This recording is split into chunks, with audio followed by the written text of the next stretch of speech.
Richmond shit worldwide. They shit, Richmond shit worldwide. Oh, blam. You know exactly what the fuck this is by now, huh?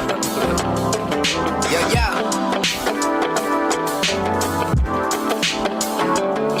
I was a nigga when push came to shove. It was self came to push, niggas turn to the drugs. Merchandise, keep my circle tight, scheme through the night and plant seeds for my younger niggas learning to fight. Metal gear to the income's near. Soft niggas get dealt with. My only goal to kill all fears. The genocide took place, then you arrive. Smoke rappers like Pac, don't never look in my eyes, you'll die. Your mannerisms so you paint your ties. I smoke mine, decisions made off D. But in the meanwhile, we sow seeds. Pray that this life is a lucid dream, knock on wood. Deficit hit me like, yo, you good, yeah. Even though a nigga frontin', too stubborn to ask for help, shit, I don't need nothing. We just drifting in the deep end. Visit my summit like every weekend. Wish I ain't need weed, still gotta call it Weedman. Yeah, Weedman, ayy. Wish I ain't need weed, still gotta call it Weedman. Yeah, Weedman, yeah. Wish I ain't need weed, still gotta call it Weedman. Yeah, fuck up on this one. Yeah, wish I ain't need weed, still gotta call it Weedman. Yeah, Weedman. Wish I ain't need weed. Yeah. Often I rhyme right reciting my fight. Too many times I face bullshit and call it a night. Before the visions, all I ever did was right. Look at me losing my sight. The weight lifted, now I'm high as a kite. Said this my day off, but sick of you talking like you my boss. If we was on the street, I'd probably trip you and watch you fall. Time to studying for piss tests. We covered in stress for Lord drinks. In my downtime, relieving with net. You never figured out the pocket, you break goose. I'm raw juice, wavy off the die before recovering troops. I got the half of mine and snapping broke ass, rocking the topaz. Mind flooded with mad peep, the science of the nomads. I fell in love with my bitch, she eyeing me. Fucking from a distance with the vision. This is all trigonometry, the lost boy. Finally found us Renee. I'm burning Casey bacon and sprinkled in the extra shit. Submerged in my estrogen. Gassy is my frame, testing my race. Smoking else and dance around in the rain inside game. Yeah, Weedman. Wish I ain't need weed, still gotta call it Weedman. Yeah, ayy. Yeah, wish I ain't need weed, still gotta call it Weedman.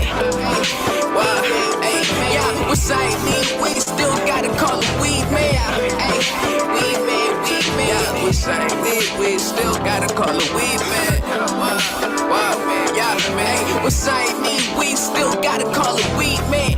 Putting live from the wicked beat. This is how my boy sound at motherfucking 11 a.m. after. Check one. Like that, what's your plan? Swing the stage. Check it out. Dedicated with the message to a soldier. Brother, may you live for your child. Teach the truth, cause the future looks wild. Street life gotta raise a king and stays to the now with no past. Black queens are running wild for cash without a question. Every day's a lesson in the drug profession. Cops arresting me, the same jigs reinvesting. Equipping niggas with the means for making minor figures. Undercovers and surveillance, watch behind the trigger. We live a nation of sin that surrounds. My holy grounds are like hell, and now I seek for higher bounds. Words of righteous sounds deliver me. Mad cess inhibits me from lies. I wonder if my king will ever rise above this shame. So I stay wise within the whole game. Decorate my soul before my whole frame. Spades are brought up from ghetto sites, where street lights frame a world of corruption. Man's corruption. So what's your plan, my man? The niggas on the streets trying to make it grand. But what's your plan? So what's your plan, my man? Tell me what's your plan, my man? Tell me what's your plan? Rovers in corrupt mode, propaganda sold on big screens. Niggas roll with mad dreams, a life leeching off of math fiends. Finally figured out what math means, to finance a life of riches. False promises, manipulating bitches. Honeys in a crib, chopping white, thinking cream will save their life. Smoking blunts, hit them like a serpent's bite. Just decided how we live a lifeless. Us that got the ghetto like this. For blaming God once we have a crisis. The world's orders got us tortured like the seventh seal. No room to heal, we're married to this shit for real. Caught up in a devil's deal. While little kids are making dollar bids and bragging how they move and shit conceal. So I reveal the whole truth. Walk the earth with wall and steel. And bring the structure to the ghetto youth foundation. Time is racing, the whole mess is complications. Revelations, what we soon be facing. Technologies replacing mankind. But what's your plan, my man? Cause you can bet the grand and make your mind. So what's your plan, my man? Niggas on the streets trying to make the grand, but they don't understand. But what's your plan? Tell me what's your plan, my man? Tell me what's your plan? I'm talking structure, foundation. Structure, foundation. Talking structure, foundation. I see the end is coming, niggas be running. The way we survive is stunning. We trade our kids' lives for slumming till the heaters got a Trojan gunning. They love to kill more than coming, cause the ghetto is the game, survived by the cunning. We got men molest the little girls, crack babies, Vegas dressing in pearls. You wanna free the world? Pregnant hookers turning tricks, just to get a fix off a dealer's mix. You wanna free the world?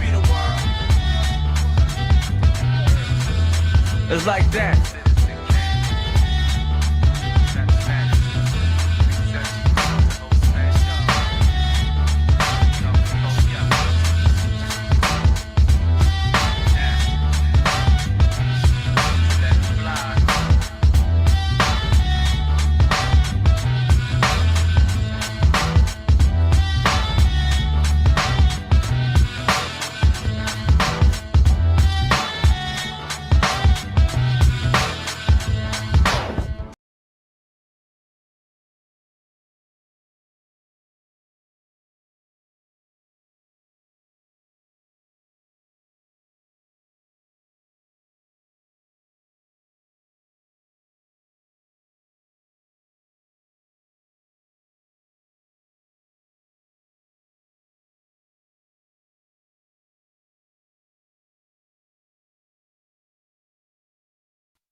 Hey yo, hey yo, hey yo, it's the Brownstone Powwow, you know what I'm saying? Peace to all the people in the building, man. You know what I'm saying? Sorry they got that siren out the window. When you live in the hood, that's how it is, dog. But check this out. Yo, I'm excited as fuck, bro. Like, I ain't gonna even lie. I ain't gonna even hold you. Like, I'm excited, B. Because I really was not gonna do a live today, bro. Like, I just was like, nah, I'm gonna just chill. You know what I'm saying? I'm lazy as hell. Like, you know what I mean? But, like, I'm going to tell y'all why it's important I do this skit today. I mean, I do. See, I'm already messing up. Why I'm going to do this stream today. And I'm going to make it quick. But if you guys want to hit the link, talk about it with me, you'll have the opportunity to once I start up with, whatever it is that I'm going to talk about it. Before I begin, though, I'm going to start off with my people in the chat, though. Damn, son. Hold up.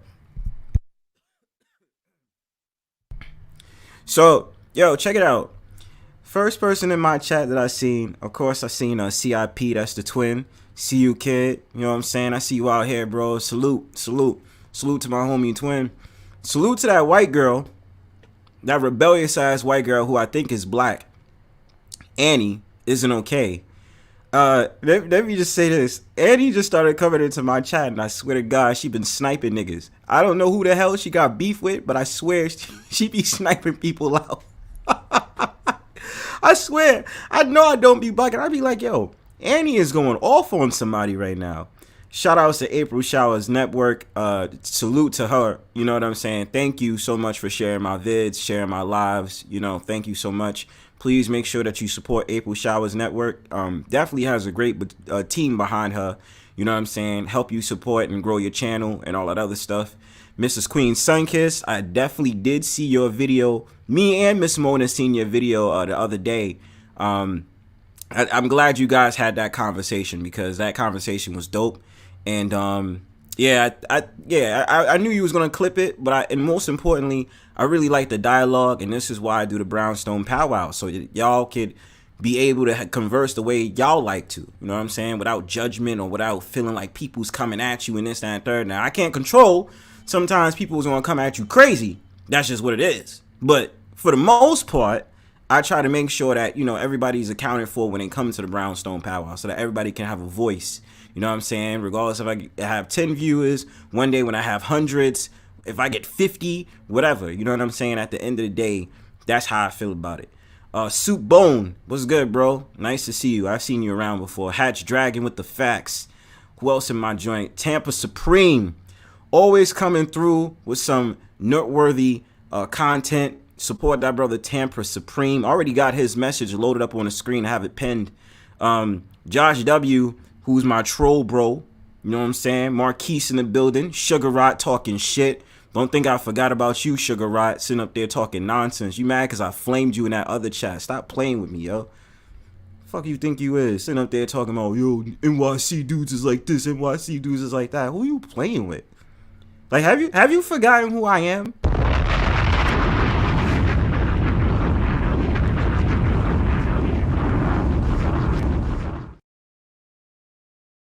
You know what I'm saying?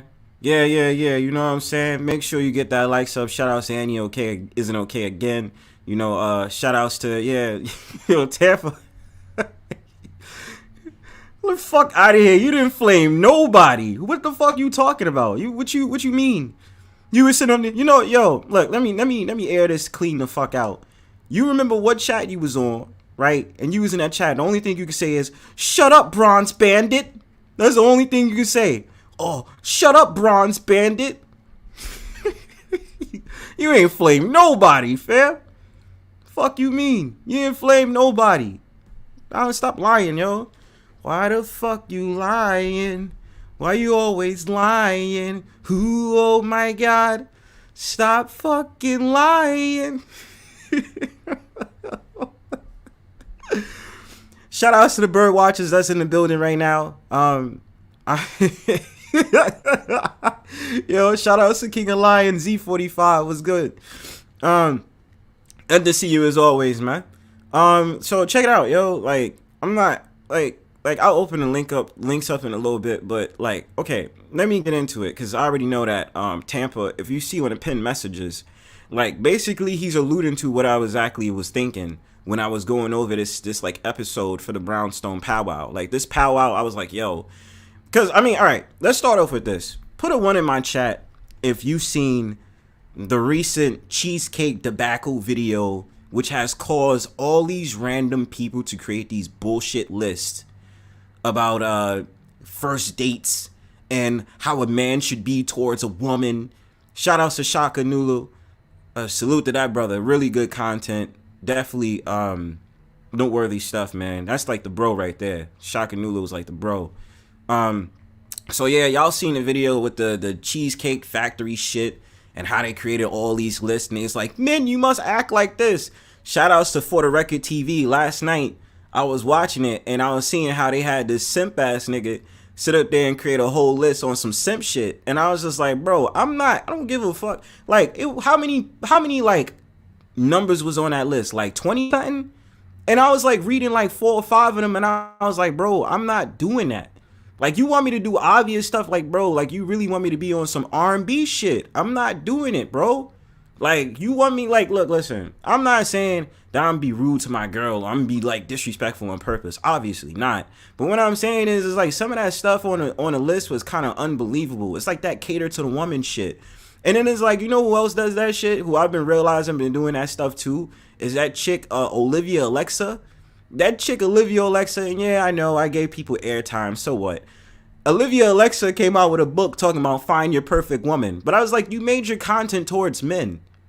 So why are you not making a book towards women on how they should get the perfect man for their caliber? Like, that shit didn't make any sense to me. I'm derailing off a topic. But like I said, the Cheesecake Factory thing, since I see a bunch of y'all put a 1 in my chat. Okay, so y'all seen it. Y'all seen the list. And I was just like, okay, this is ridiculous. So then I also was watching a couple of these skits that I'm going to show y'all, right? I'm going to show y'all some of the skits that I'm talking about. I'm going to get it. But anyway, some of these, I don't even know if they're skits. Well, we didn't know if they were skits. But come to find out, you started seeing the same people. And then when I knew it was a skit, this is the reason I knew it was a skit. What 6'4" dude is going to be in a classroom with a wig, wearing flip-flops with white socks, screaming at a teacher talking about, do not call me a trans woman, or do not call me a man, because I am not a man. And I'm sitting there, I'm like, yo, this little dark-skinned dude is really making it hard for transgender people out there. You know what I'm saying? Yes, it was a skit, Mrs. Queen Sunkissed.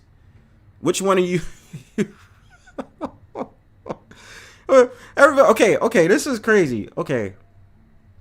Yeah, I'm talking about that. I'm going to show y'all what I'm talking about. There's about like several videos of it so that I can explain it. They say that the Cheesecake Factory video was a skit. Others say that it wasn't a skit. So I'm just sitting in the middle I was just sitting there in the middle like, whatever this was, this I'm trying to contain myself because I don't want to be rude. You know what I'm saying? Like, oh, Miss Mona, you already know. I'm like smiling. Hi. But anyway, like,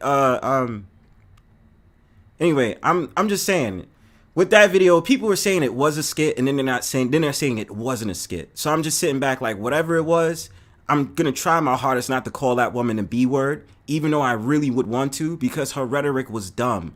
And it's just like, you know what I can't stand, fam? I can't understand ungrateful cunts in this society, bro. Like, when you're a woman or a man and someone takes time out of their day to sit up there and cater to you and sit up there and say, yo, let's go out to eat. Let's go to a restaurant. You in your car and you grab your phone, you sit up there and you put the camera on the man and be like, this is ridiculous. He really took me out to the Cheesecake Factory.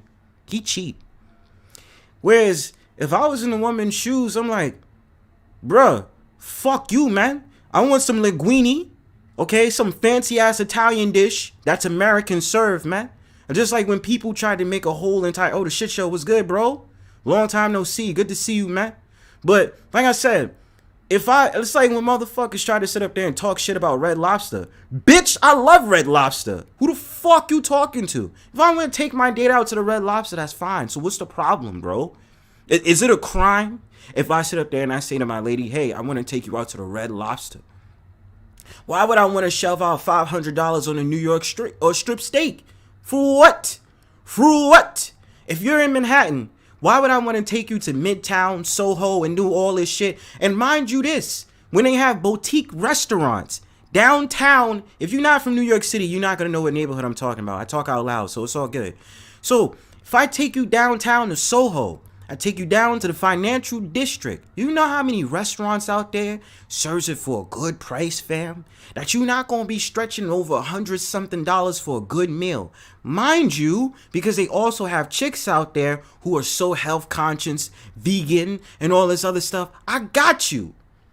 I got you, ho. If you want to sit up there and have tofu, then that's fine too. You want to have tofu chicken with ramen noodles? Cool then. All I'm saying is, we go out to the restaurant, please don't take out your phone. Please don't take out your phone to go ahead and take a picture of that plate. And the fact of the matter that you want to put it on for the gram, because that shit gets me tight. Luckily, dates I've been on, women didn't do that. You know what I'm saying? They got their wine, they got this, they got that. I paid for all that. Not because I'm trying to flex and talk about I'm the dude that got it. You know what I'm saying? I'm just saying. I was just raised to pay for things. We just pay for dates. But then it got into a conversation where I ain't gonna lie. I got in my fifis. And I'm gonna tell you why I got into my fifis. Y'all seen the new 6-course fine dining Burger King? You can have it your way.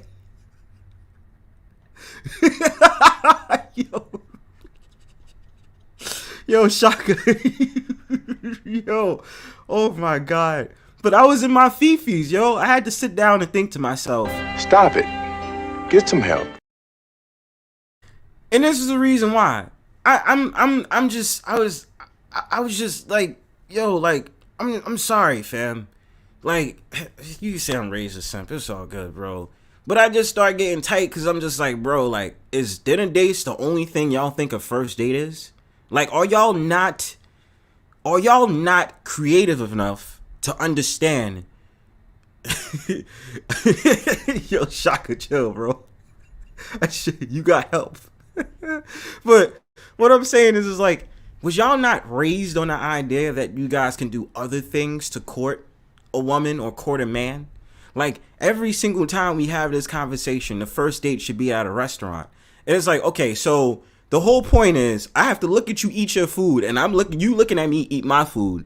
We have a conversation. That's the only thing we do. We go home and then we call each other up and be like, yeah, you know, it was a great date. I'm feeling you. I want to go out for a second and third date versus I'm not feeling you. The date was horrible. I didn't like you, or you're not my type. Good luck to you on your endeavors, and cool. And I feel like at this point in my life, I'm like, yo, chick, like, get some food before you come outside. What if I want to walk around the park Or what if I want to go rock climbing, or I want to do some other stuff on a date? Like, why are we doing all that? And if I don't really rock with you because you a thought pocket, then I'm a smash. That means I have no respect for you. And let's not lie, like there isn't a group of women in this world that are thought pockets. Just like y'all sit up there and say there are certain men who are dogs, which is true. Certain dudes think with they dick.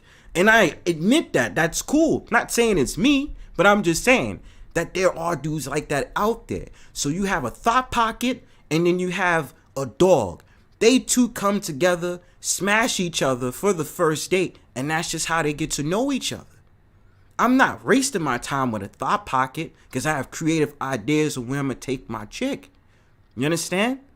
But I'm not wasting my time talking the whole night about the Cheesecake Factory. That'll be the first video I'm going to talk about soon. But I got 99 problems and a bitch ain't one. If you having girl problems, I feel bad for you, son. I got 99 problems, but a bitch ain't one. Hit me. Anyway, so what I'm saying is, besides that, just the skits, you're going to get what I'm talking about. I'm about to load up my screen right now so y'all can have an idea of where I'm coming from. You understand? Well, I'm sorry, y'all. So, first I'm going to go over the Cheesecake Factory. And before I begin, I don't usually say this, but make sure y'all like this joint. It's going to be a really good episode tonight. I'm not expecting it to be long, but I would love for y'all input to come in. You know what I'm saying? So, yeah, I'm about to load up the screen right now so y'all can watch it with me. So we're going to load up the first clip, which is the Cheesecake Factory clip. Y'all going to watch it with me. And in case you didn't watch it, now you have the opportunity to. Hold up, y'all. Fair use. Cheesecake fuckery. Facts. Facts, Mix Mola. Oh, shit. Okay. All right. It's here on the screen, y'all. Let's watch it together, shall we? Woo. Let me just get the door for you. Okay.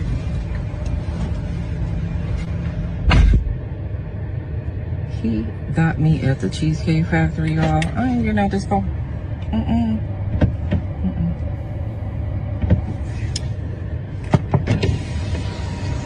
Yes. Would you want me to open the door for you? Look. Are you're recording me? Yeah. Yeah. This is the Cheesecake Factory. This is the Cheesecake Factory, y'all. What's the problem with that? This is a chain restaurant. Who takes someone that looks like this to a chain restaurant? You want to talk about it? I'm fine with talking about it, even in front of them. Oh yeah, I want to talk about it. Yeah. And you know what I'm saying, y'all? I'm going to keep it all the way a stack with you, fam. I'm just being real. Bronze Flat Power God was good. OJ was good. Let me say something, man. I wasted gas money. Gas. I drove you to a spot because I wanted to treat you out to something nice. Your first defensive action is to go out and take out your phone. Say to everybody, oh, he took me to the Cheesecake Factory. Shut the fuck up! And you know something? When you put that smile on your face of deceit, it goes back to the point how ungrateful you fucking people out here are. And that when people want to do little things for you to make sure you happy and take time out of their day to sit up there and say, you know what, I wanted to do this special thing with you so that we can have a memory together and chill. I really would have been on some shit like, bitch, get lost. Get your ass out my fucking car. Go take your ass walking somewhere.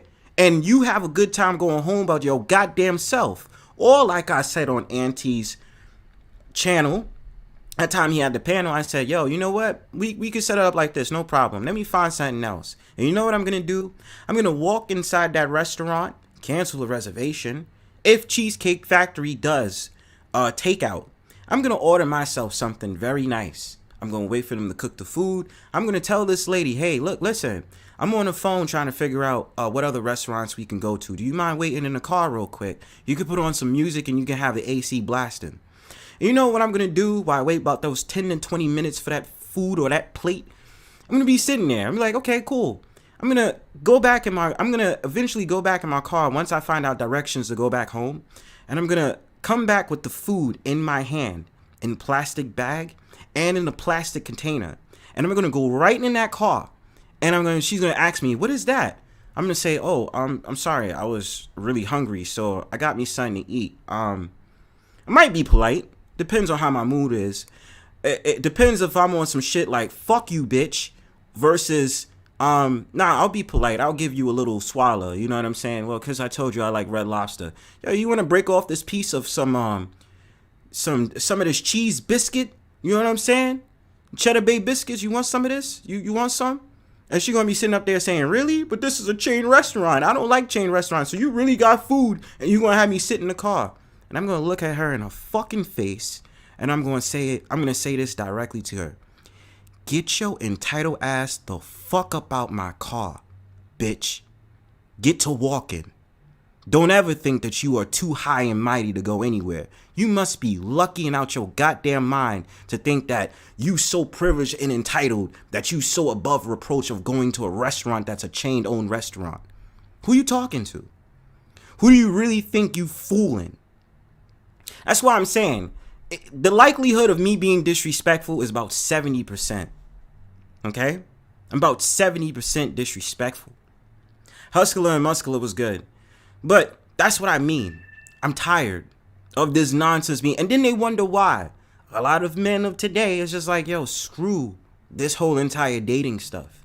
This dating aspect. I don't want to get involved with this dating stuff anymore because this is how women treat us when we go out on dates. Now, I don't have a cold heart. I don't have a stone heart.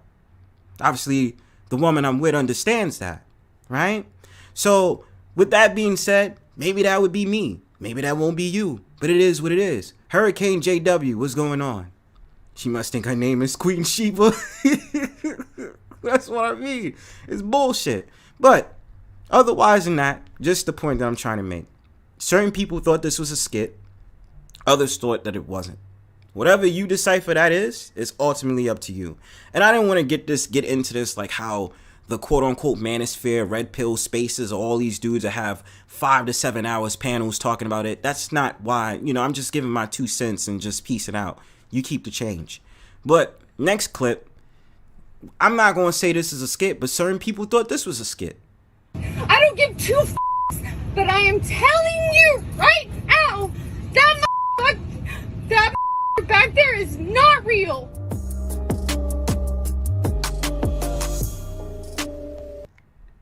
Okay, hold on, y'all. My fault.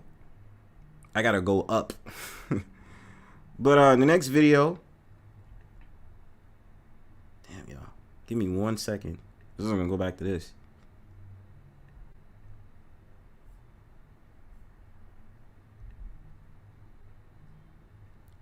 Alright, so the next video is a skit. And I noticed it was a skit for many reasons. So, for those that's been paying attention, it's this whole... Okay. For those that haven't been paying attention, I've been noticing a couple of things. Yeah. That chick had a mental breakdown, bro. But what I was saying is like, okay, this one I knew was a skit. I could tell it was a skit. It wasn't real. It came from TikTok, but then I saw it on Instagram. And my thing about it is there are certain things that made me notice that it is a skit. It's not real. And you can't really see it because there's more of a dialogue to this. It's a longer video and I couldn't find it in time. So I was just like, all right, cool. You know what I'm saying? I'm not going to be able to show it because I can't find it. But let's check it out, y'all. We can't talk man to man? We can't talk man to man? I don't think that's possible. That's not possible? I don't think it's possible because there's only one man standing in this aisle right now. Now sit down, little miss. And it's I'm going to go ahead and get TSA to come on this plane and haul you off. You want to make that big of a show? Now, check this out, y'all. This doesn't make sense to me. I don't give two This doesn't make sense to me. This is why I'm telling you it is a skit. Okay? And y'all probably just follow me real quick. Y'all gonna understand exactly what I mean. But you see how Son just sat up there and said to home girl, he was like, sit down, little miss. Came out directly. You know what I'm saying? Just fire shots like that. Furthermore, especially when you have those wannabe men, sorry, YouTube, but you have those wannabe men, especially when it's I'm sorry to be racist, but it is what it is. So-called white women that sit up there and think like, you know, you can go toe-to-toe with a man and you try to do that feminism crap. We have to remind you that you're a Stay the fuck out of black people business. Stay the fuck out of black people. Not that, I'm sorry. That you're a Karen. That's basically what I'm saying. Know your place as a Karen. But anyway, that was a skit. And I'm going to tell you why it was a skit. Because this is the thing. This man had an iPad in his belonging, talking to this transgender man, quote unquote. And when I thought about it, he was going through the aisles, allegedly, on an almost empty ass plane, right? That's number one. Number two, he's going through the aisle, sitting up there trying to check people's ticket on a plane. Now, sorry y'all, how many of y'all took a plane before? You feel me? How many of y'all took a plane? Put a one in my chat if you took a plane. I'll wait for it. I'll play the Jeopardy music, but we can wait. But anyway, like I said, I'm pretty sure everybody that's been in my chat has at least been on an airplane once. Okay? And the thing about that is, when have you ever seen a plane and a plane attendant, whatever you want to call it, no, a stewardess or steward, go down an aisle with an iPad and check your ticket? Usually when you get on an airplane, they check the tickets at the gate, and then you cross that little bridge, and then you get on the plane. So I'm sorry if I'm being petty, but I'm just like, this is not real. And I get it. If you're making the conversations about political correctness, we live in a society for that. You know what I'm saying? Where it matters how you address people now, because if you address them by a different gender, it's a problem. If I know inherently you are a man and you're just wearing makeup and you're wearing a skirt and you're wearing women's clothing and a wig, I'm wrong for that. If I know you're a woman and you're wearing a sports bra, or you wear those binds because you don't want to show the fact of the matter that you got tits, it's a problem. And if I call you a woman just because you unnaturally grow hair and that you have a little peach fuzz and a goatee, I'm wrong for that.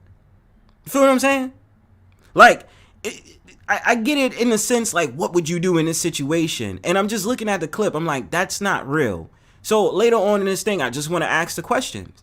These skits are programming us to have a conversation, really think about things while they happen. Like, basically, like, is it today's modern what would you do situation type shit? You know what I'm saying? Y'all feel where I'm coming from with that? I'm just saying. So, okay, moving on. I'm gonna get to the point. I'm gonna wait for this last video. Okay? So I was watching this jump off, and I'm not gonna show this. Okay, what am I gonna show?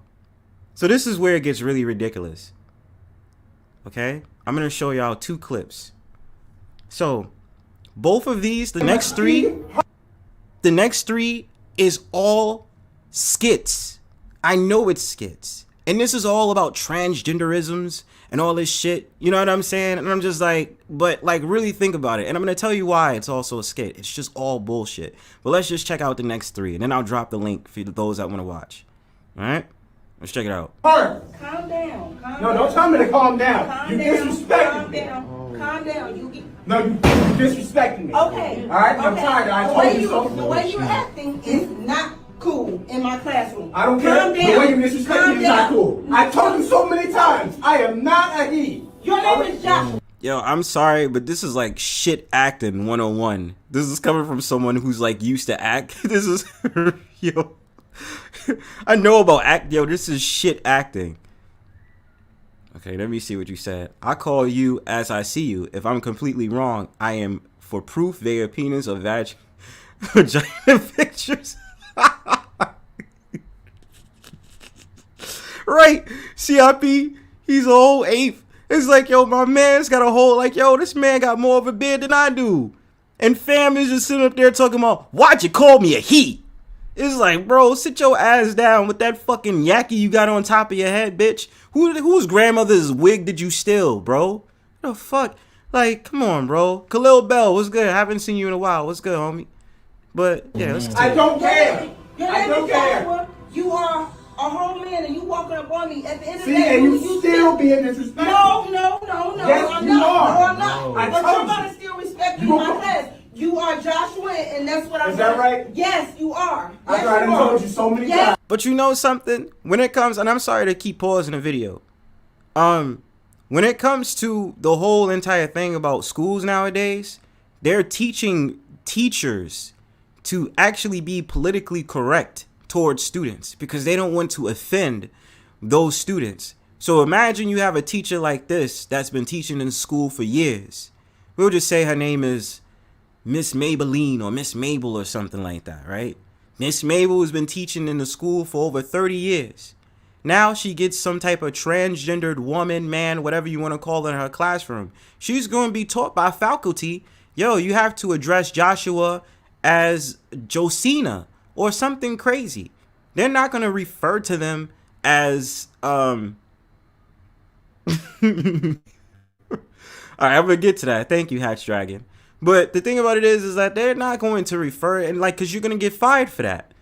Nowadays, you'll get fired for that. And plus, you already know when it comes to the American system, I'm pretty sure in the UK and Western world countries, Australia as well, even though that's kind of like a continent, but like New Zealand or any English-speaking countries, or therefore anything in the Western world, like I said, they're going to tell you, like, yo, you can't be doing this in schools. Like, we can't do that shit. You feel what I'm saying? Right? Like, yeah, bro, it's shit acting, man. It's shit acting. And then they say, what's happening in America? More transgendered kids coming into these schools because of confused parents. Because of the fact of the matter, they're just letting their children do willy-nilly. Because, and I'm like, this is a thing that I don't understand. I'm not a parent, but this is where I'm just like, bro, just let's say your son, for instance. We all get curious about something, especially when it comes to the opposite sex of our parents. A daughter may want to try on her father's shoes. Does that mean she wants to be masculine and she wants to be a man? No. A boy that's with his mom and sees the fact of the matter she's wearing a dress or wants to put on her heels for the excitement does not mean that he wants to be a girl. Like, he's just like, what is it like to be mommy or what is it like to be daddy? Like, that's the type of thing that's going on in society. But you have dumbasses that are parents that'll take that and say, I always knew that my son wanted to be a girl because the day that he asked me to see my dress or this, that, and the third, I knew that he's supposed to be a girl. Like, that's not how things go. You feel what I'm saying? Like, I'm so tired of how you have such snowflake parents in this society and they just woefully just give in to the nonsense and go with society status quo about what is right because deep in the child's heart, they know they're supposed to be the opposite gender. Like, and then I did a video way back in the day when I first started on YouTube. You had a woman sit up there and say that her child is the child is gay, right? And sat up there and said like, oh, my little infant is gay. How do you know that? How do you know your son is gay if it's an infant? You're still feeding him breast milk. So how do you know your child is attracted to the same sex? What are you talking about? C-A-P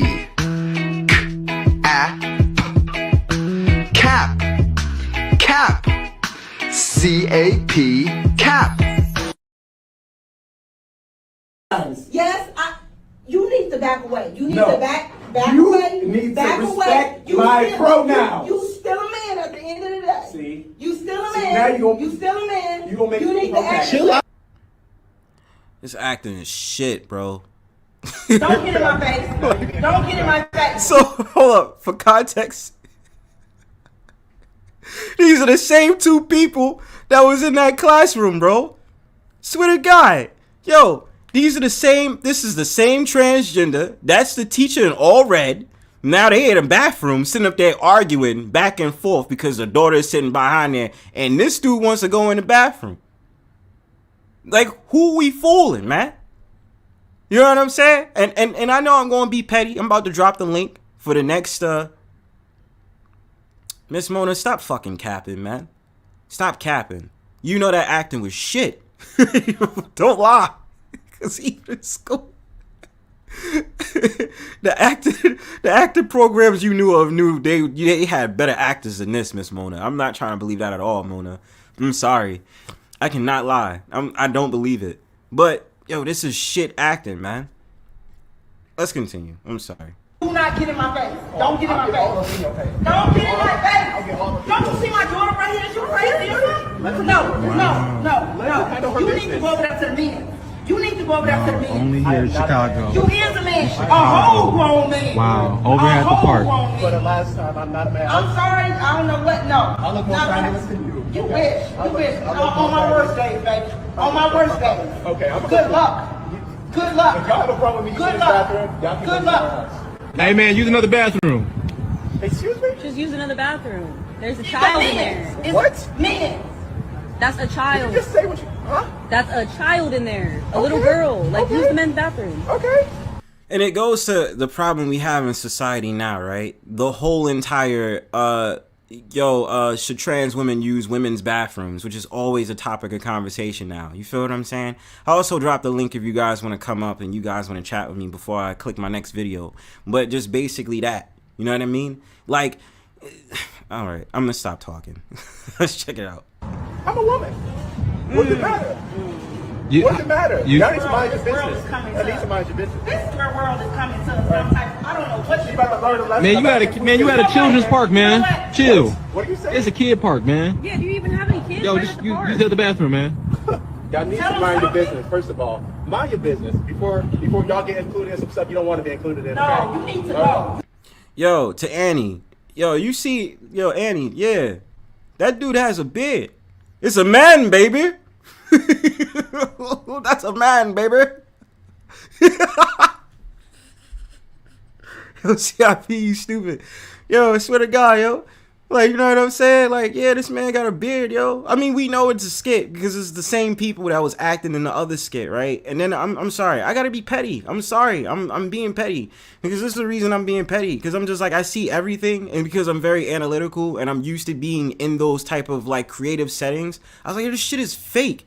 You know what I'm saying? Like, the fuck out of here. And especially when you see the next clip, that's when you know it's gonna be fake. Let's continue. You need to go. Seriously. No. My daughter has to go to the bathroom. I'm not going to allow you to come in the bathroom while she's going to use the bathroom. That is not going to happen. That's not going to happen. I don't care what you're talking about. Please watch your kids at the park. Please pay attention to where they're going. You can either leave or you can deal with it. You're going to have to move.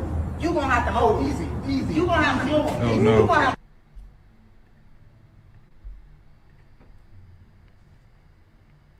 Pages. Alright. Oh, shit. Are you serious? And before we get started, like, I was having a conversation with one of my friends the other day, right?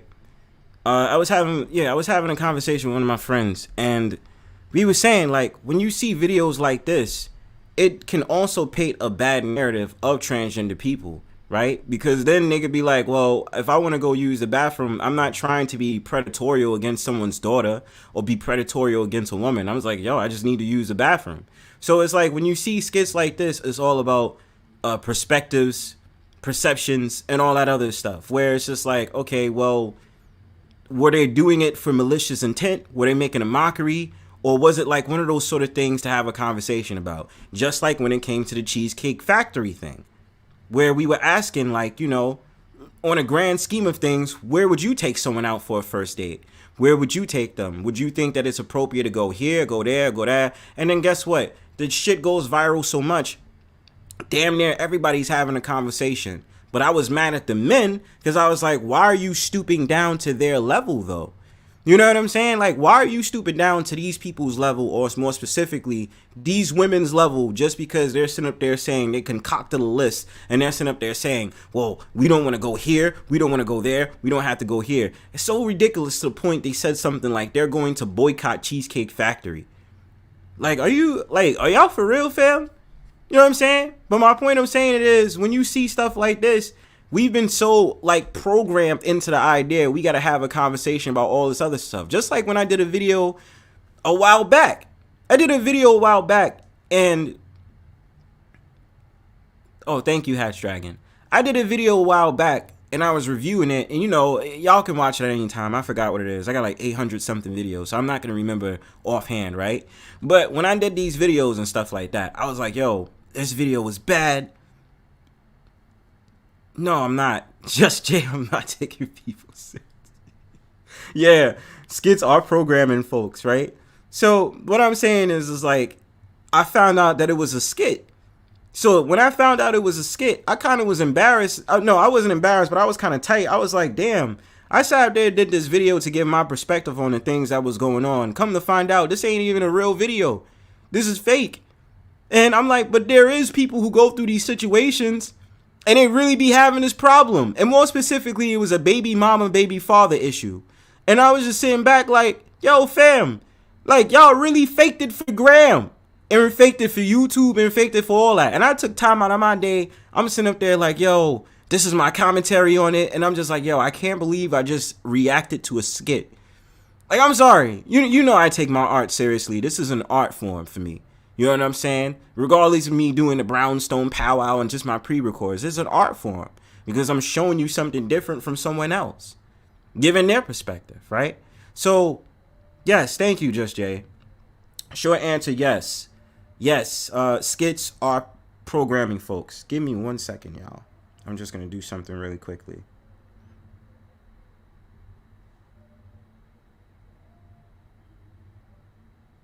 Okay. Bet. So, again, one call again. I have the link open if you guys want to come up and talk to me with this video. So, we're going to get started on this video. Let's check it out. And, okay, my fault. Before we start, this is a video where basically a student threw a shoe at this teacher right here. And then this is what they say on the screen. Bad student or bad professor. And so I already knew it was a skit because she's going to say something like call the police. And I was like, that's not believable. But let's check it out. Ages. Ooh. Are you serious? Who threw this shoe? Who threw this shoe at me? Literally, you threw this shoe. Get the police. Get the police. Who threw this shoe? Fam, that shit is not real. Like, first of all, off the back, and let me give a fair warning. I'm going to be hella petty when it comes to this skit. Because I literally sat back and watched this shit on Instagram. And I was like, fam, this is so fucking fake. I've never been in a school where a teacher has a problem with a student. And they say, call the cops, call the police. You feel what I'm saying? If it's something as minuscule as this and stupid, because she decides to throw a damn shoe at the teacher at that board. You know what I'm saying? Like, okay. Who threw this shoe? Speak up. Was it you? Now look, check this out. Check this out. Hold on, I'm sorry. I want y'all to see something. This shoe. Speak up. I know this doesn't matter to y'all, but do y'all remember the flight attendant or the steward that I showed you in the last video? That's this guy right here. See? It's this guy right here. And probably to y'all, they be like, yo, so what? But that's what I'm saying, yo. Like, a lot of this shit is like skits and it just gets me like tight. I'm like, nah, this ain't real. Let's go. Was it you? So you ain't even got the shoe on. That's not mine. This is definitely your shoe. No, it's not. Are you serious right now? That's not my shoe. Are you serious right now? I'm You really serious. took Like, duh, bitch. Of course she's serious. Of course you know it's not her that got the damn shoe. What's up, Sexy, right? But I'm like, yo, like, what the fuck? Like, look, this is the thing that's pissing me off already about this damn video. Exactly, bro. Like, this is what I'm saying, son. You sit up there and say, Hatch Dragon was like, she doesn't need to ask. Just see who's missing a shoe. Thank you, bro. Like, how you going to sit up there and ask? You're going to be like, oh, are you serious right now? Are you serious right now? Like, no, duh. Do you not see a red sock right there? Right there. And she got one shoe off and one shoe on. What are you on, miss? Mabel? What the fuck you talking about, bro? your shoe off and thought it was okay to throw a shoe at me? That's not my shoe. It's definitely your shoe. Really? Really? This is your shoe? No, it isn't. Yes, it is. Prove it. I am proving it. You have one shoe on and one shoe off. I just wore one shoe. Literally, at this point, let me express something to you. I am not your mother. I did not come to school to play with nobody else's kids. Okay. That was totally disrespectful for you to throw a shoe while I'm trying to teach my class. I didn't do it. At this point, I'm going to ask you to leave. Leave my classroom. You're being disrespectful. Totally. I'm not going anywhere. Oh, you're gonna go somewhere. I'm not going anywhere. You definitely gonna go somewhere. Make me. You're I'm not to going go anywhere. out my classroom. Okay. But fam, check this out. And I know y'all like, yo, this is stupid as fuck, bro. But what I'm saying is, my point is, what teacher is gonna argue with a student for 8 minutes? Mind you, I'm sorry. When I watched the clip on Instagram, it was at least like maybe 20 minutes or less than that.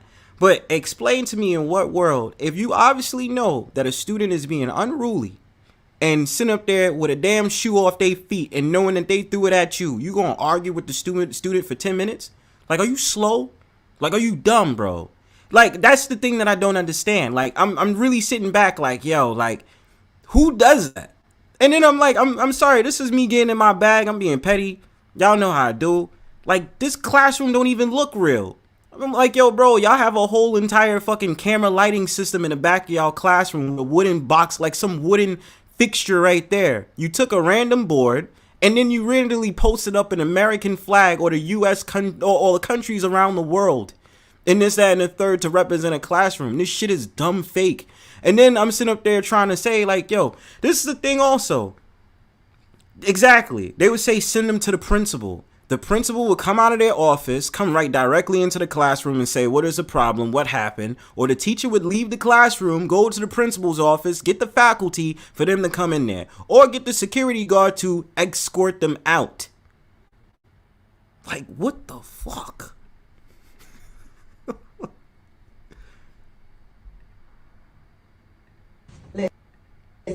Listen. I don't know what your mama allowed you to do. I don't know what your father, your aunties, your uncles, I don't know who allowed you to act like this, but in my classroom, I don't allow it. I don't allow it. I'm not going to accept it. And I want you to get up and get out my classroom. I'm not going anywhere. Put your shoe on. Oh yeah, thanks. Put your shoe on. I Okay. am. Put your shoe on. Thank you. You can put your leg down. You're not supposed to be touching students either.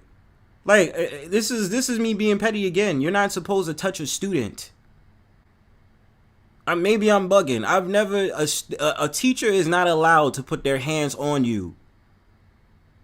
Unless it's for emergency reasons or because the student directly put their fist on such and such.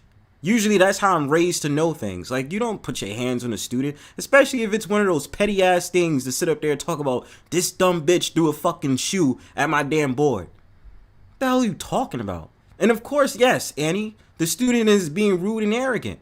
You know, oh, I'm not getting up. I ain't going nowhere. I was like, okay, we'll see how that goes. We can wait a whole entire day and you can make everybody late for next period because you want to be dumb and stupid. Facts. Put your shoe on. Get ready to get up. I'm get out of my classroom. Comfortable like this. No, you actually really starting to irritate me. I'm talking about on a whole nother level. I have tried to be nice. I have tried to be civil with you. You're being disrespectful. Can you try this for me? I'm not tying nothing. I'm not tying nothing.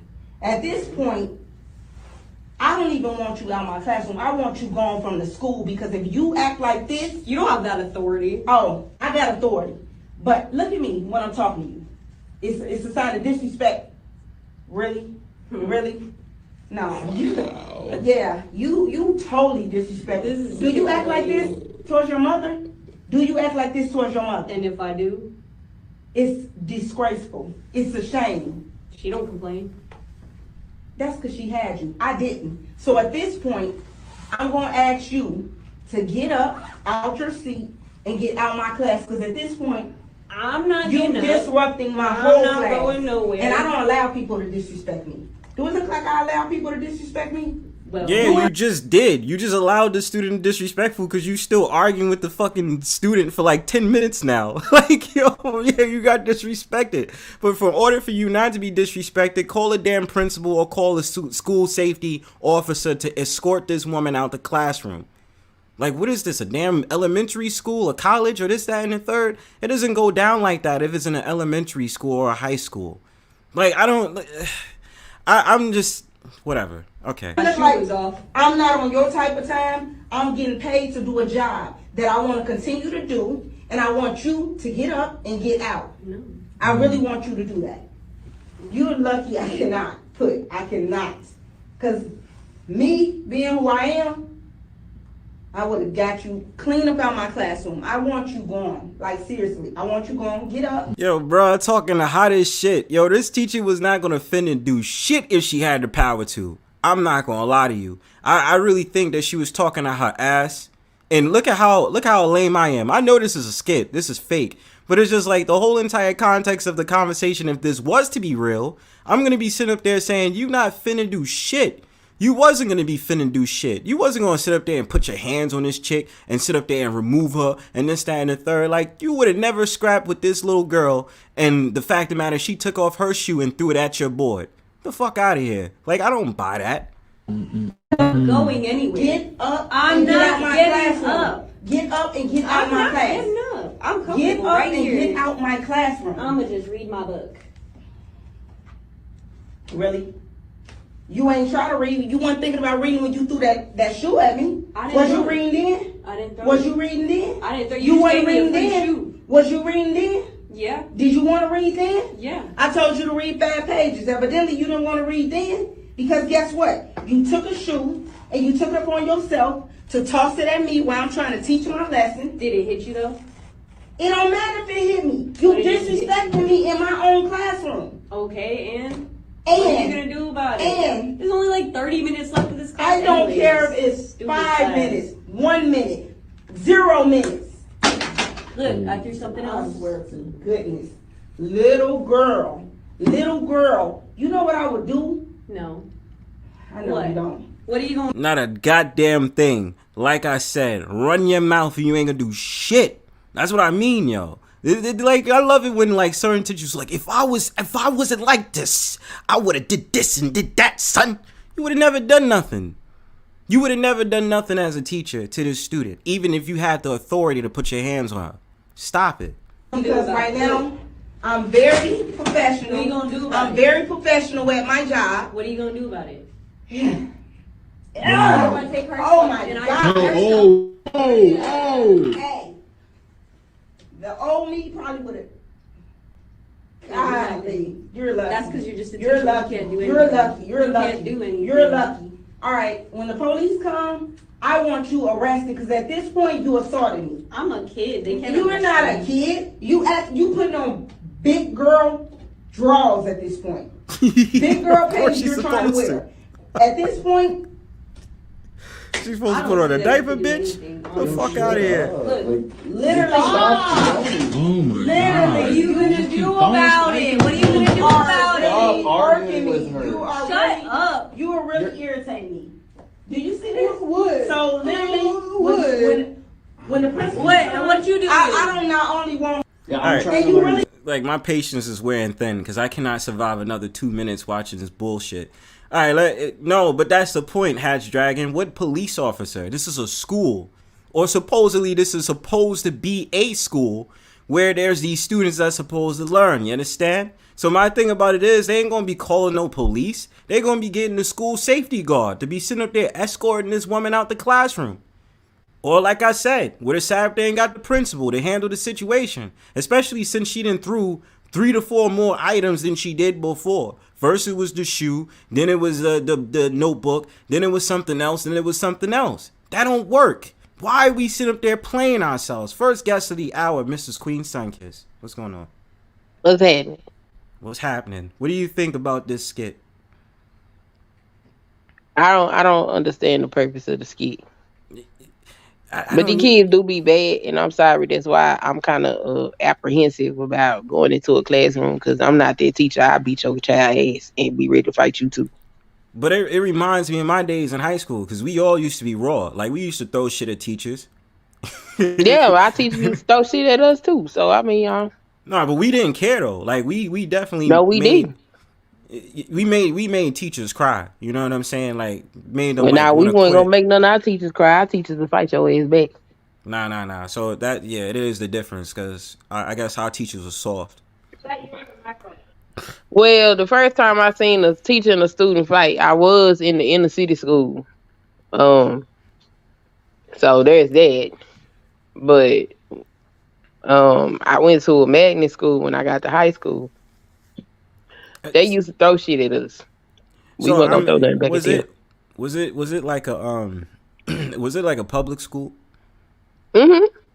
Because usually I find that usually more of the problems with students and teachers usually happens in a public school, or they usually highlight it to be a public school. Whereas like I went to a parochial school, Catholic school, and so it was more well mannered, or supposedly they say it's more mannered, and then we still was doing fuck shit. We still was throwing stuff and getting in trouble and getting detention. We didn't care. Y'all was making the teachers cry in Catholic school? Yeah. I thought they could tear y'all ass up with them damn rulers. Nope. The only thing we used to do is get detention. And when we got detention, we had to be in the library and stare at the books for like 30 minutes. You know what I'm saying? Before we could go home. Well, my cousin went to private school. They used to tear their knuckles up with them rulers and shit. So, I don't know. I guess things change over time. But, yeah, these children don't got no home training, no manners, no respect. And I don't play that shit. I'm still old school. So if you was a teacher, would you want to whoop this girl's ass? Like, would you really be on some yes. I done just gone ahead and yoked her ass up. We going to the bathroom. I'm gonna get her the ass whooping her mama should have gave her. She need an ass whooping. That's like, I just need 5 minutes. And then I'm gonna call her mama and tell her I just whoop your child ass. And if you want to fight about it, come on up here. I'm gonna get fired. That's why I won't go in the classroom. Because I get told a lot. You'll be a great teacher. None the hell I won't. Not under today's society. Because I will beat your child ass. I'm not playing. Yeah, I couldn't be a teacher either because I don't have the tolerance, and then plus because I started to notice as I get older I don't like kids, as in I don't like it's not that I don't like the children, because what I have noticed that if you pay attention to the child's behavior, it's a parent or an adult in that household that they get that shit from. Yeah, of course. You can always identify the asshole that it comes from. Yeah, of course. Because that's a deeper rooted problem that comes from the parents. That's basically the child acting out. Like, I've done a video on that. It's not the child's fault Sometimes. So, but yeah, I'm still even in my neighborhood. Like, everybody know. They already know. Don't go over there messing with Miss Boo. She gonna whoop your ass. Yes, I will. I'm glad y'all know. Because I make sure I let them know.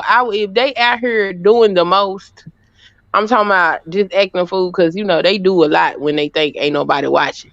And if I catch them, I'm going to whoop your child ass if they deserve an ass whooping. And I'm going to tell you I whoop their ass. And I'm going to let you know that up front. That way, if and when that time comes, we don't really have no misunderstanding unless you one of them ignorant ass parents. Now, I have had parents be really upset with me. But, hey, look. Your child cannot be around here terrorizing the neighborhood, in turn terrorizing society, because you don't want to parent them. That's your job. Yeah, and it's you're supposed to always preside over your child to make better decisions and all that. So I do agree. Because I mean, I am not gonna lie to you.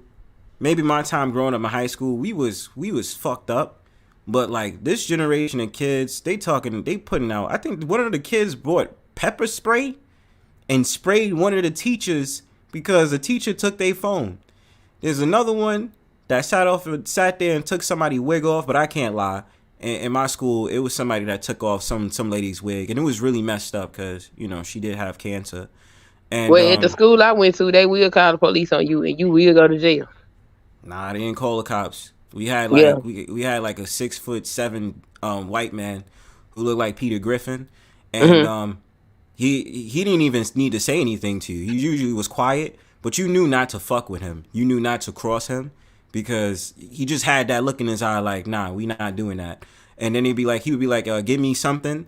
Oh, I know what he used to do, because when we got detention, right? So, you know, I tell you all the time, I live in New York. So, you know, we have the student passes. So the student Metro cards, he would take the student Metro cards and he would be like, you get it back after school. So in order to get your Metro card back, you had to go into the library and you had to look at the library books for about 15 to 20 minutes, or when that guy decides to say, all right, such and such, y'all can leave, or he'll say everybody gets to leave, or they'll say 1 or 2 people get to leave, whenever he decided. So you just know it was certain faculty members you did not want to cross, and I respected that. You know what I'm saying? Even though in my own right, I was disrespectful to certain teachers and students, but I try to remain good all the way. You know what I'm saying? Yeah, Bronzebird was a good bird, little bird. Students need children need boundaries and structure, and if you don't give it to them, then you get stuff like that. But as far as the question of the stream, I don't think the skits are programming us. I believe that art imitates life. This stuff is actually happening, and that's where the skits come from actually lived realities. I think this is new stuff. Now, so I'm gonna caveat that with I was sitting up here reading Shazara Ali's book, and she said that people get their information from media sources. So if if this is where you are taking in your information, then okay, I could see that idea. But this people really live like this, and a lot of people think it's cute. I've come to learn that. Wait, live like what? Just like these skits, they really do live like this. Like, okay, in my age group, it's not too many people my age that have children my age. The people that have children my age, they either way older than me or they're much younger than me. So the ones that are younger, the way they children behave, they think this shit funny. When they got them bad kids, they think it's hilarious.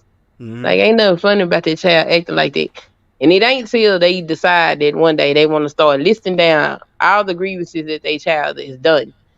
And then like, oh, my child is very bad. Yes, that bastard is poorly behaved. What's wrong with you?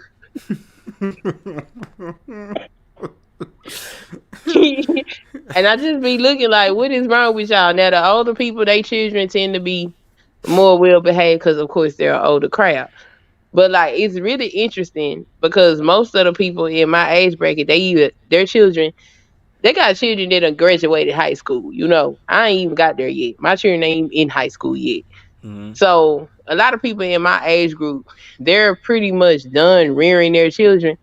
And boy, look at here. I'm half of me is afraid of what the future.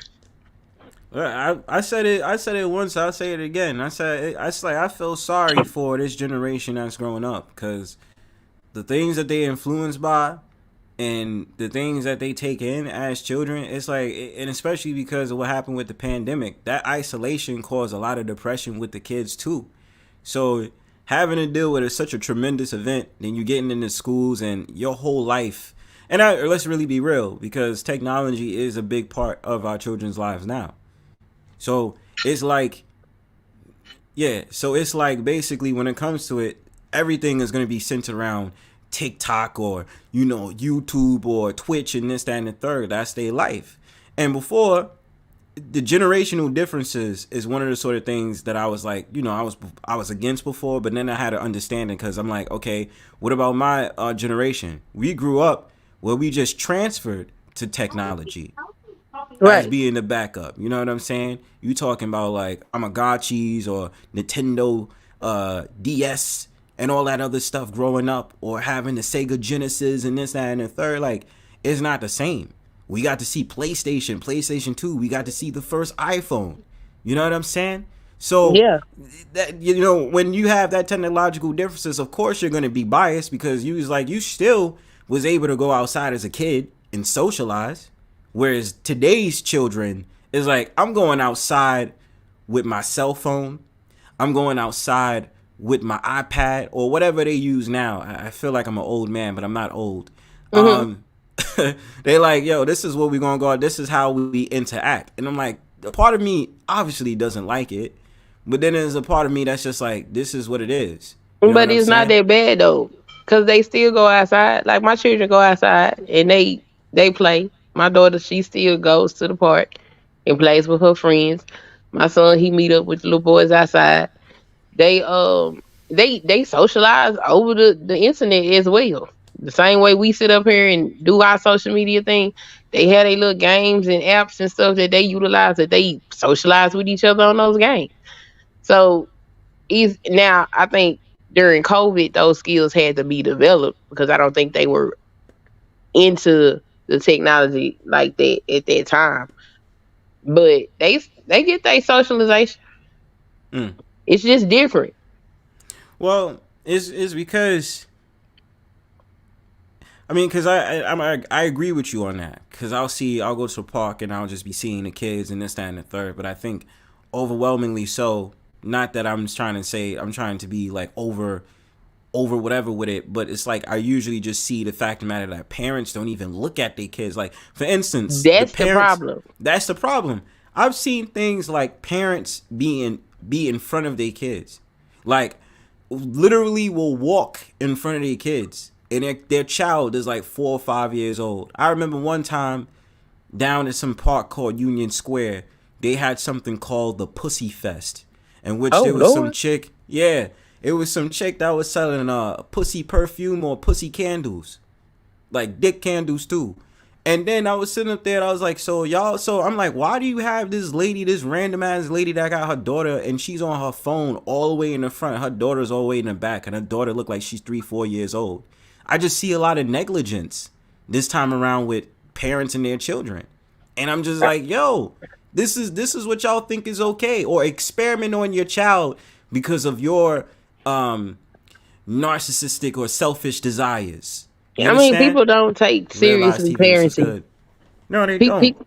No, they don't. They really don't. They like I've even sitting in these spaces and having conversations with people. I've been listening to the things people say. I'm like, you know what? What you have to realize is that a large portion of what you want to do as a person is put on hold when you have children. Oh no, it's not. No, it's not. You can have your life like they have. Yep. That's a child that's not getting proper parental supervision because it's not possible. That's a full-time job. If you gonna take your parenting seriously, it's a whole bunch of stuff that they got going on that you need to be aware of. And even with me, I'm in the house all day, every day with children, especially when they was homeschooled. Even with me being there with them full time, there are still things that I miss. It's a lot. And a lot of people don't they don't value that. They don't think it's important. These children is out here left to their own devices. No parental guidance, not being taught anything. They just feed them, clothe them, and send them on their way. And you know what's worse is that when I had seen videos about how they had a mother that would leave her 10-year-old in the house with the other 2 kids who's way younger to be the chaperone or be the one that's taking care of the kids. And I'm like, you never put them in charge to do anything because they're not prepped to do that yet, because you wanted to go out and get something to eat or go apply to a job or something like that. I just like, to be honest with you, I just really feel like it's too many times I'm seeing people's priorities messed up, and especially with their kids. It's just messed up. And they have no problem sharing their grievances or being too open to talk about their life on social media or talk about they bad this, they bad that, and this, that, and the third, and they have all these kids, or they have kids or a kid, just to still act like they don't have kids. Yeah, because, a lot of them, they had children. You'll hear a lot of people in the millennial generation say they grew up with their children. That's not good. Yeah, it's not good. That's not good. I mean, but think about it. If you 17 years old and you got a child, you are growing up with that child. And a lot of them have got to the point where, the child is more like a friend than it is a parent relationship, because that's something that they had to mature into, something that they had to learn. And by that time that child gets into their, the years where they can start making decisions on their own, developing their own autonomy, well, it's too late to really establish that authoritative dynamic that they probably should have had when they were younger. Right. I agree. Damn, I'm sorry. I was seeing what somebody was saying in chat. So, Culture Invasion Podcast says, I'm about sick as fuck of baby mamas and baby daddies on fucking YouTube. Sunkissed says, robbing children of their childhood by being fill-in parents for siblings. CIP says, Culture Invasion Podcast says, always talking shit. Well, you know what? To reply to both of y'all, or more specifically CIP, I think that also with social media, because I'm thinking beyond Skits programming us too, because let's be real, we live by the internet.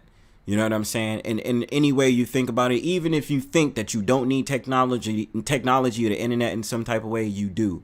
You know, that's most reliant. You turn on your phone and you're like, okay, I got the data in my phone, and you know, I need to get Uber, I need to get Lyft, or, you know, I need to get something to eat, so I'm going to use this app or this, that, and the third. We're all programmed like that. Or to know information about weather or this, that, and the third. We're not using the old ways of looking at all these different books or these brochures that go from point A to point B. We don't need that anymore.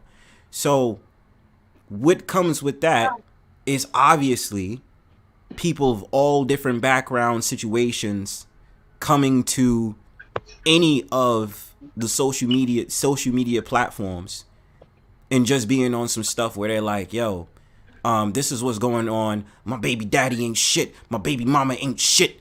You know what I'm saying? And yo, you could be sick of it. And I'm not gonna lie to you, CIP. A brother is cool with that entertainment sometimes, bro. I'll sit up there and I say, yo, this is ratchet. I don't like it. This is ratchet. But my ass is watching the whole thing. They both ain't shit. They both ain't shit. I mean, that's the team. They both ain't shit. Cause if either one of you was shit, you wouldn't be nobody baby mama or baby daddy. So both of them should just shut the fuck up. They get on my nerves too. They get on my nerves, but I'm not gonna deny like I don't watch it. Like I do. I watch it and I just be sitting I don't there. watch that shit. That shit get on my nerves. I mean, in passing, it's not like I go around looking for it, but let's just say there's a random video and they be like, let's just say, yo, James is an ain't shit father. I'm gonna click the video because I'm not gonna lie, as much as I preach all this, I ain't with all that negative shit, I ain't with all that negative talking, this, that, and the third. It's like I think I said this to someone one time. Negative stuff get views before the positive stuff gets views. It does, and that shit sad. And what's a prime example of that here on YouTube or in these spaces we in? Seeing how someone like, and I love his content, Baller X will put out that content of somebody cursing somebody else out. As much as we want to say, nah, I don't want to see that stuff out the Baller beef X sector. put that video up of that woman all up under my goddamn clothes. And that shit got so many views. And it brought so many people to my channel. And I'm just like, but when I'm over here teaching y'all how to set a table, don't nobody show up. Mm-hmm. I'm over here having conversations about how to, you know, do certain things in life. Don't nobody show up. But another woman talking under my clothes is what bring. And y'all don't think something wrong with that? Well, also the fact of the matter that that situation that happened you and Femi. That shit is insane too. I don't understand. That's why I'm like, you know what? At this point, I think this space, I'm pretty much done with it because, like, real life, seriously, I don't know. Maybe I should have an interview with one of my cousins. But I've never been one of them people that like play. Not even when I was a child. Like my cousin was older than me, and he used to pranks on my grandmama and my great auntie and shit. And I used to just be looking at his ass, shaking my head, like, why y'all do this? Shit they was sniggle and giggle about, I didn't find that shit funny. I've been like that my whole life. And so to see all these grown people play the way that they play, that shit's weird to me. I really don't understand it. I don't get what is so fascinating. Like, I understand, let's say black culture. Part of black culture is knowing how to play the dozens. You got to know how to roast somebody. Mm-hmm. And I get that. That's part of the culture and the culture that I come from. But my mind has always been, why the fuck do we think it's okay to degrade each other as a form of entertainment? I've been like that since I was a child. So the shit that I've been experiencing and shit that I've been seeing, I like, yo, bro, I can't deal with this. Because, see, when people go and they commit these atrocities, I be understanding why they do that shit, because humanity is getting on my damn. Yeah, humanity's getting on my nerves. But you know what I find annoying, and I know I said this earlier, like, oh, I would watch something like that. Like, if it was in passing, I would watch it. I probably would. I think the problem is that there's too much abundance of that shit. It's a whole lot of it. So it's like that overpasses the positive stuff that could be going on. Like, yo, somebody just started a business, somebody just started an LLC, or somebody was just talking about how you could get money and how you could do this, that, and the third, or essential things. Learn how to cook or create your own garden. That's going to be like, well, why are we doing that? What's that going to do for us? You know what I'm saying? Like, why are we going to watch that when right now I could watch some Zeus Network, or I could watch Baller X, and I could watch how such and such from this panel cuss that motherfucker out, yo. It's or crazy. The fact of the matter, they talked under your clothes and didn't even understand who you about and what your message is about. That shit crazy. That is crazy to me. I don't understand it for the life of me. I'm like, okay, I'm a person that advocates marriage, especially between black folks. I'm a person that advocates these children growing up in stable environments. I advocate women passing those sons to their fathers, because you don't know what it is to be a man in this society. I don't care how ain't shit you think he is. If he's not gonna get your child killed, then he needs to be with his daddy. I don't give a fuck if he live in a shack with a hole in the goddamn roof. There is something that boy is gonna learn from his daddy. That's where he needs to be. And like this type of stuff, nobody know that nothing about that, because nobody come over there and talk to me. But to degrade me, to try to break me down as a person, to try to paint me to be something that I'm not, that's what people tune into. And I'm just like, it is so many wretched, terrible ass people y'all can watch. Why the hell do you want to put me in that damn category with that shit? Why? Because people need something to talk about. And then you gotta also realize, by some standards, it's also personality traits too. When you have a personality trait that a lot of people is like, when they know you stand out, that's when they have the tendency to want to mess with you. Because I find it sometimes that people want to mess with me because of how I stand out. And like, I don't like that dude Bronzebird. I hate Bronzebird, or this, that, and the third. But then you come to my channel, I'd be like, yo, let's have an open panel and just discuss stuff. I didn't know he was like this. I was like, because you don't pay attention to my page. And look how low-key my shit is. What the fuck? People knew about the Brownstone Powwow and Bronzebird. But it's not until something controversial happens, and it's just like, oh yeah, we gonna play it. What happened on Bronzebird's page? Damn, where were y'all at when I had all these 800 something videos and did my pre-records? Where was y'all? Why y'all didn't share that shit? Like, where was y'all at? Right, because the pre-records be lit. That's why I call your ass little manosphere. I was like, you be trolling me with that. I'll be like, yo, stop calling. I'll be like, yo, I can't stand your ass for that shit. I'll be like, Sunkissed, stop.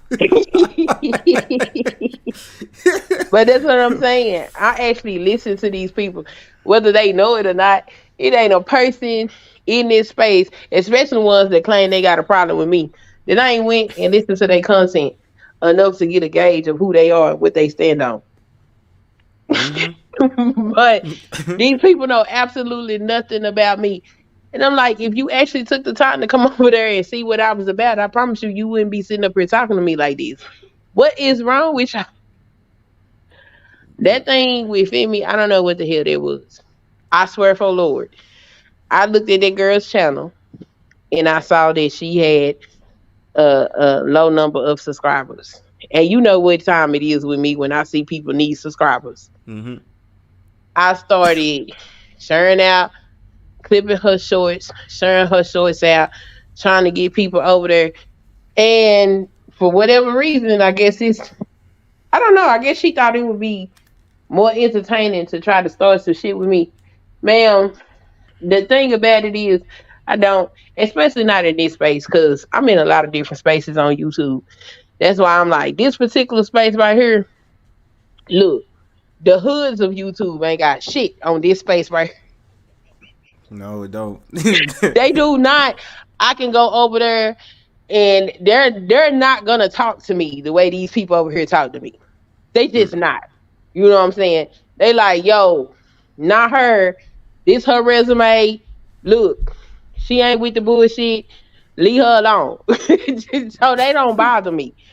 But in this space right here, I see some of the most worst behavior. And I'm like, if I was to look at this and I would say the hoods of YouTube would be, I guess the lower income areas of the black community, I would say. Okay, if I'm to compare it. And if I'm gonna look at this space and this supposed to be middle class black America, yo, we in trouble, bro. This is not Real Housewives of Potomac and all that shit. Like, bro, we in the hood, bro. You know what I'm saying? Yo, I have never seen. If you want to see a crab in a barrel mentality, look at this space. Oh yes. Like, don't go to the hood.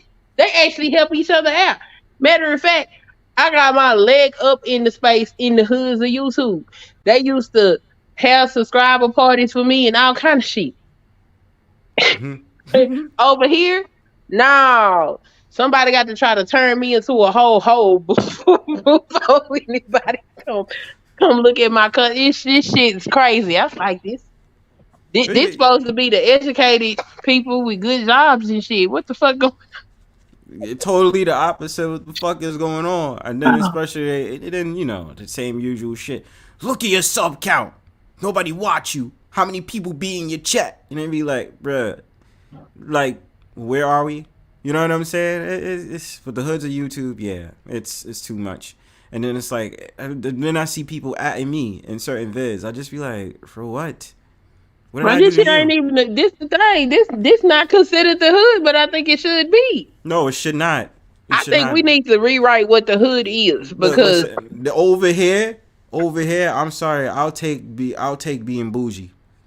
I'll take being bougie. This is middle class. You know what I'm saying? Yeah, now fuck this middle class. This middle class is bullshit. Nah, this is not no bullshit. Nah, this is middle class, goddamn. Oh, you talking about the Brownstone? Yeah, the Brownstone Powwow is upper class, yo. The mentality is, you know what I'm saying? This is where you park your car. You know what I'm saying? You gotta walk. Oh. You gotta walk to come here.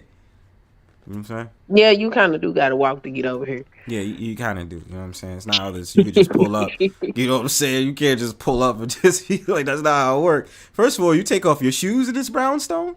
You know what I'm saying? JMANz was good.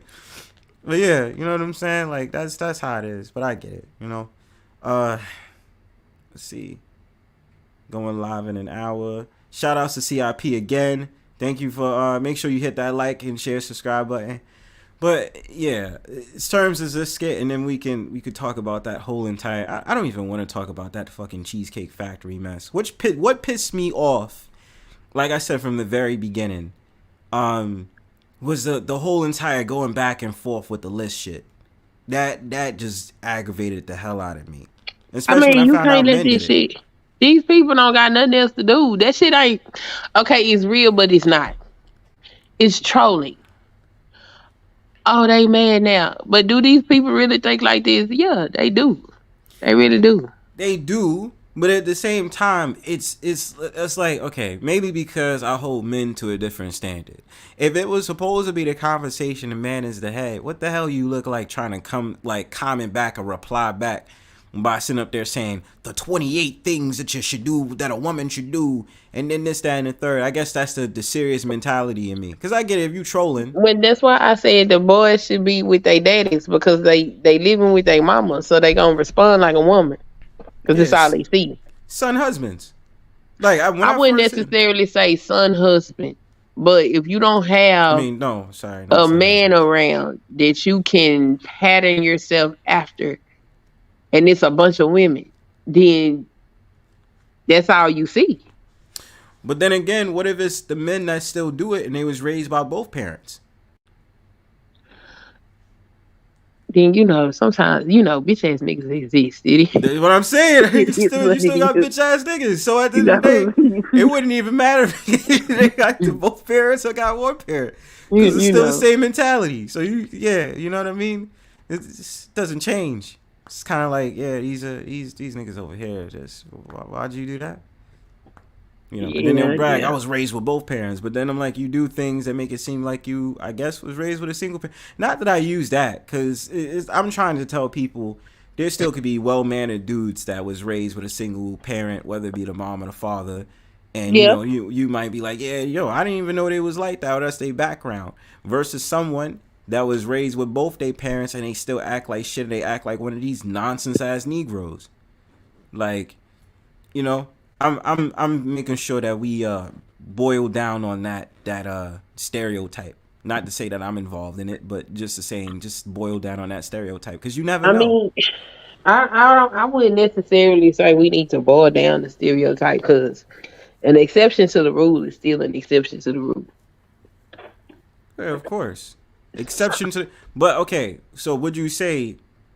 Okay, this is interesting. I need to know this from everybody too, and especially anybody that still want to hit the link. I'm gonna do it for like 30 minutes. So, okay.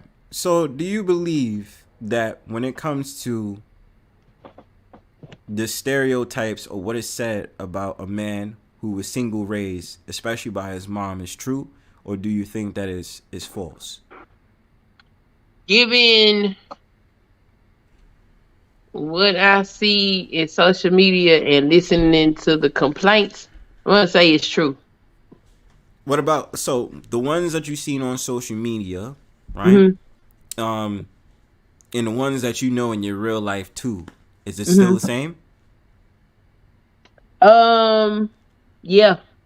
Okay. And then what about the ones that was raised with both parents? Do they have the tendency to have the stereotype, well, he's well-mannered and he acts like this, that, and the third because he was raised with both parents? Not always, no. Not always. Nope. Right. Nope. That's not always 100% true. Because you can be raised with both parents and still turn out to be an asshat. Yeah, you could still be a dummy. You know what I'm saying? And that's what I'm saying. Because I mean, I've seen it plenty of times. They'd be like, "Oh, I was raised by mom and pops," but it's just like you just really be on some fuck shit every time I see you. You know what I'm saying? See, that's the other thing. You got two. I think this is my personal opinion. Two dynamics there. You have the mother that dominates the household, right? Dad just kind of let her do whatever, and so there's that. And then you have the parents that just spoil the child because they can't.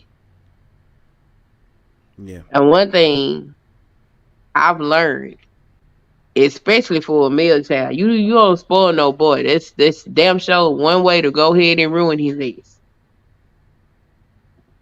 Yeah. Yeah. I agree with you. Because the man is not gonna learn. Like, if you spoil him too much, he's gonna exactly coddled. Exactly, CIP. He needs to have balance where it's like, yo, you know, you go on BI or you gotta learn this, you gotta learn that. Like, I can't always gift you with everything in the world. Sometimes you gotta get out on your own, especially when you need those tools as a man and you're not supplied with that because your whole life you've been spoiled. It's like, nah, it's not how you going properly. He's not gonna be able to learn. He's gonna always be codependent. I always, I've been a homemaker pretty much the whole time we've been married. And my son, he in his teenage years, so there's a level of responsibility that I expect from him. And he wasn't meeting that expectation, and I was like, I don't understand why he not meeting this expectation.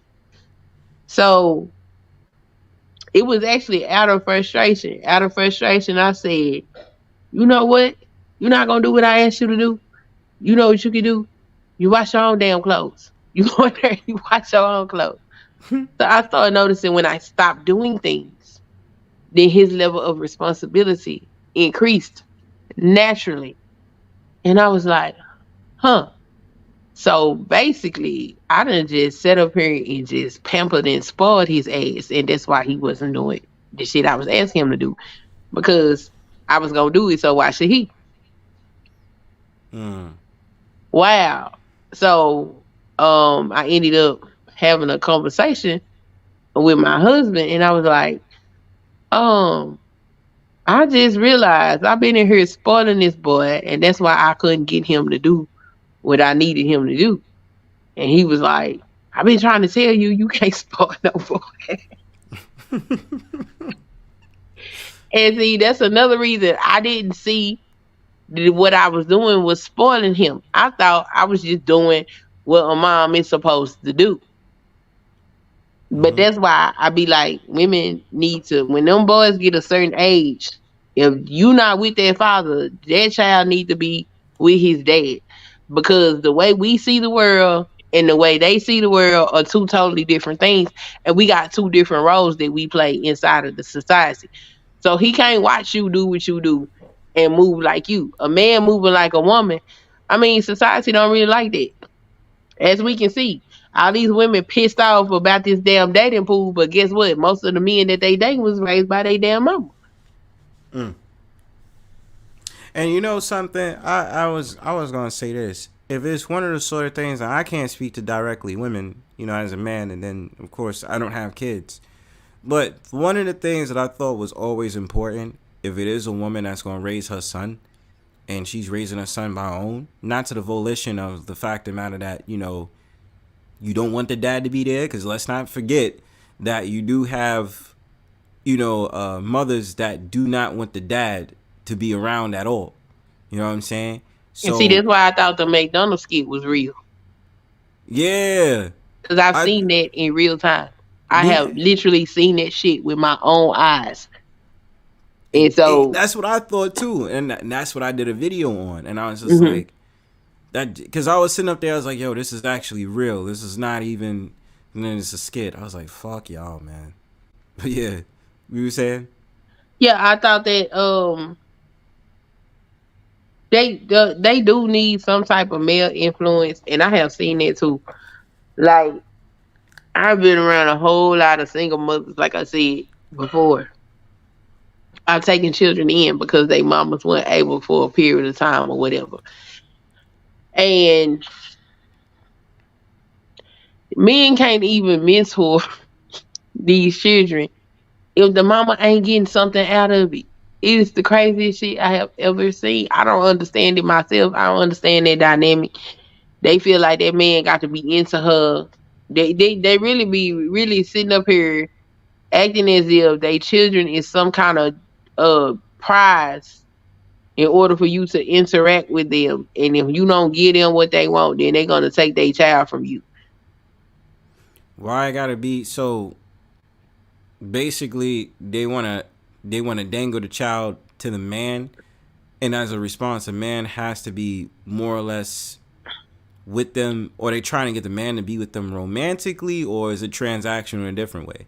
Romantically, sexually, whatever the hell it is she thinks she gonna get out of this man. They be dangling these children in front of these men that's really just trying to give back to the community. And I just be like, this shit right here don't make no sense. This is crazy. Don't make no sense.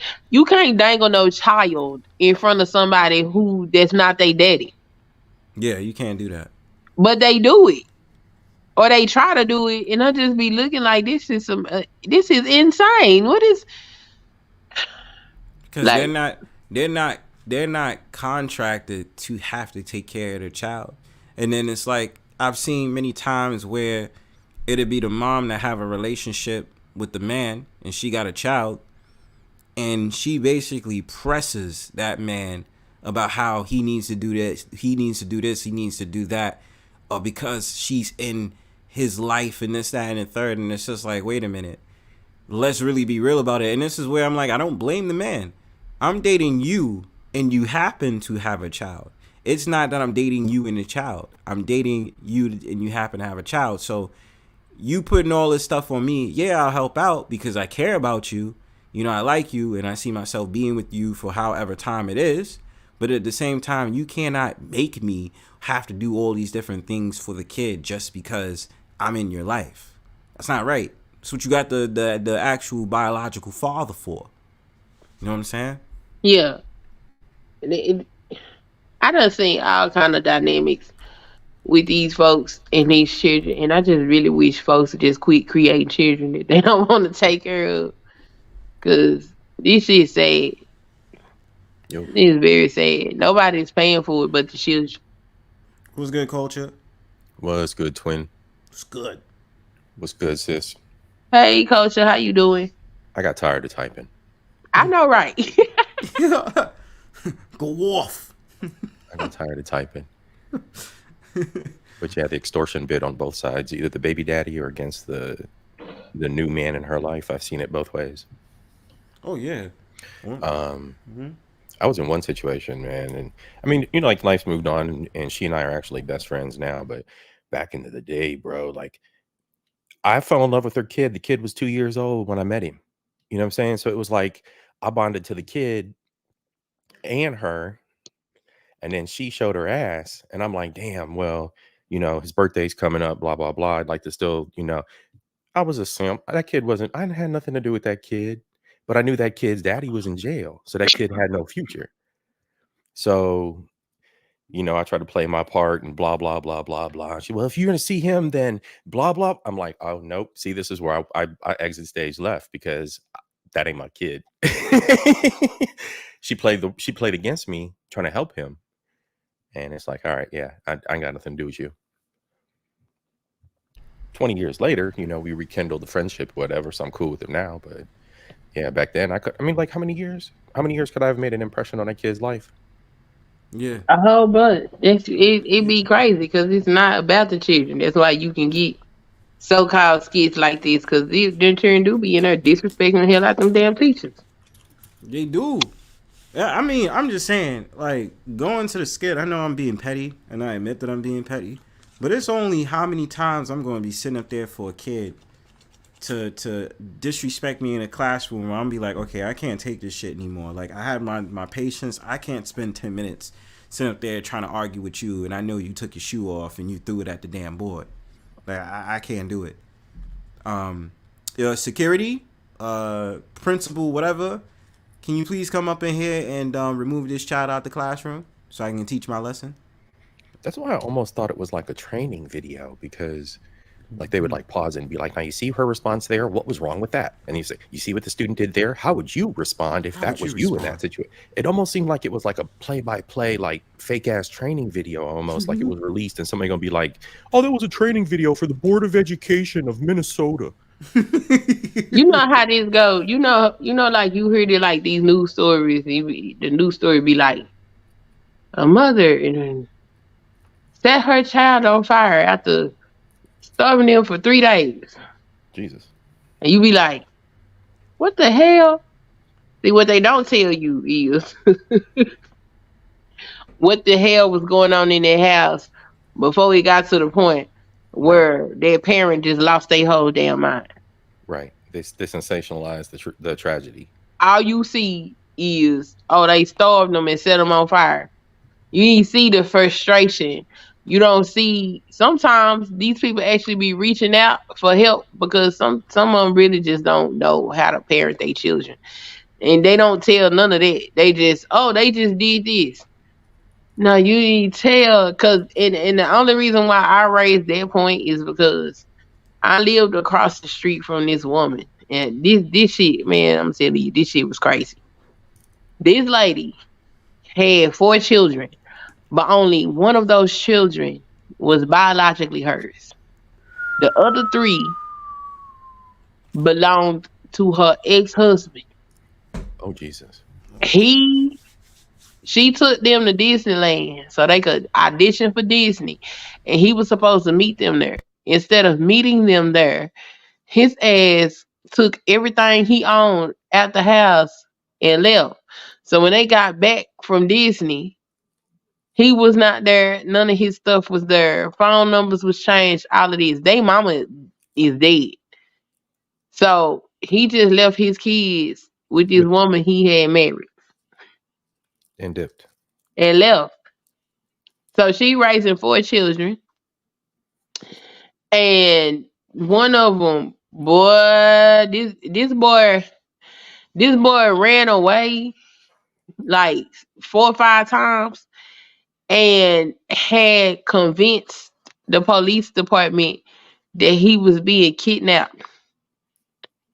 They was sending out helicopters and everything looking for him. That low You key. know, That sounds like low key what my youngest brother did. bro was under the fucking porch deck of the house. That straight sounds like some shit my brother did. But see, some of these children behave this way, and you responsible for rearing them or whatever. And then there was this one story a couple of years ago where this lady killed this little girl, and she was like, "All right, y'all come and get me. I killed her," and went to trial. She didn't testify for herself. She didn't say nothing, and I was like, you know what? I ain't even mad because see everybody like, oh, they're so innocent. No, these is people just like y'all raggedy ass people. Some of these children ain't right. And you don't know what these folks be going through. Now, all of these people is not cases of neglect. Some of these people just fucked up, including these children. All these children shouldn't be here. And that's an unpopular opinion that I have. But people just out here randomly, casually having sex. Some DNA shouldn't mix. Okay? Bringing hell spawn to the planet. It's like genes in a hell basket on a hell boom in a hell womb. Because obviously I've heard this story so many times, or certain women that I remember, they knew that they wasn't supposed to be with the man that they were supposed to be with. Like they knew, like, oh nah, well, we just had some great sex and I wound up getting pregnant, so I ain't tell him. Or some excuse they would have gave, but they just inherently knew. You know what I'm saying? So it's just like, why set yourself up if it was gonna be already a fucked up relationship or a fucked up transaction from the start? And now you sit up there carrying the child and you hate the man the child you carry. And it's really crazy, because then I kind of feel bad. I don't want to say the word, but basically ABORT. Like I sit back and sometimes think to myself, it's like, well, on certain aspects I can understand if you do it, but then at the same time, then I'm wrong, because I'm just like, I'm technically against it, because the way to avoid all that shit is always contraceptives. No. So, that's why you say no. I got pregnant on birth control. That's true. There is somebody that told me that birth controls do not work. That they used it before, and it does I wouldn't not work. say they don't work. No, they do work, but I'm saying for that woman in particular, she told me. Yeah, sometimes you can get pregnant on birth control, so I wouldn't say that. And there are times, like, I'm pro-choice. Yeah. I've never personally had to go to an abortion clinic. Praise God for that. But I'm still pro-choice, and I have spoken to women where I've had to help them make the decision whether they was gonna keep that child or abort that child. Right. And I remember this one lady in particular. We went through this. We had this conversation. More times than I care to admit, because of all the different situations she got into. One of the situations she was in, she was dating this guy. They dated for like 2 years. They got proposed. He proposed. They was planning a wedding. In fact, the wedding was 2 weeks away. 2 weeks before the wedding was supposed to happen, his wife messages her on Facebook to let her know that she's his wife. At the same time, she finds out she's pregnant. Oh, well, that's not a clusterfuck at all. Yeah, so she aborts, of course.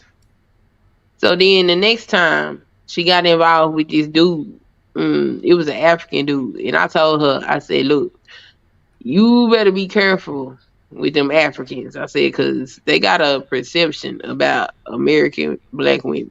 Okay? Mm-hmm. I said, now, he'll make you feel like $1 million and all this stuff. And I said, there are cultural differences that you need to be aware of. I said, but I wouldn't necessarily trust nothing he got going on. Well, of course, nobody listens. So she didn't listen. She ends up getting pregnant.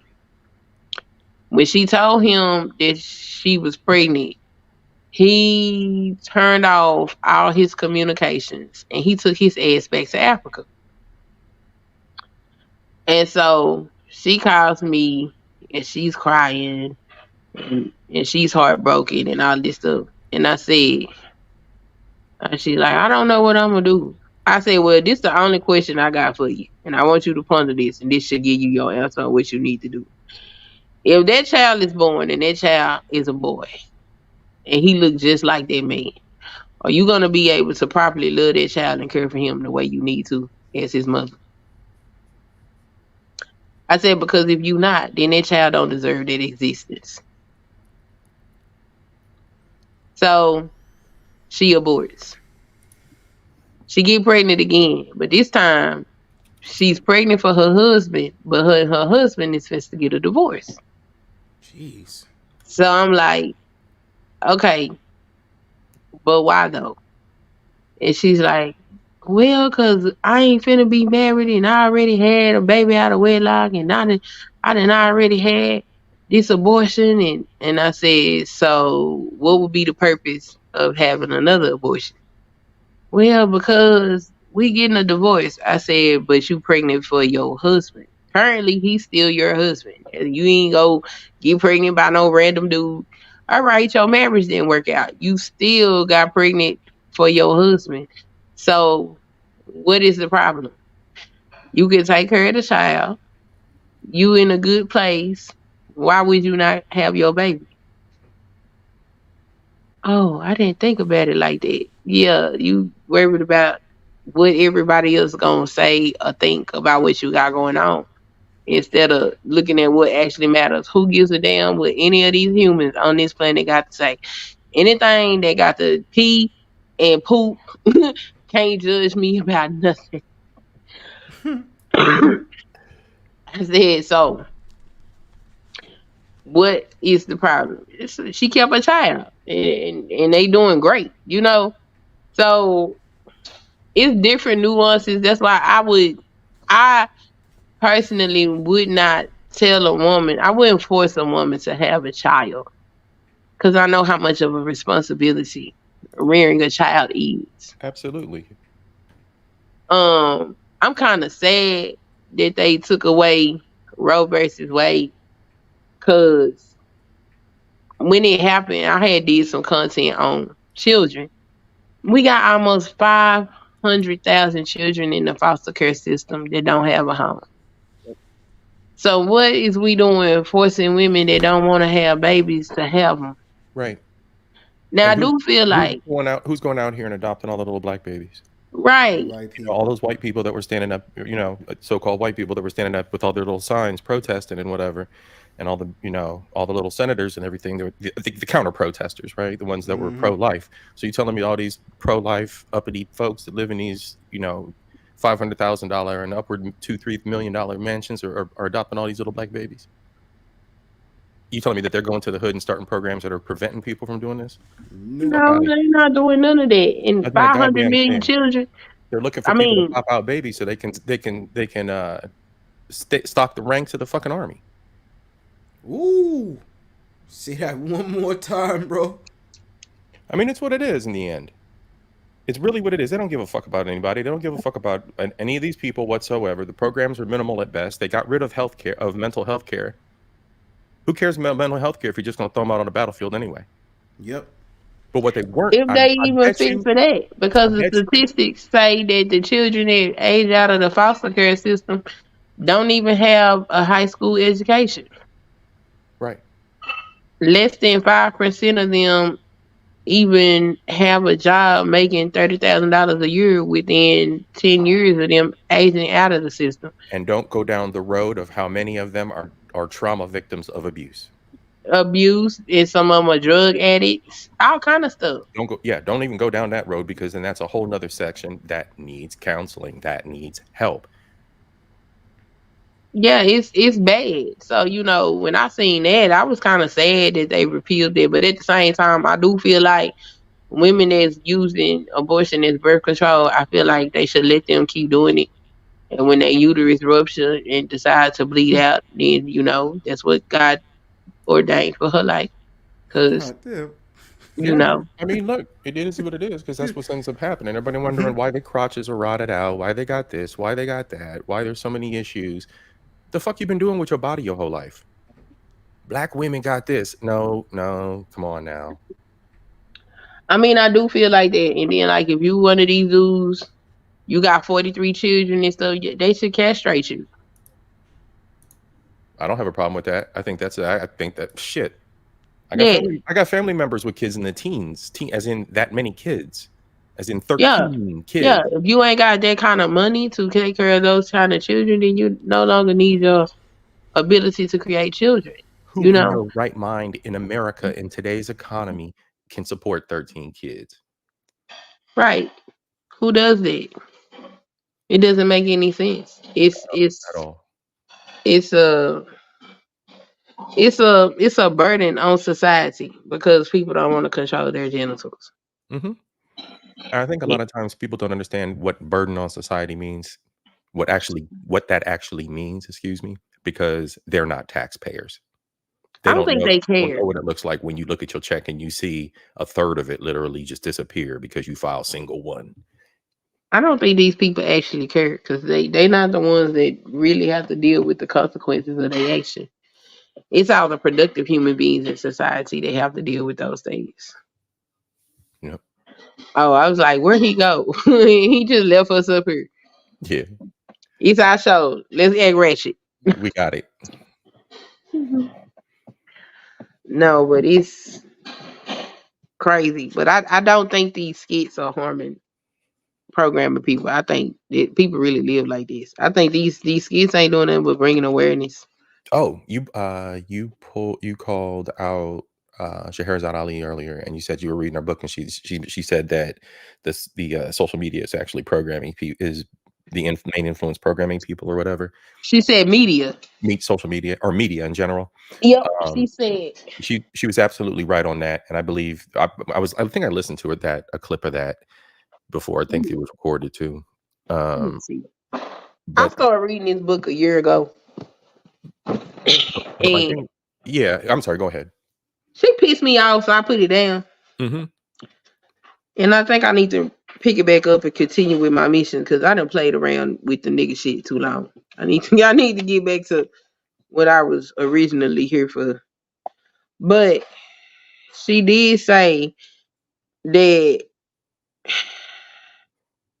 she said black women get they information and how to do things from media like Cosmopolitan. And I do remember the Cosmopolitan magazine. I wasn't old enough to give a damn about it, but I do remember hearing it all the time. Did you see Cosmo and all that shit? She said that's where black women be getting their ideas about stuff. It's all fantasy. Then she started talking about the Disney movies and all of that type of stuff. Mm-hmm. And I was like, those are part of the fabric of American culture. Yeah, but then you sit back and you listen. Like, okay, for instance, in this space, of course, I'm a woman, so I've heard black women forever. Okay, I remember when I got on YouTube, the BWE hadn't formed yet, but it was on its way. And when it got here, oh my God, I done heard them for years and years and years and years and years. Not to mention all the women that I grew up around. I have heard the black woman's plight. Yes. The Manosphere, when I started growing my channel, that's when I went over there and started listening to them. If we talking about women that are receiving their information through media sources and men that are being reared by these women, it's very obvious sitting in these Manosphere spaces. It is. That these men have been reared by women because they are just as nonsensical and heads in the clouds as the women are. And I'm just like, absolutely. What the hell's going on? Yep, absolutely. It's a snake eating its tail and it's come back around to haunt itself because what you're looking at now are the byproducts of the Oprah babies. Yes, I'm like, these are the byproducts of the Oprah babies, and these are dudes that are my age. These are 50-year-old niggas and younger. And I don't know if I would necessarily blame Oprah for this situation. I know. I call it that. But I hear people say that a lot, and I can't say that I'm well versed on Oprah's Well, content. here's the thing: media.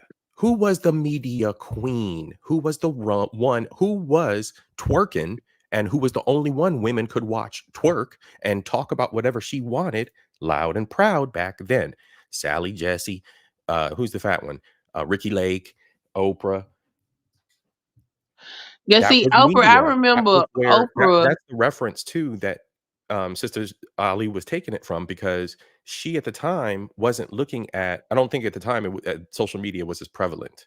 It was starting to come. I think when she wrote that, it was starting to Now get. this she wrote this book. This book came out in 1989, Yeah. I think. Yeah, so it was the TV media generation, and see, the people weren't going to school concentrating like they were. So what was the next big influence? Whatever pop culture was. So it was the Ebony Jet, it was Cosmopolitan, it was what was the other one that women read? And then you had the big push through the 80s of like the girly pop magazines with all the hairy chested teen boys on it and shit, and all Tiger Beat and all that shit with the not Backstreet Boys. Who came before? New Edition on there. Or now who are the white kids?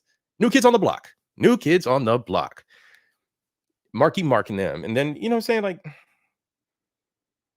Yeah, so like I don't know. I that can't was the remember. media. That was where everybody was getting it from. Yeah, I don't remember oh, his chroma messed up. Okay. I don't remember much of her content. I just remember a couple of episodes. And I remember she had some psychologists up there, and they were basically laying blame to people's problems being because of their mothers. So like I remember certain shows like that. And so hey Brownie Ellie. And hey, April, I'm glad you're back. I remember hey April Showers. I remember shows like that. And I'm like, I don't think Oprah is this goddamn monster that everybody making her out to be. She's not a complete monster, but she enabled thought processes that spurred behaviors. And being the media titan that she was it. There wasn't anything else. There wasn't the Oh internet yeah, for people to be Oprah distracted by. dominated the airwaves. That's for damn sure. She dominated. She Yeah, she did. dominated. And when she, and then it wasn't heard, people did gravitate to Ricky. And here's the thing: you were talking about the lady growing up with the women, and I joke about this. I say I've seen titties through their whole entire stage through life. Titties I done dated all the way through old titties, because I grew up in a matriarchy who were shameless. These were shameless women. So I know exactly what they were watching on TV. I watched how they talked about men. I watched how they moved in the streets. I grew up in an absolute matriarchy. I'm watching these women now go from cat lady stage to lonely old woman. Will you come over and help me change this light bulb? Oh wow. I'm watching an entire matriarchy completely decimate because they ain't need no man. I mean, that's just what it is. So I've got a different view. I mean, yeah, you would, because I mean, we different genders or sexes, so that makes sense. Yeah. But it's he dropping links. Cartel in the building. How you doing, Cartel? But yeah, I don't know. This shit's out here. This shit is weird. It is weird. It is weird. It's very weird. And there was something that, and I'd be everywhere. So I was over on Michonne Denise's like Thursday or Friday or something. She was doing the rerun of like Vivica Fox and Kendra G and somebody else are all together on this panel. And one of them shouted out something about, it might have been Kendra. I don't know. It was Kendra or Vivica, but they were shouting out about I know what it was. Vivica was talking to Kendra, and Vivica she daughtered her. She daughtered that woman to talk down to her, to hamper her expectations about what to expect about a relationship. And Kendra old as hell. Kendra, what, my age, 40s? She our age. The lady that do the relationship thing. Yeah, everybody go on Kendra's show. Kendra, I got 15 kids. I'm looking for a high value, high dollar man with 6 figures. Who daughter? Kendra daughter who? No, Vivica daughtered her. Vivica would talk down to her. Vivica was like, now listen here, girly. Listen here, girly. You're gonna have to think about this before you meet a man. And what it was Vivica was trying to Auntie Jackie Kendra, right? The whole thing where Bronze be like, Big Mama dead and Auntie Jackie deleted her, right? So she tried to Auntie Jackie Kendra, and she's like, well, you need to be on your game and have your business right, and this, that, and the other. Kendra is probably running circles around Vivica's old weird looking ass. But ain't they around the same age? Nah, Vivica old as shit. Vivica kicking 60 in the ass. Kendra our age. Oh, Kendra looked like she was put away wet, but she our age. Okay. Yeah, Kendra. Yeah. Wow. Kendra looked like she was rolled hard and put away. I don't know what make Vivica think she can open her mouth about anything. She ain't got nobody's relationship. But it's that same kind of bullshit. It's just like people don't stop to listen, man. They just be talking mad shit and not listening to the fact that Kendra had her position and she already. I mean, look, Kendra got the radio and this and that and yeah. She probably got products. She probably, getting sponsored by somebody else's shit too. Like people diversify their income. People know what's up. She's a technology runaround. She's been around and everything. Vivica's old school. Vivica don't know shit. Vivica still thinks she's doing something on that stupid ass show she got. So she's looking at things one-dimensional, and she holding other people back and whatnot. Or trying to. Yeah. But then that's why gatekeeping success from other people. Yeah, that's another reason why the younger generation don't respect the older generation because of shit like that. It's ridiculous. If you not going, I don't know. It's one thing to be old and accomplished. It's a whole other thing to be old and ain't accomplished and trying to tell me how to do something. Because if you knew how, why didn't you do it when it was your time? Right. Exactly. And stop trying to live vicariously through somebody else by controlling what they're doing. There's help and there's control. It really is. It really is. And what the hell? What other... Bronzebird, is them the only clips you had? Yeah, I know. What other clips you got? Because that Cheesecake Factory lady was absolutely ridiculous. Which I still don't think that that's a skit. I don't think it was a skit either. I think it was really, really self-destructive. And dude that was sponsoring their date or whatever. I don't know. I just subscribed to his channel because I was curious about his content. The dude with the African hat on. Kevin is a polygamist. The simp, yeah. He's a polygamist. I don't know shit about. We're gonna sponsor a new date. I'm talking shit. He got shit. I didn't even watch it. Oh, okay. He got 2 wives. That's what I thought. So I mean, yeah, that's what I thought you were saying. A simp. Yeah. I saw clips. I'm not gonna lie. I didn't really see it, so I don't want to talk too much on it. Was it the fact that he was trying to agree and reason with the woman that was on that interview? Because I thought when I seen the clips, I don't know what the hell he was doing. I thought that was a shit show. I was like, who the hell? You mean when the black dude interviewed the Middle Eastern dude and the chick, right? Yeah. Okay. Yeah.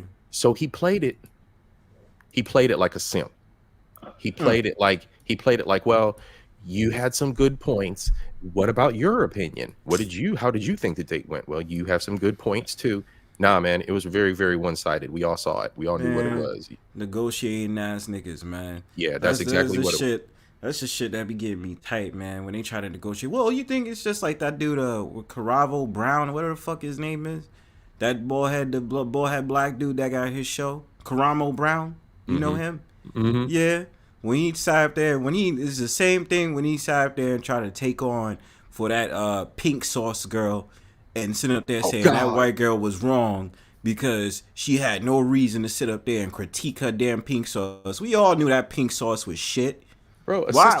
a sister that was a sauce, that's a sauce champion that inherited her like grandfather's sauce company down in Tennessee or something, reached out to her like, "Hey girl, I got a company, I can help you." And the bitch was like, "Nah, I ain't got nothing to do with you." Nothing. Oh, mind you, this Typical is the nigga same behavior, chick. typical colored Nigga behavior. shit. Nigga shit. You know what I'm saying? So Acting like a the code. fact of the matter is like when you have the same chick that's looking dumb as fuck on social media talking about FDA. Well, what do you mean FDA? I don't sell drugs. Right. Yo, I you should really can't- sit you there and can't look at my type. laptop, and I was like, yo, this chick, Chef P, whatever the hell her name is.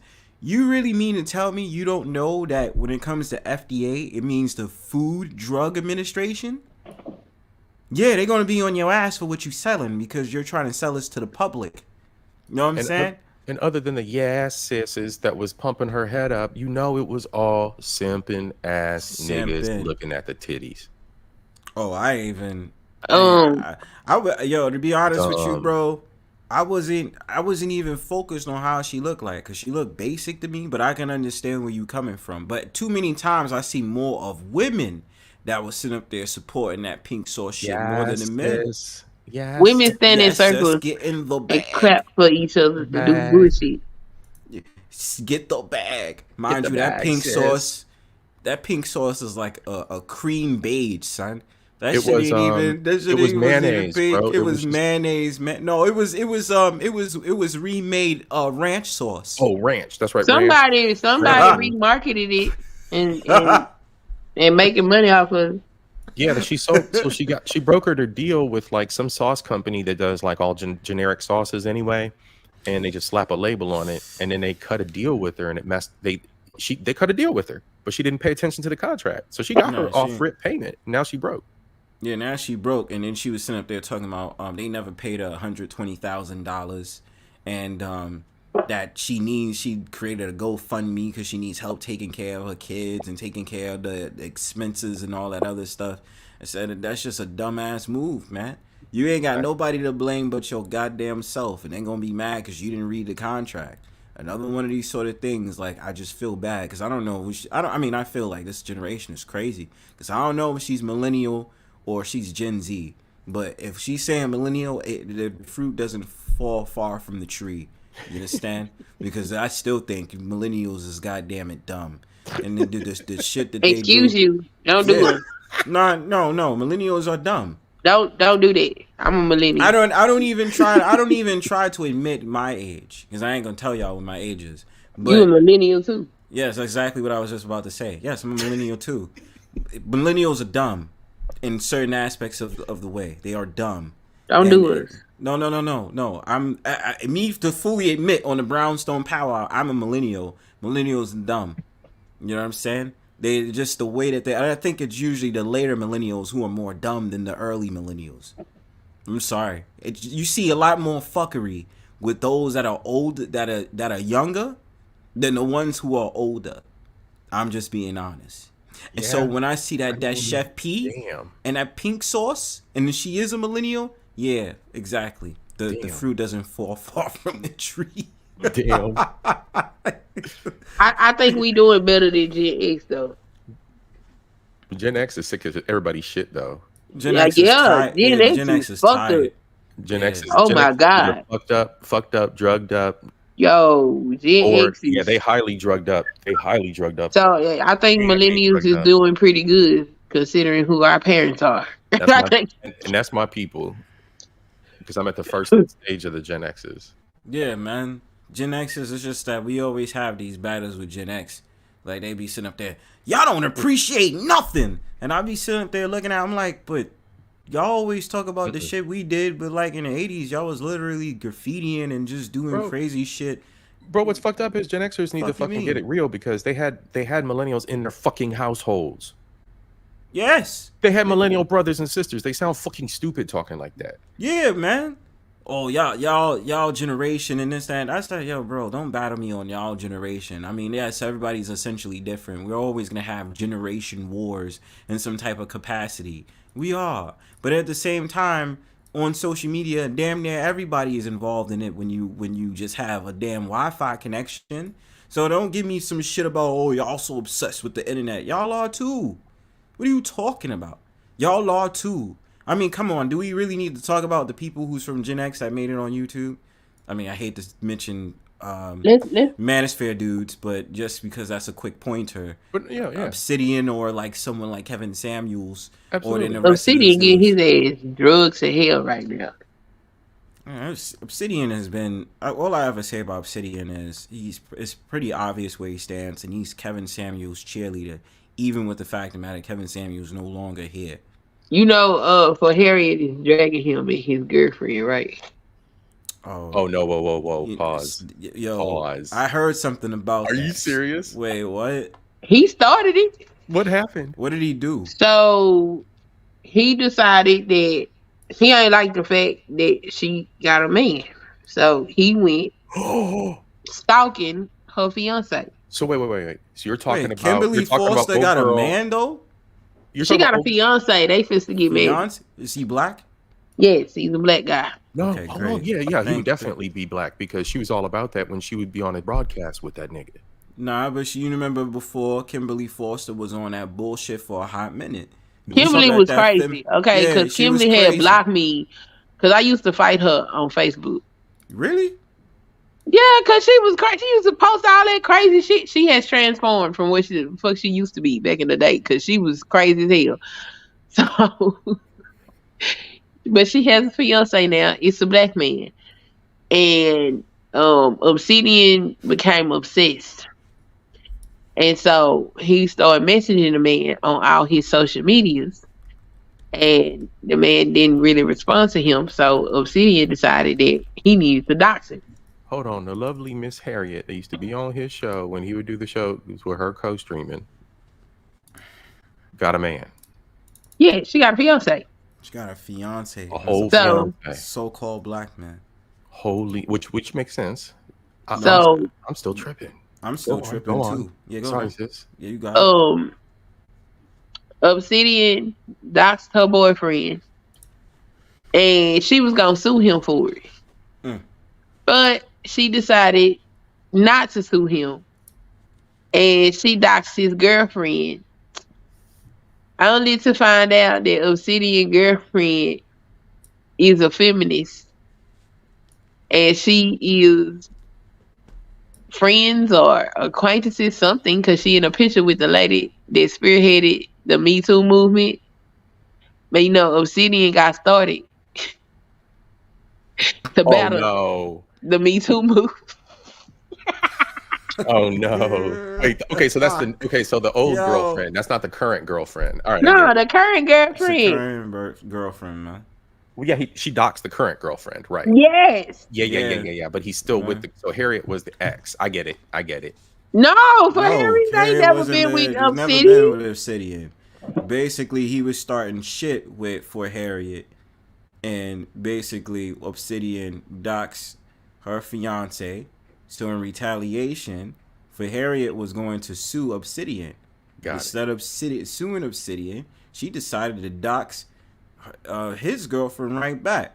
And that's what whatever her name is. Yes. Yeah. So that's now where I they got found confused. out. That's where I got confused. That she a whole feminist. That she's a whole feminist, man. Well, I knew hanging she around was with Me Too. Which I thought. I mean, I thought so. I thought she was like uber. Yeah, that made sense. But it's like this, man. I don't trust a word on what I just get annoyed with the shit that Obsidian says. I just stopped watching him after. I never was really into him like that, but I think the whole wave when it came to Kevin Samuels and then he took in just pearly things, I just was like, yeah, this is all about money. And you say you make a bag of a female fuckery. It's corny.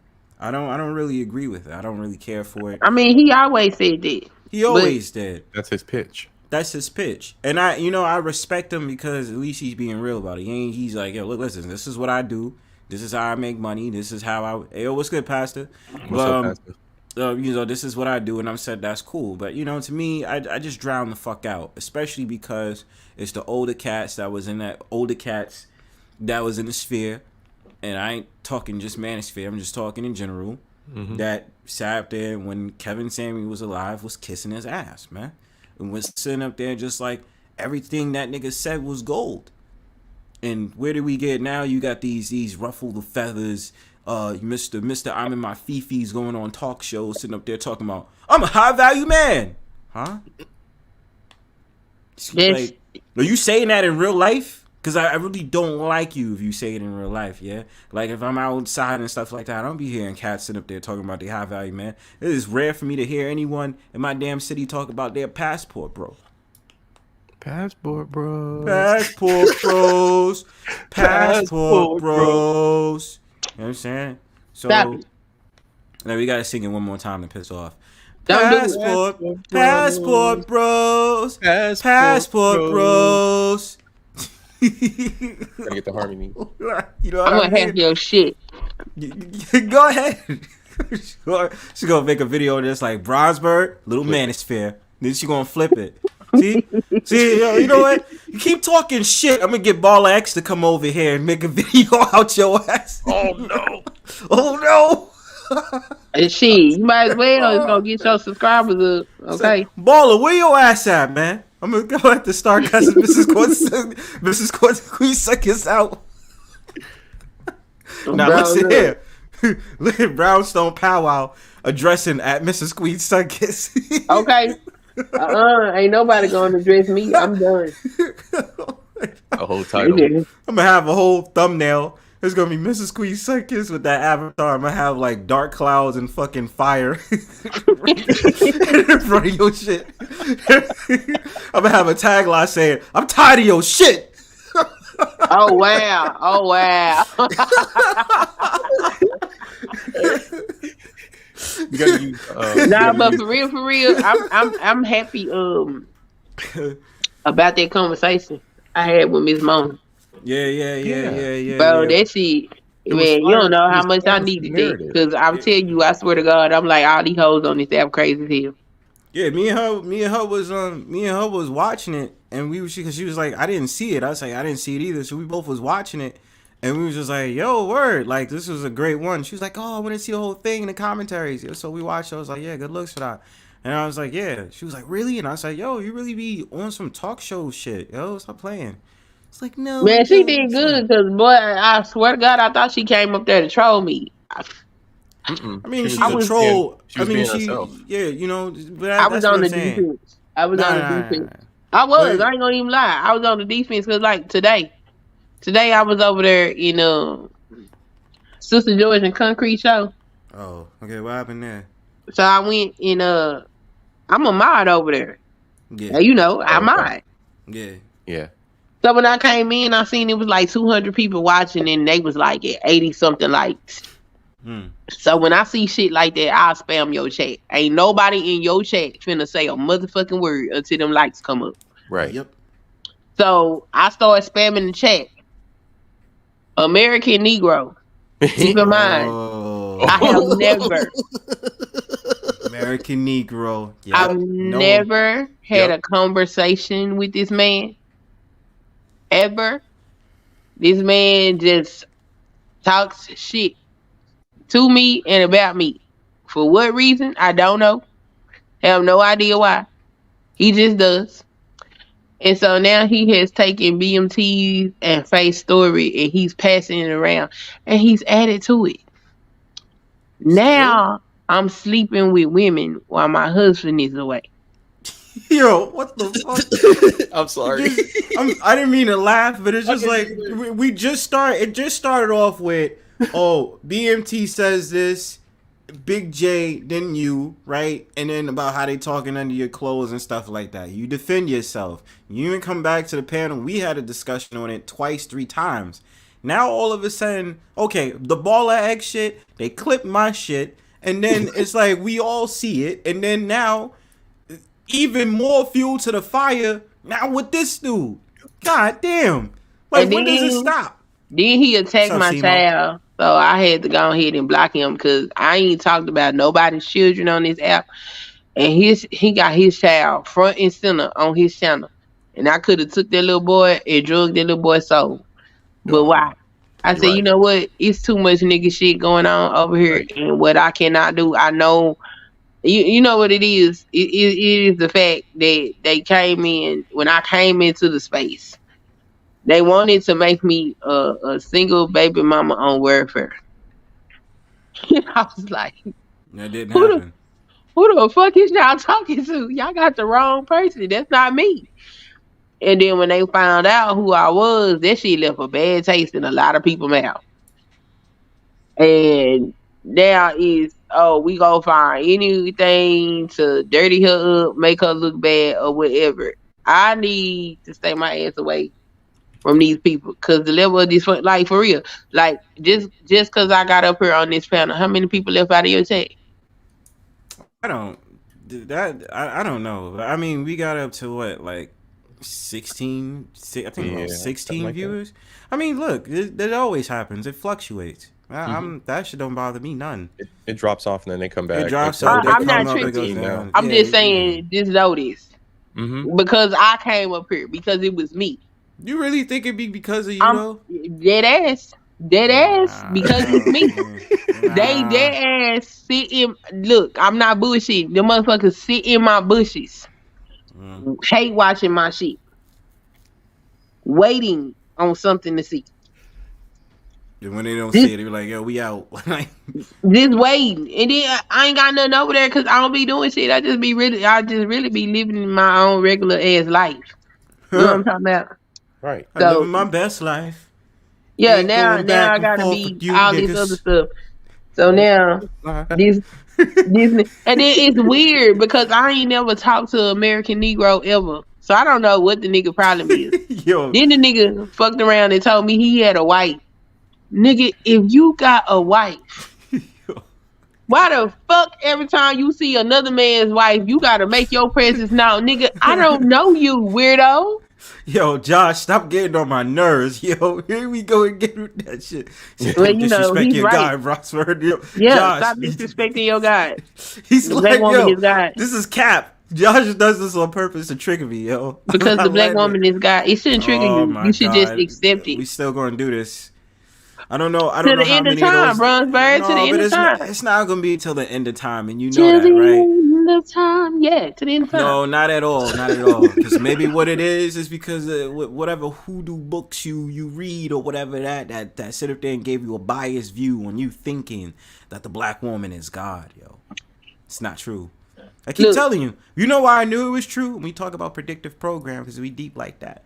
Why why on the good times did they have a picture of Black Jesus on that wall? Black Jesus? Black that Jesus? Was after Michael almost got his ass beat by fire. Hanging on a child line. Good times. He finna get beat on by that white Jesus, okay?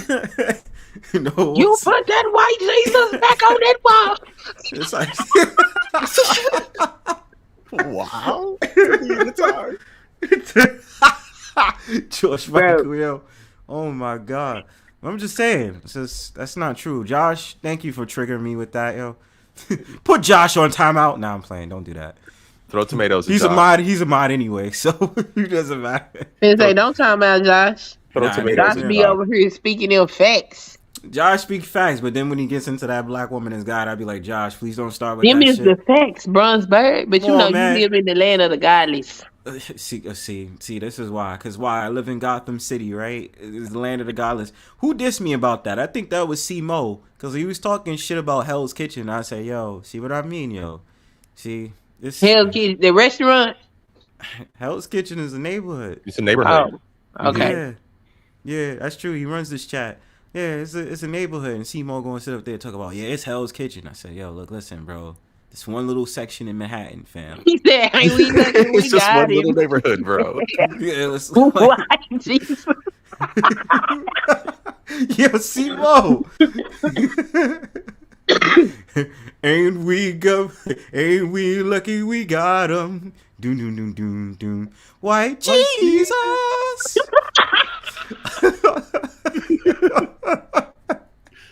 Temporary layoffs. White Jesus. Bruh, I was looking at that show, that particular episode right there. I was like, do black people really think like this? Because this shit here crazy. It really is, though. like, Yeah. Y'all really finna whoop his ass because he put a black Jesus? Why wouldn't you expect Jesus to look like you? Like, Right. You made him Jesus image. always look like me in my mind. You know what I'm talking about? Breann, what's good? I don't know. Maybe I have a healthy mind. I don't know. I just like, you really gonna whoop his ass for this? And then Like, with why James was that like, necessary? Like, he really he beat the white shit out of his white Jesus with that shit. uh-oh. Pastor and April Showers, what's going on? April and Pastor. Pastor, what you want? Yeah, luckily it's Sunday, so I already know he about to cook. What's up, Pastor? Jesus is not white. We gotta get up out of here, yo. That's Jesus right, got, son. That's right, son. Jesus got dreads, yo. Y'all tripping. Y'all remember the Jesus from the AME Zion Church with the dreads? Oh my God, son! That's what Jesus looked like. Yo, the church I used to go to used to have the biracial Jesus, fam. Nah, get him out he of still was here. black. That nigga What the hell is a biracial Jesus? Hold on, that nigga look like Bronzebird. Nigga, get that Jesus up out Yo, shut the fuck up, yo. You ain't shit. Wait. What the hell do a biracial Jesus look like? I'm kidding. But okay. we really did have but Pastor's telling the truth. He is definitely telling the truth. Was described as skin of bronze and hair of wool. That's right. Yep. I'm sorry. And usually everybody. the pronouns he. Hey, what's April. up, April Showers? Jesus look like Morgan Freeman. What you been up to? Good God Almighty, been a long time since I've been over here and in the chat. Listen, child, I've been sitting back. Not child. Child, please. No, don't do that. Don't do that. Child, I've been sitting here just doing the Brownstone. Go get the switch. We need to whoop Bronzebird. I'm about to get whooped like Michael right now. I'm about to get whooped like Michael for saying child. I'm trying to stay away from drama because this ain't what they want. So I've been trying to behave myself. Yeah. Just but April, you pretty, your platform is pretty chill. You know, it's always balanced. There's never no fuck shit. Yeah, Jesus was black. I mean, what else is new? Yeah. Well, you know. Oh, April, Room Shaker said she owe you an apology. Oh, we cool. Yeah. Culture invasion. Yes, ma'am. Back in those days, and the times are coming up, watching shows like Good Times. Unfortunately, that's what the people had to do. It might not have been what they wanted to do. Yep. But that's what they had to do. Yep. Well, put white Jesus on the wall. They didn't have to do that. They didn't have to watch Good Times. They did. Did nobody go up in y'all house and whoop y'all ass and say y'all better watch this Good Times? Y'all was lazy. Y'all won't trying to do nothing. Y'all rather sit y'all asses in there on that plastic couch and watch Good Times. What's wrong with Good Times? Shame the devil. What's wrong with Good Times? To be honest, I actually hated Good Times, to be honest. That's sorry ass I was show. sick of Kid Dynamite. They never got a good break. When James came home and had found that money, she told him to get that money back. I'm like, but I mean, it was a wholesome show with a little humor for us. It wasn't that many black shows at that time, right? So they did pave the way for more shows. But that's all we had at the time. And don't be talking about who was lazy and didn't want to get off furniture, because baby boy, back then in the 70s, people was working. There was jobs. There was steel mills. Yeah. Fact. Black people was moving up in the 70s. That's why they bought crack in. Y'all ain't had to smoke. But you know, at April Showers, I think that's around the time when they started having dope real bad too. Dope always been around. They had heroin before that. They bought it in the war. Because remember, it's the dudes out the Vietnam War, because they wasn't after the war. So I mean, giving them excuses. But they had to bring something. They had to bring something in more powerful, because we were moving up. I agree. The 70s, like the Jeffersons, huh? Like the Jeffersons. To the east Jefferson. side. Yeah. Mm-hmm. Deluxe apartment in the They sky. was not Is they that was that? not they Is that was Upper not East moving Side? up, yo. They was not Yes, they moving up, man. was. No, they Hush. won't. No, You they say was not. negative. I'm not Pastor, being what are negative. you I'm on? telling you the truth. It gave folks desire to know that you can own some laundromats, okay? Okay. What? Check this Because out. now they Oh, in he New did like York. you don't In the like you don't 70s, like the Jefferson's pastor. You know, Nope, I don't like yo, Jefferson you a either. hater. Hold, I'm sorry, April Showers. This is one thing before you get started. So okay, let's go down the list, yo, because it make it seem like you really about Hold to lose on, your let me black ask card one more real question. fast. All right, go ahead. Do you know Maud? Yeah, Maud. Yeah, I know Maud. Maud. Well, I know Maud, but I Pastor, think I don't Maud know. came before. It came before that. Yeah, it Maud- came It came before before Good Times. the Good Times. Jeffersons But was that's a how they got started because the Yeah. Esther Roll used to be a servant on that show. Well, used to be her character was a servant. Yeah. But whatever it was, and then they She gave was her a maid. Yeah, I maid. My just seen fault. that show like 3 years ago. I watched it. I binge watched it. Yeah. I learned a lot about feminism Yeah, I never and them watched. damn white women. I never Breann, watched. you can hit the link. You know what? He probably liked the Golden Girls, and they were golden whores, is what they was. I ain't watched that. If you listen to them talk. All right, wait. This is good. Did you listen to what those women were actually talking about? What's the name? I had a man. I mean, Sophia, the old lady, even was horny as hell. It's horny as hell, man. Y'all trying to say the Golden Thank you Girls? for being a So Sex in the City was based off Golden travel Girls. around the cock and back I again. never watched Sex in the My City. heart is stone. It was just Golden Girls Part 2 for young kids. Thank you for being a hoe. See, I Travel ain't around the world and back Your again. women was the widows, except for Dorothy. Dorothy had the sheep Thank you baby for for her. being a Yeah, hoe. They They could did. all They sit did. around and talk about sex and how many men they had. Uh-huh. But if black women do it, we gotta be black whores, black bitches, black everything. Well, there was what? Wait, let's Yeah, they pause do it. be Let's- treating us. They be treating us wrong. Wait, We hold can't on, be hold women. on. Let's No, pause all- it. Wait. Let's Sex pause in the it. Let's City, pause it. all of them shows. Okay, let's pause it. Cause But what show anyway, we? wait a minute. Okay. But let me get past the little history lesson. Okay. In School. the 70s, Mhm. I want you to understand this. The black community was tight. They stuck together. People wasn't tripping on what religion people was, what political party. Everybody looked out for everybody's kids. You respected everybody. Even if folks was in gangs, you knew what your bylaws was. You followed your bylaws. Ain't no order nowhere and no structure have been like that. Now you can carry on. Yeah, I don't believe Thank you for that. All y'all Wait, gangs. so I don't believe so Pastor, so you mean to tell me you don't And who like let good the times? beauties in the house? So my fault. So you say so you don't like good times, right? Nope. You don't like the Jeffersons. Nope. You don't like Family Matters. I like Family Matters. Okay, so why is it that you like Family Matters, but you ain't like the Jeffersons and Good Times? What was the difference with that? Yeah. Why was 'Cause Family Matters good? Family Matters was actual good representation of a real Middle black class. family. Yeah, Nigga, a real what? black family. Yeah. Carl Winslow was a cop. But Yeah, you were- Carl was a cop. His wife worked in retail.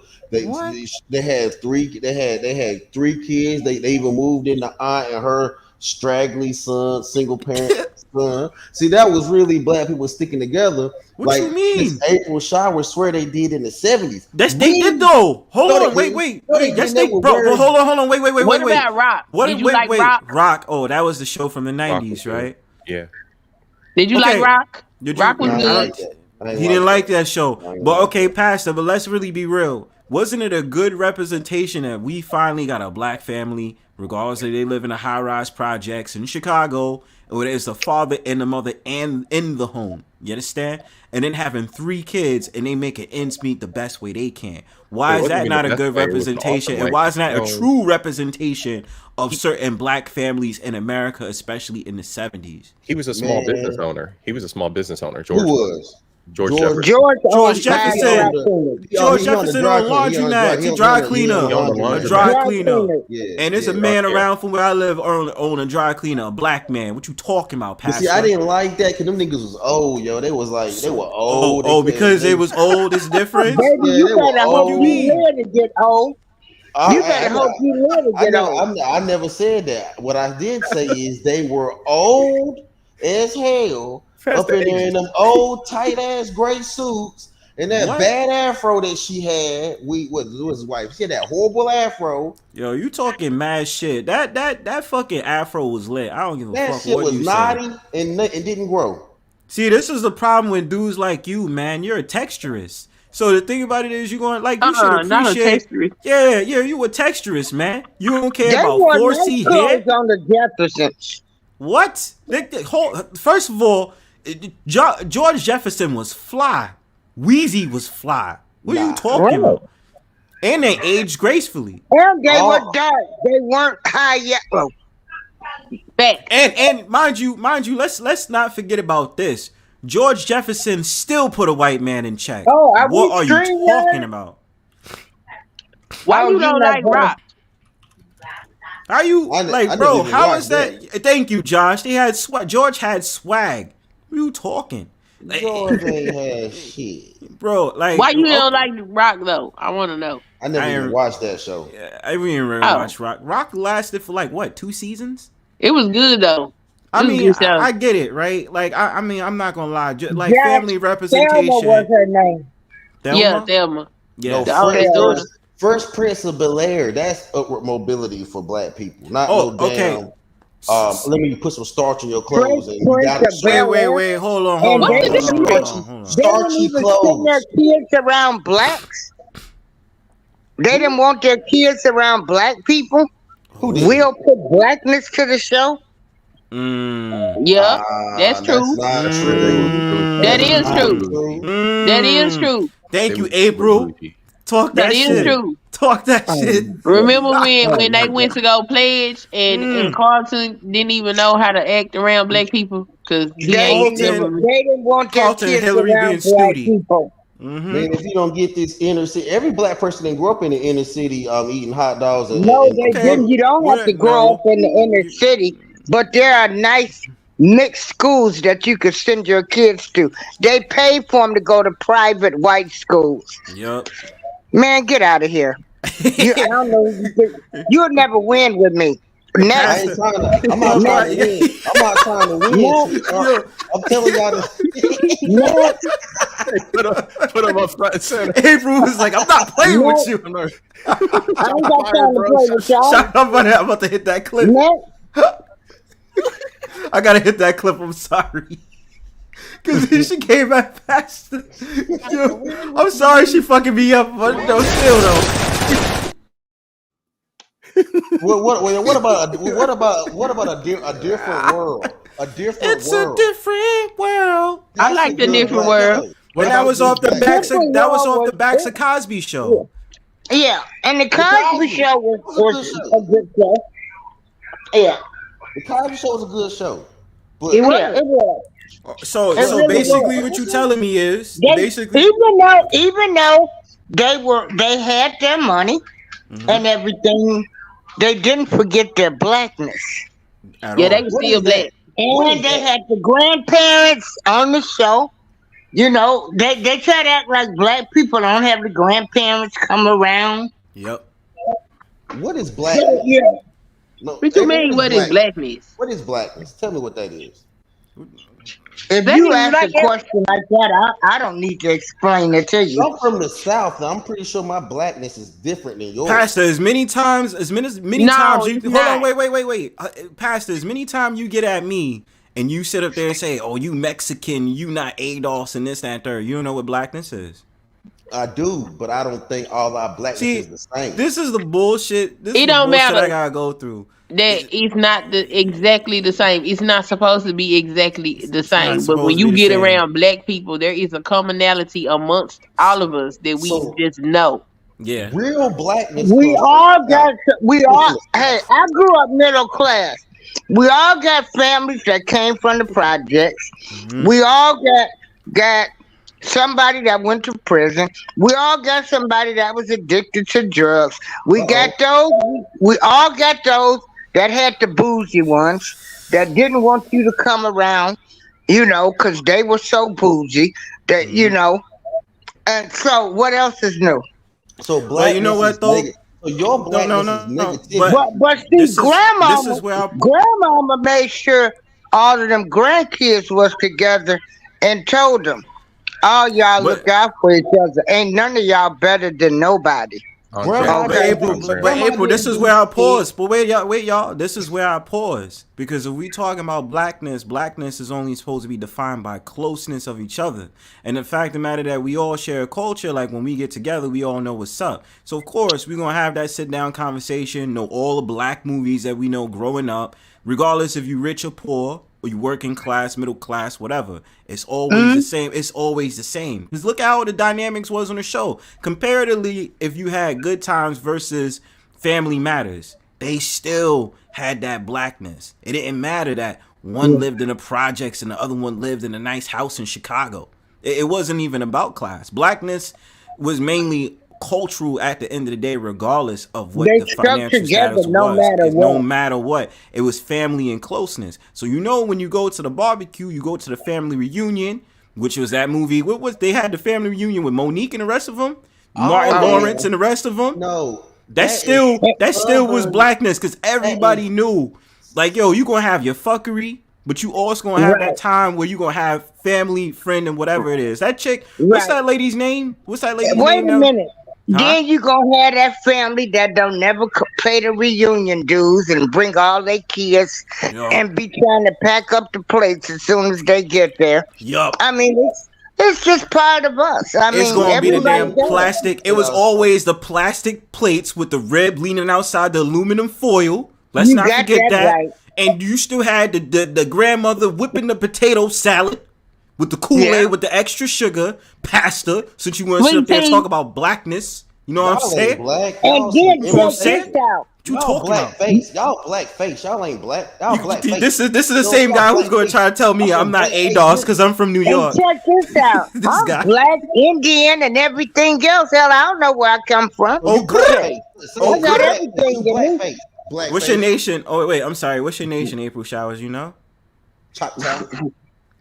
I don't. My great grandfather was half Indian. That's all I know. He got crazy.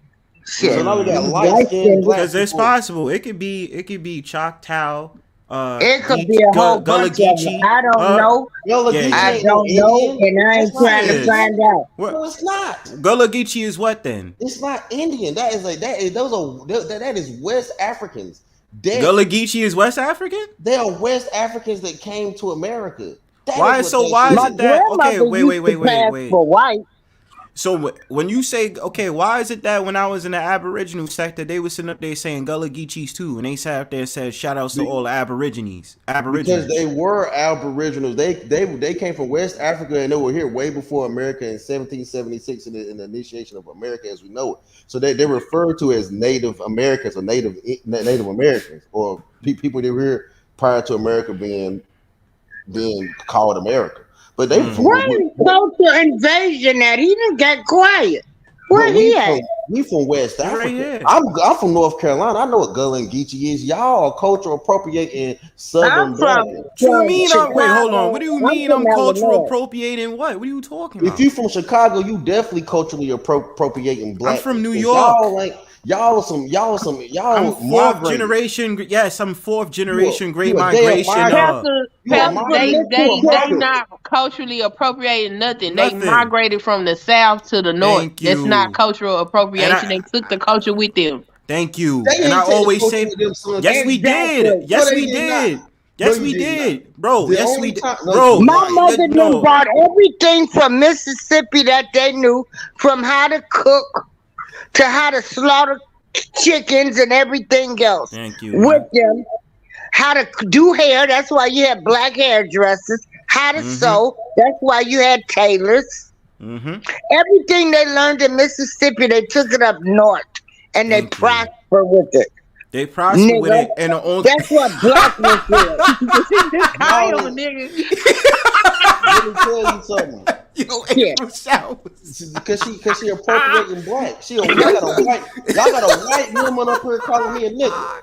Bro, only on your channel, can a white woman call me a nigga? Shit was mad funny. Miss April is not a white woman. Stop disrespecting the elders. April Showers is a black woman. Baby, I'm saying Miss loud. April is not a white woman. Black and I'm proud. Thank you. She's black. Don't be disrespecting the elders like that, boy. Don't be disrespecting April Showers like that. I'm y'all elder. I come Pastor, from please. You probably around sit your ass down. You probably around our age. Just like I talk to my younger kids and my son. Y'all need some accolades. Yeah, Pastor. Listen, poetry. Yeah, Pastor. Yeah, Pastor. Learn your place, nigga. Nigga. If y'all don't get out here with that plantation. Yeah, that's right. That's right. You show who you are. You show who you are. Now what? Now she a white woman? Now she a white woman, right? Now what? Now what, Pastor? Now what, nigga? Now what? Now what? GD's in the house. Now what?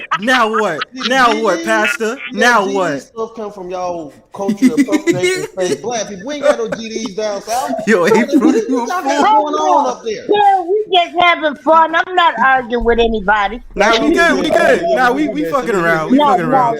Yeah, we fucking around. Nah, but Pastor gonna be talking shit about me being from New York, and I keep telling this dude, man, I'm 4th generation Great Migration, fam. I be sitting up there saying my family. Oh yeah, pull up. Yo, I be sitting up there talking to this man. Family's from Florida, B. Who got some fire? Hey, yo, look, listen, Pastor, don't get it twisted, fam. I'm telling you, bro, I'm probably more Southern than you. Southern girl. See how he got quiet? There's no I got family. Yo, fam, I got family. I got roots in the Carolinas too. What are you talking about, man? Roots? The Carolina is the country. That's country down there. That country just like the ones in Mississippi. You never know. My family could be Gullah Geechee too, man. More Southern than me, cause I still got my Southern draw. Okay. See, I gotta be quiet now just because I got the New York accent. Y'all dead wrong, son. Let me tell you something. I'm so southern. I ain't never been past DC. How about that? Nah, that's just niggerish. That's just niggerish. I'm so southern. I ain't never been past DC. Wait, what happened to you, nigga? You scared of the Mason-Dixon line? The fuck? Where did culture invasion go? Where my guy go? He's right there. He's right there. Oh, okay. Hey, they left the South, which Mississippi, Alabama, Louisiana, what's the other state? Georgia, the Carolinas, Kentucky, Carolinas. They migrated south. Some of them even went all the way to damn Seattle, Washington. And they took the culture with them. They took that chitlins. Mm-hmm. Okay. They took chitlins with them. What different culture did they learn? When y'all went up north, they y'all took learned how to the be style and the fashion. Actually, no, for real, because I got a book by what's his name, George Washington, that talks about the foraging that they used to do up in the forest up here. So a lot of the vegetation that's up here in Washington in these rainforests and stuff heading toward Canada, black people is the reason why that stuff exists. Let me tell you who y'all are. Y'all are New England Negroes. Y'all don't belong. New England Negroes. New England Negroes. Okay, y'all don't Yo, this New England Negroes. Yo. New England Negroes. That's boy. new. Yo, because we didn't land on Plymouth Rock landed on us, right? Right, because we was already here. That's a fact. No. We were already here. I don't know about y'all. What you mean? What's the difference, Negro? They were living in Wait. Pastor, you the only black man on the panel? The only original one, hell yeah. It's because you from the South, right? Well, culture might you from the Did South, bro? you march for civil rights?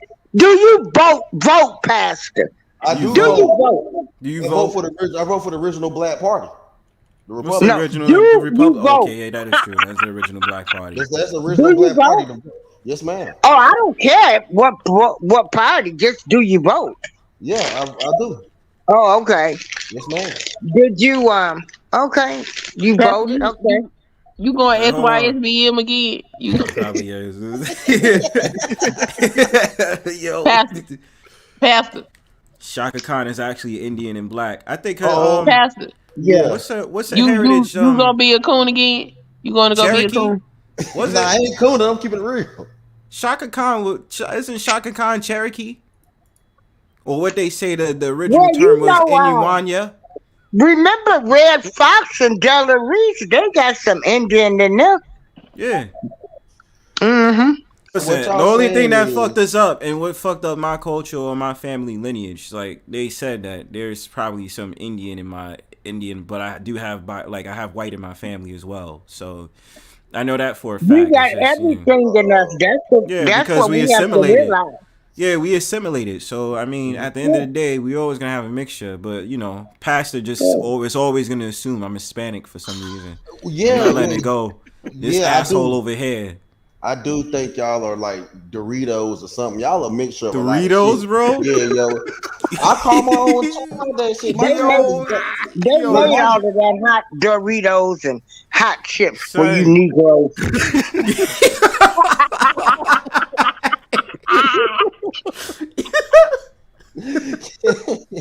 Hey, yo. Matter of fact, Bronzebird, you were cool. Did y'all see that movie? Who cloned Tyrone? Who cloned Tyrone? He's called Tyrone, yo. Would you say faster? Nah, you a Cool Ranch Dorito. You got some. I'm a Cool Ranch Dorito. Nigga. Fuck you, man. So son gonna sit up there and say I'm Taki's next, yo. But see, we got a lot of biracial and white people who are culturally appropriating. Talking about some they black. Well, you know how that conversation goes when you get biracials in. They sit up there and say they black. Hey, you culture. No, on the serious side, you and Miss Mona be saying that. I met a few ladies, some people, mixed people, right? Mulattoes. Yeah. And those people, they sort of had it rough. They did. I mean, they really had it rough. No, I'll BS aside. This lady was telling me the black family didn't think they was black enough, wanted to be white. The white family looked at them as they was black and trash. Yep. Those kids really be messed up. I'm serious. Hey, then there's another layer with my family. You got the Islanders that don't like black Americans. Oh, wow. But it's not just black people like that, because the last place I lived, it was a white couple. I call them white, but the wife was Hispanic because her mama was Mexican and their daddy was white. Boy, and they was in their 50s. And I'm talking about them niggas was fucked up in the head. One of the sisters, she thought she had blonde hair and blue eyes until she was in her 30s. And it was only because a man was telling a joke about Mexicans. And he looked at her and said, "No offense." And that's what snapped her out of her illusion that she carried her whole life. Damn, she had that teacup wake up call, man. I said, what the... That's one of them moments, man. That's like that moment when that dude looked at me from across that table like, "Oh, you're one of the good ones." Oh, you light skinned. Yeah, what do you mean one of the good ones? You light skinned with waves. You light skinned with waves. What is the good one? Explain to me what's the good one. Look at this Mr. Dalvin ass nigga. Right. Because there's bad in every race. Oh, his culture gotta be light skinned. This is a light skinned coalition of this motherfucker. Yeah, you know he yo. I'll be on steroids. I'll be yo, I'll be sure. I'm dying, yo. Y'all ain't shit.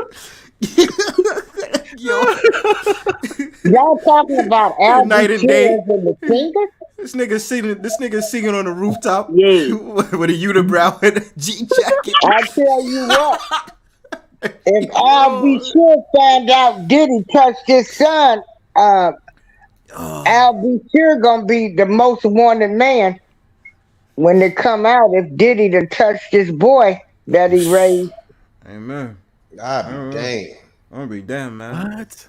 Yeah, these his son. Has he Al got B. a warrant Sure out for his arrest yet? Who? It should be. Now that's what they need to be doing the surviving of. But They you know, said, they don't care about Another light the skinned beat person. bandit. Oh my God, Another Pastor. white woman that jumped up on the panel. Yeah. You got a white woman. Breann. Good.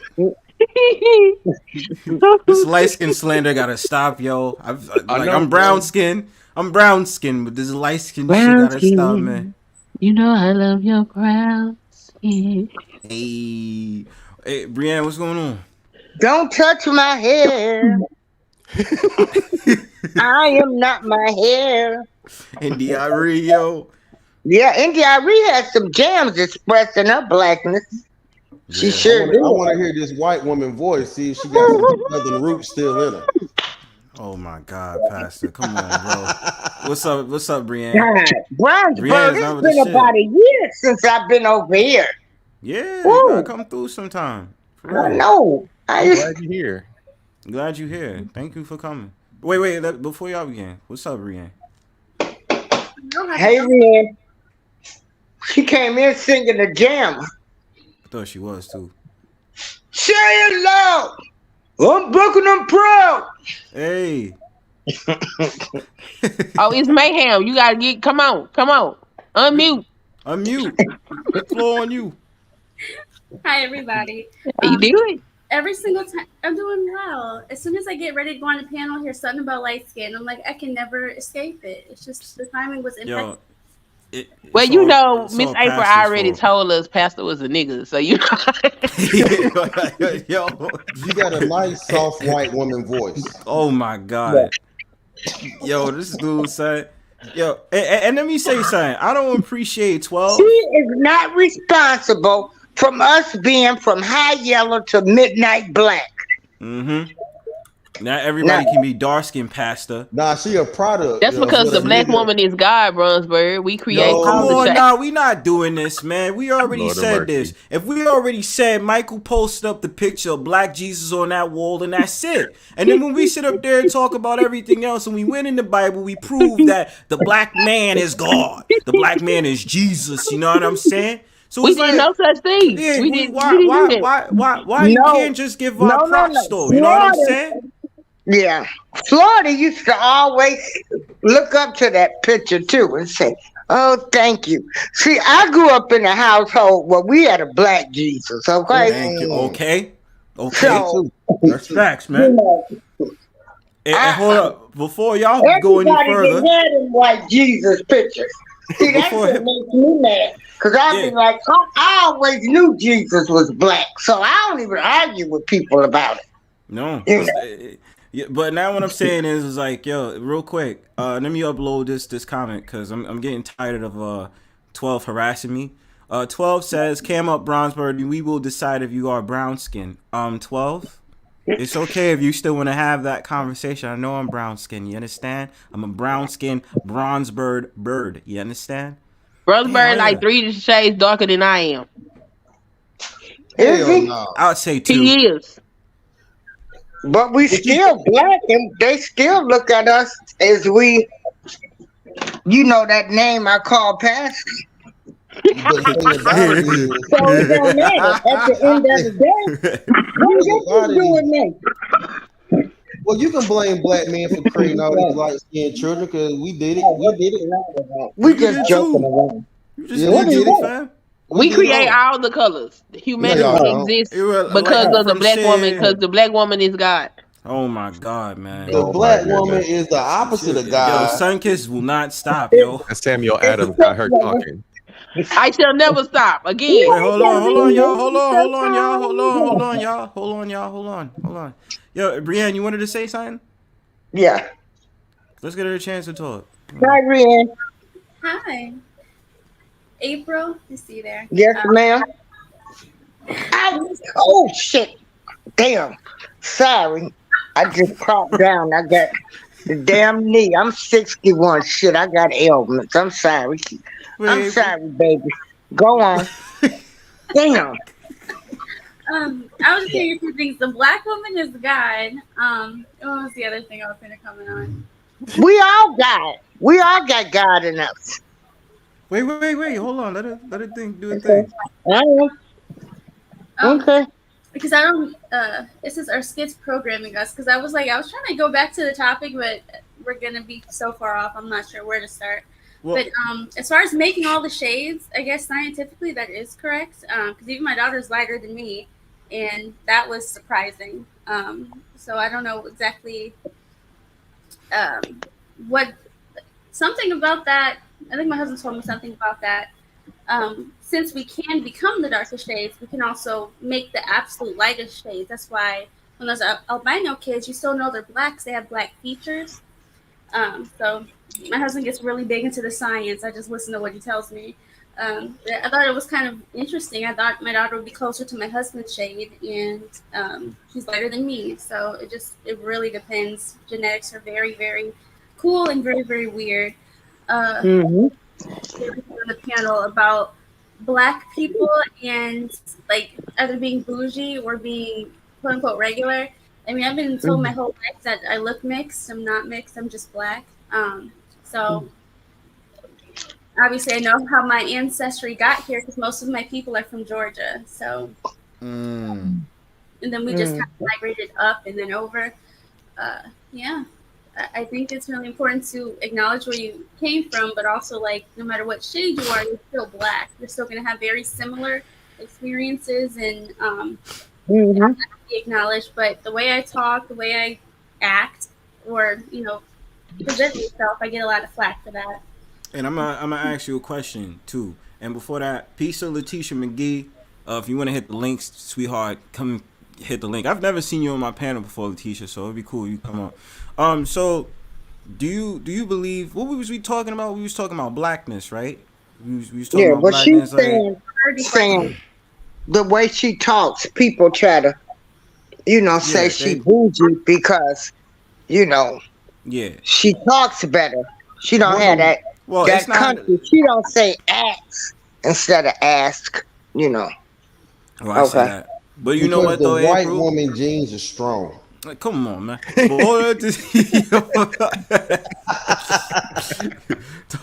Pastor, that's very niggardly of you. Right, this woman is pouring her heart out there. Yo, Sunkissed. Well, I was so Breann, would you agree that when it comes to blackness, it is a culture? Yes. Okay, cool. Because we slowly ripped away Pastor's black card because he said he doesn't like Good Times and he doesn't like what's the other show? What's the show from the 90s? He don't like none of the old. He don't like none of the shows, so we had to rip away his black card. So we was just because he says I ain't blackness. So he don't got a black card. He got a nigga card. That means that's black. He's black light. My nigga card. Yeah, nigga, you got a light skin card. Shut the fuck up, nigga. Do you make Kool-Aid? Then Wait, you hold black. on, y'all. Okay, ask me questions. I want to know if I still have mine. Like if I can verify some things. Okay, what you want to verify? We gotta let the nigga ask her the questions because he's the one that's questioning her blackness because he's very niggardly. Okay, whoever's Wait, hold on. What happened? What happened, Breann? Okay, give me like 10 or say 5 prompts that I should know as a black person. See if I can verify. Do not play spades. Do not play spades. Ooh, it's been so long. I probably could. I just don't remember. It's been like way too long. Domino. No. All right, dominoes. Yes, I think I can play dominoes. Okay, cool. That was. You ever seen Boys in the Hood? Yes. All right. Come on, bro. Come on. Have you ever seen all 3 Fridays? Have you seen all 3 Fridays? Can you fry chicken? Yes, I can fry chicken. I can't fry chicken. But I'm vegan now. You can't fry chicken. But she can fry mushrooms though. That's new. That's new generation. But hold on, y'all gotta realize something. That's new generation black, fam. We getting healthier. We getting healthier with our nigga shit. You feel what I'm saying? So that's what I'm saying. Is she a vegan? Is she a vegan? That's some white people stuff. Veganism is it's different though, bro. White. Listen, bro. Black people. Hold on, but what I'm saying is black people is frying watermelons now and still having that shit taste good. You understand? Yo, that's what I mean. It's new age blackness. Yes. Fried watermelon. Okay, we don't do that. Okay, let me. Okay, that's probably somebody. That's probably light skin biracial shit. Anyway, French fries. Like I can. That's what I typically do. You said what? Fried and crispy, fried pickles, fried mushrooms, French fries. Miss April want to know if you can clean chitlins. Yes, I can clean chitlins. Yeah, she's definitely black. Yeah, you definitely got your black than me. You blacker than me. Yeah. I didn't know if I was gonna end up with another vegan or not. It's very rare to find a black vegan. So yeah. Why is it? Hold on, stop there. Why is it rare? I want to ask you this question. Why is it rare to find another black vegan? Why is that? Because we eat meat, nigga. Because veganism come from white people. We don't do that. We eat meat. What you mean? If you really talking about veganism, it was black people doing veganism. Hell and no. plus Caribbeans was deep into that shit. Black people eat meat. Caribbeans eat goat. They definitely eat meat. Nigga, because it's part of the religion. The religions require you to sacrifice the animals, which means you have to eat them. So we eat meat. I get that, but I'm saying originally black people were the original like vegetarians. Thank you. That's not true. That is true. Lie. Yo, no, we weren't original. We didn't eat meat. We used to just eat vegetables. We eat all those vegetables. We don't survive without coconut and string. See, y'all want to get up here and say that we were eating coconut and string beans all our lives. That's not true. Coconut and string beans. Hold on. Wait. Sunkissed got a question towards. Oh, I'm sorry. I was gonna say Sunkissed real quick. Got a question to Breann. She asks us, "What's your favorite Kool-Aid flavor Kool-Aid?" PASSDA, not you. Not. Hold on. It's to Breann. My favorite is grape, but if they have the just fruit punch, I'll take that one. But it's great. That's wrong. You supposed to say purple and red. Purple drink. Purple and red. What's your favorite? Purple, red. Yeah, we never call about a flavor. You know what I'm saying?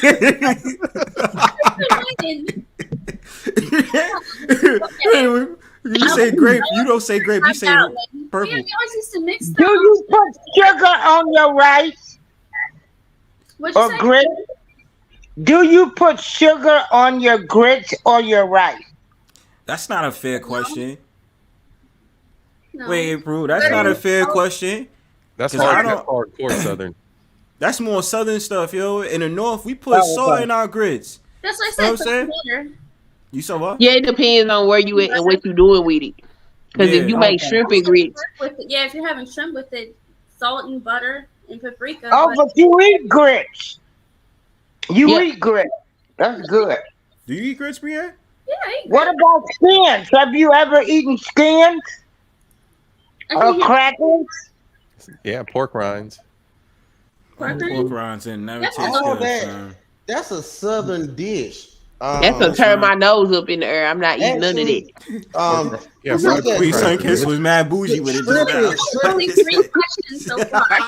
So shrimp and grits is literally a delicacy from the South. Hey, sweetheart, is your ancestry from the South, Bree? Yeah, my people are from Georgia. She says they from Georgia. My people from Florida. We will accept you as a black person, but you are quarter white. We'll accept you. Oh my God. We'll accept you. White. Oh my gosh. Oh my God. He just got to make her white. Why she just can't be light skinned? She not like. There's no such thing as light skin. What is it? Nigga, yes, it is. There's a such thing as white people. Bro, no, listen to me. There's a such thing as white people. It ain't listen to me. Yo, hold on, fam. You can't be saying that shit because the fact of the matter is, when she tan, nigga, she'll sit up there and be brown skinned. So what you mean? You quarter white? What do you saying? Puerto Rican. Nigga, she can't be no Puerto Rican, nigga. What are you talking? Oh, Miss Mona in the building. Miss Mona's here. Miss Mona's here. Hi, Miss Mona. Hi, Bronzebird. Hi, Kiss. What's up? Everyone else in the panel. Hi, culture. You're talking about blackness, bro. Her blackness card she can clean chitlins. So the fact of the matter, she can clean chitlins, and I can't clean chitlins, right? Breann That blacker means than that me because I ain't cleaning no Breann damn is shit. more black than me, and she's vegan. You understand? That's not black. You whack, nigga. Veganism is not black. Oh, yes, that is black. What are you talking about? Yes, if you that can is fry, black. nigga, listen, bro. What's up, If you Mona? How you hey, feeling? listen, I'm okay, doing before good, thank Mona you. gets in, if she can fry mushrooms, she's black, nigga. What are you talking about? Black She people said- don't eat mushrooms. Yes, they do. We eat onions That is the and- standard, bro. That is the standard for I eat black mushrooms. veganism. No, it's not. Black vegan. That's that neo Negro. I just told you that's neo-Negro shit. I told you that. Yo, didn't I not say it's neo-Negro shit? That still mean it's black. Negro. I'm done. Yo, I can't. For 5 points. The fuck? Yo, all right. Miss Mona, hey, what you wanted to add in? Oh, You no, talking I about just- blackness. No, I just wanted to add that a lot of people say I'm not black because I don't eat certain things. I'm like, okay. Or you're not black because you don't sound a certain way. Or you're not black because your skin color. It's like, what is black? Or what is black? I would say you wasn't black because you was on the other side of the pond. You know, that's another thing where that crack epidemic messed up the black families. You know, a lot of kids got lost in the system and was raised by money hungry Caucasian people. So they took a lot of blackness away from our youth as they was raising them. A lot of them made them feel like they wasn't nothing. So that's why you got so many of them running around here wanting to be that color and not embracing their blackness. That's correct. Yo, thank you, 12. Black people do not eat mushrooms. Yes, That's they a do. lie. That's That's a a lie, lie. bro. Look, bro, if you go to any black vegan festival or go to black vegan restaurants, then mushrooms is the standard. That's their It is, fried bro. chicken. Mushrooms That's are like their fried chicken, bro. chicken. Mushrooms are delicious, They even bro. know which type of mushroom to get so it tastes like fried chicken. Facts. What are you talking Facts. about? White people taught them that, not black people. No, That shit because came white from people don't even cook with seasoning. So how you going to sit up there and try to relate Okay. that? So white So people you ain't taught, speaking to me narratives? so white people What's up, taught narrative? y'all. White people, what's up, Nina? White people taught y'all how to cut a mushroom, and you No, bro, they didn't teach taught you them shit. Mushroom? how to do Bro, everything. no, They like ain't taught again. us nothing. Please show me a white vegan that cooks with seasoning and will sit up there and have the Right. coating they need to make fried mushrooms. Right. Please show me that. Wait. Let me tell you something. So, remember I was telling y'all about the white people I live next door to? Yes. Okay, so when we had moved, my husband had to go to a training for like 3 months. And the white dude, he was like, y'all can come over here and I'll make sure y'all eat breakfast, lunch, and dinner. And I was nervous. I was scared. And so we went, and he had the audacity to make some chicken and dumplings. So I was extra scared. So I put like a half a spoon on my children's plate. And before I could finish making everybody plate, they had ate that shit and was asking for some more. Right. And my children is picky. So I was like, well, let me try this. And I put it in my mouth and I wanted to sing hallelujah. I was like shocked. This white man can cook So like a southern Negro woman. I'm about to pull your black card because first of all, Oh, wait a black minute. people- Don't get black some of people them don't from the eat- South. Black people don't eat chicken dumplings. We eat chicken pastry, nigga. Y'all are not black. This is a chicken pastry. Shut What your the hell's ass a up. chicken pastry, Chicken nigga? What pastry is is a chicken patty? Chicken pastry is what black people eat. White people Nah, eat. nigga, I Wait, go hold eat on. chicken Stop, and stop, dumplings. stop. First of all, stop coming on my panels using white words. We don't say pastries, it's patties, nigga. No, What you talking about? black people down south. Fuck That's is how I know. pastries? Y'all forgot y'all. Bro, Y'all forgot y'all. We do Southern not roots. listen. Bro, We do I not. ain't never had no I would chicken ask. I would pastry. ask my great grandmother right now if she was alive. Would they ever say pastry? She does They not do. say Yeah, I ain't pastry. never No, she heard of doesn't. such. She ain't You never say know, pastry. goddamn My pastry. great grandmother's from the South, bro. She's from the I'm Carolinas. 61 Yeah, from my Chula, grandmother's from Virginia, Mississippi. West Virginia, and she did. What are you chicken talking dumplings. about? Every black person down south call that shit chicken and pastry, and y'all call Bro, it chicken. I ain't Nobody never in the heard of South it. calls it. Nobody in the South calls it pastries. Mona, You ain't black. Kick Ask, him okay, ask. out. Hold on, wait. Ask Mona, Mona. what do dumplings? Where do dumplings Kick come him from? out, kid. That Sorry? nigga ain't black. Wait, hold on, Ain't nobody said no pastry. hold on, y'all, hold on. So, Yeah, Pastor, go sorry, ahead, ask Pastor. Mona. Go ahead. So, Pastor, where do dumplings come from, Mona? Flour, isn't it? But Flour. who mainly makes dumplings? Okay, so in my country, it's Jamaicans, Caribbeans, Yeah. Yeah, black Mine too. people. And that's people too. exactly. Caribbeans make dumplings, and it comes from flour. It's like a ball. But then Russians here in make America, dumplings too. America, it would be referred to as hush puppies.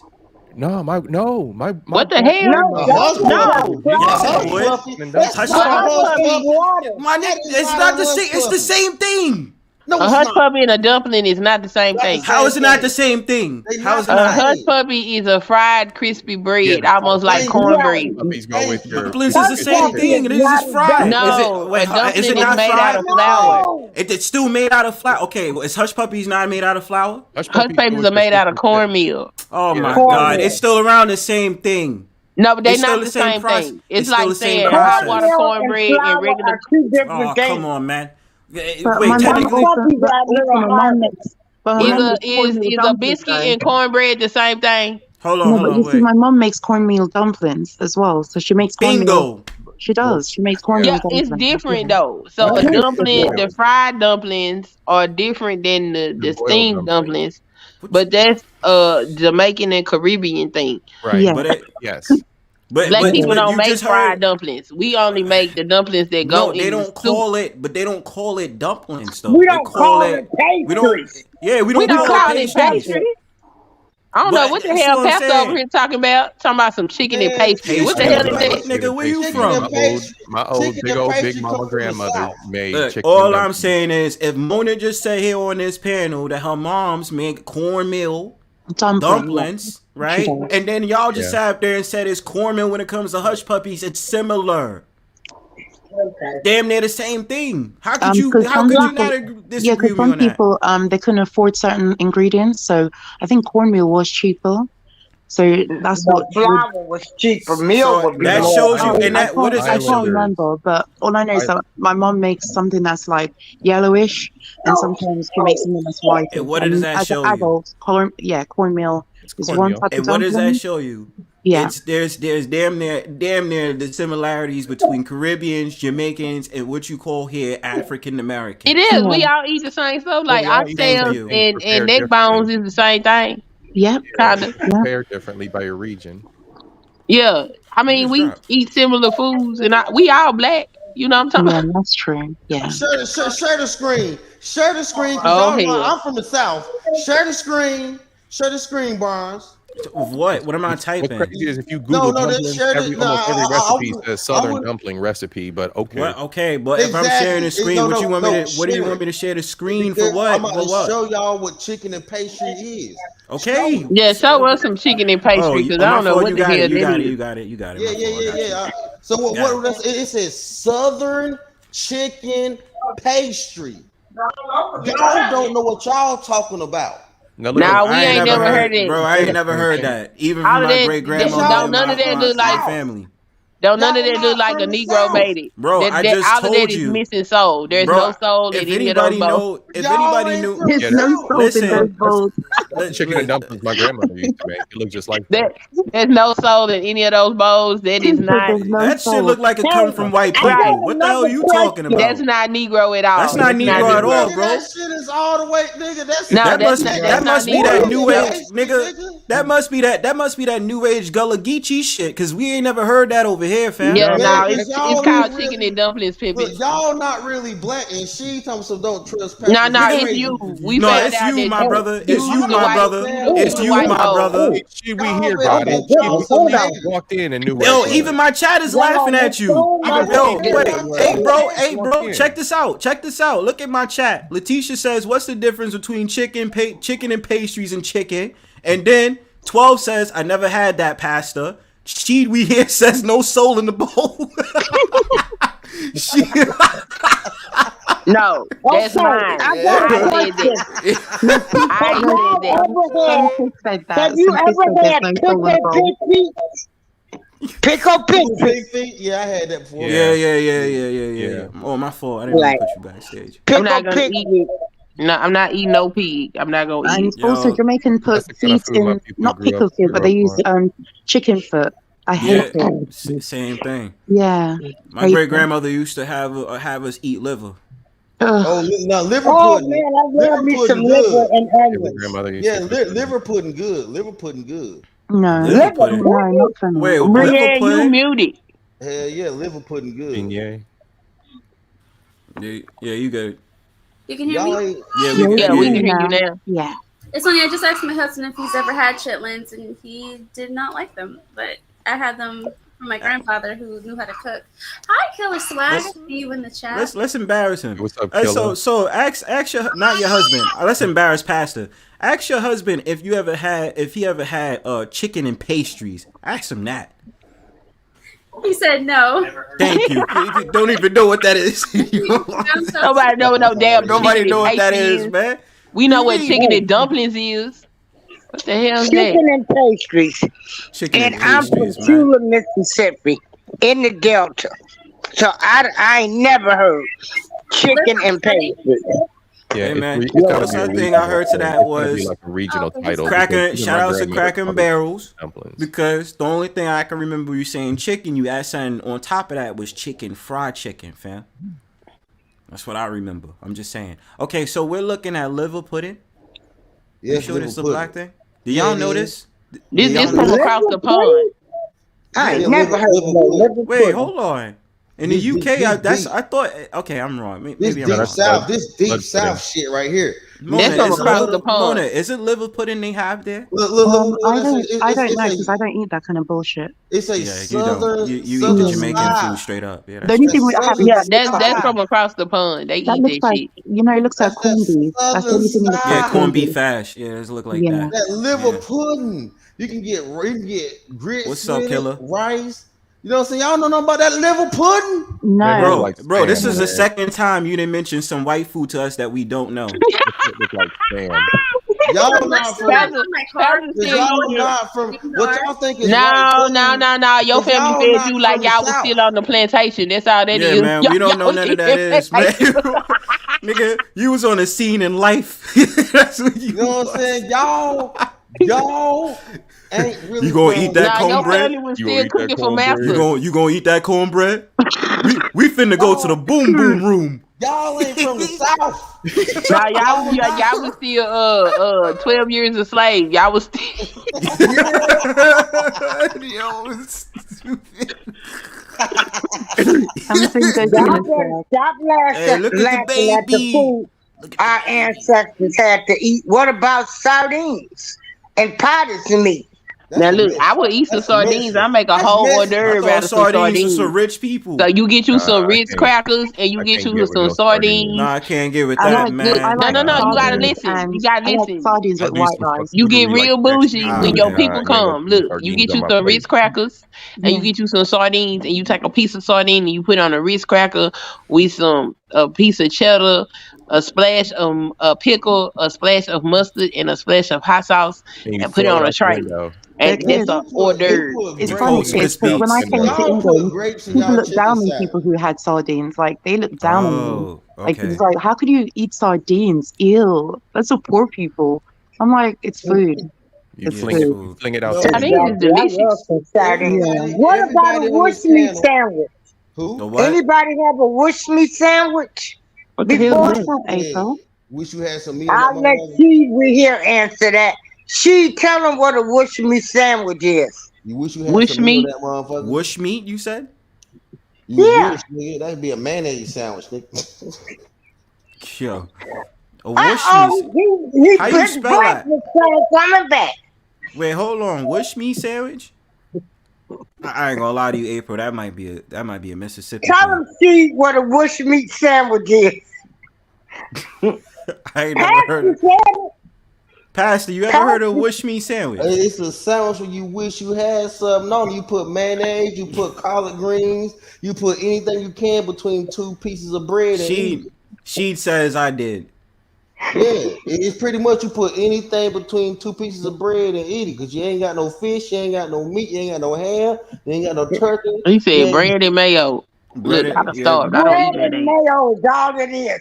Cause you wish you had some meat. That's what y'all had some press ham. That's a good one.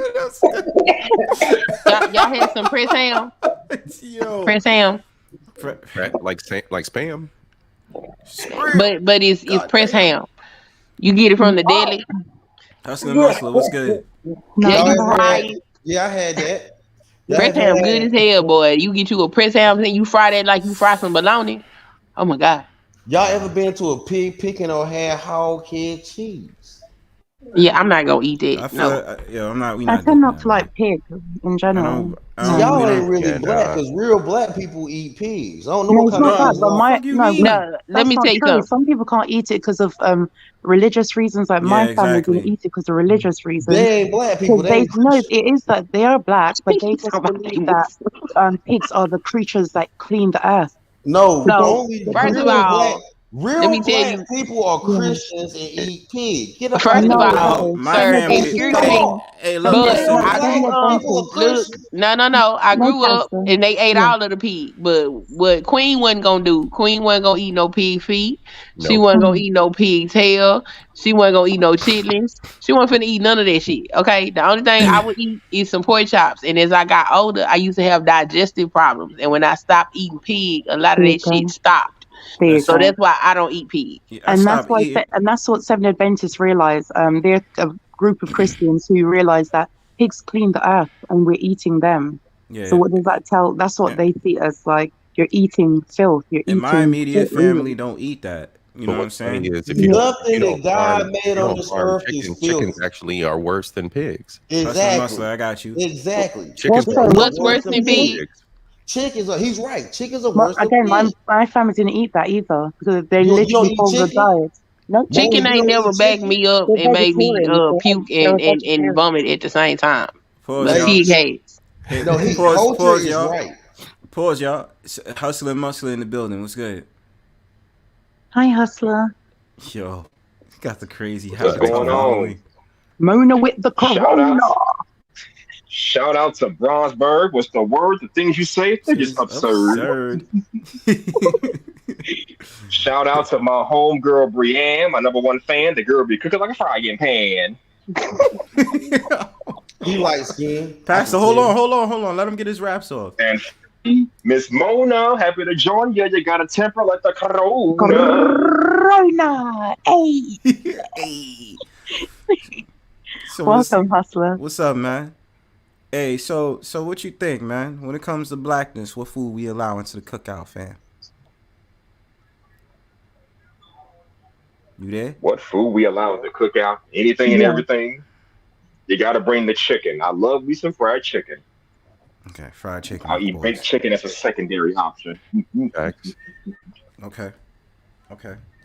Is that all? I think we have more. You gotta bring the Italian food. I love you some Italian. Wait, hold on, my brother. What we bring into the cookout? We ain't worried about no international shit, my brother. You on an all black panel now, my brother. Ain't no Italians here. What's your point? But I'm saying, you know the cookout. You know, but I'm saying it's the cookout. The food. We wouldn't bring Italian dishes to the cookout though. All right, so fried chicken. Just get some barbecue, hot dogs, wings, whatever y'all want to have. Right, Sugar bomb back. Yeah, I hear in the Sugar Rock as usual talking shit. No, don't disrespect Sugar Bomb. Don't disrespect. Nah, she deserve it because she be talking smack. She's supposed to talk smack. Nah, don't disrespect Sugar Bomb. Not in Bronzebird's presence, man. Don't disrespect. You know what I need to do? Where's I need to call Bronze Flat Power God because Bronze Flat Power God will settle her. That's a fact. Look what 12 said about settle her. PASSDA. Pastor said he's light skinned. Nah, I ain't light skinned. I end up making light skinned babies though. I don't know why. But like I'm black. Cause you SYSBM. I'm from North Carolina. I'm from North Carolina. I'm from the sticks. I'm from the damn sticks. I'm from Tobacco Road. He said the baby came out light skinned. Somebody just say black women can make all shades. Like my daughter. But he didn't get no black woman. He ain't get no black woman. No, let me tell you that, this nigga divested. He knows that. Yeah, he a divester. He's a divester. Oh, yeah, I was with my husband. And I was like, he got a black woman, and our daughter's still lighter. No, your husband a divester. He got you. And what? Hold on, stop it. Yo, hold on. Okay, first of all, Breann is black. She's light skinned. You can't talk past her because your baby moms was Mexican, fam. Nah, Mexican women make all shades of the rainbow. Oh, here we go with the damn excuses. Here we go. Now you finna rewrite everything. The fuck? Yeah, Mexican women can make black babies and white babies. How about that? No, they cannot. Nah, my brother. Nah, my brother. No, they cannot. They make babies that come out looking like Selena, my brother. Stop it. They're Spaniards. Come on, man. Stop with the bullshit, man. They're you gonna have your Europeans. baby looking like they come out of Telemundo. Stop Them it. white people's. Them is white people's. Telemundo babies. How many times have we seen black people give birth to white-looking children? They look blue eyes. They look like devilish, but they look. The daddy was white. No, I'm talking about black women. No, black women give birth to white babies. Yeah, they have before. That does happen. Yeah, that does happen. It's like a 1 in a million. That's because we created humanity. Because I keep telling Bronzebird that the black woman is God, but he don't want to listen. Even if it proves a point, you've got white people who also give birth to children that look black. I mean, it doesn't say anything. It just says that we as human beings can create anything, especially the black woman is God. Yes. Mona, you too? Wait a minute, Mona, you too? Yes, I do believe that. God damn. Yes, the black woman is God. Rachel Dozer can make black babies and white babies y'all too. sit up there saying y'all better get up. The white woman No. You mistaken. You make a mistake. You have mistaken. Rachel Dozer can only. No. She creates a white babies with black characteristics because she can only create that which she is, and she's a white woman. If you want a black child, you must come through the womb of a black woman. Yo, and let me say something too. If the white woman is God, how come she got recessive genes? Who said the white woman? I said the black woman. No, is I'm God. talking to Pastor. No, I'm talking to Pastor. The white woman genes ain't recessive. This is why they show up so strong. Man, and how they need suntan lotion, bro. They're attributed to sun cancer. So how is it that the white woman is God? Why is the earth trying to kill them? Why is the earth trying to kill them? Why do they have low birth rates? They don't. The white men are scared to have babies, so they're scared of child support. No, they're not. No, they're not. No, they're not. Pastor, humbly, respectfully, Pastor.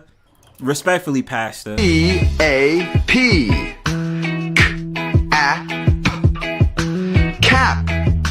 Cap. CAP. Cap. No, if the black woman can be God, so can the white woman too. No, she cannot. Bronzebird. Yeah. Josh said that you need to submit. No, Josh knows better than to say that. You see what I mean? Yo, Josh gonna quit, yo. What I'm saying is, Pastor, you sound just like Clue. Y'all sit up there talk about the white woman is God. I sit up there and I ask you how she got recessive genes and she can't even really make a baby in this time on Earth. That's why it's always these low birth defects. Oof. Oh, my fault. Peace out, hustler. Yeah. How could brother dipped out?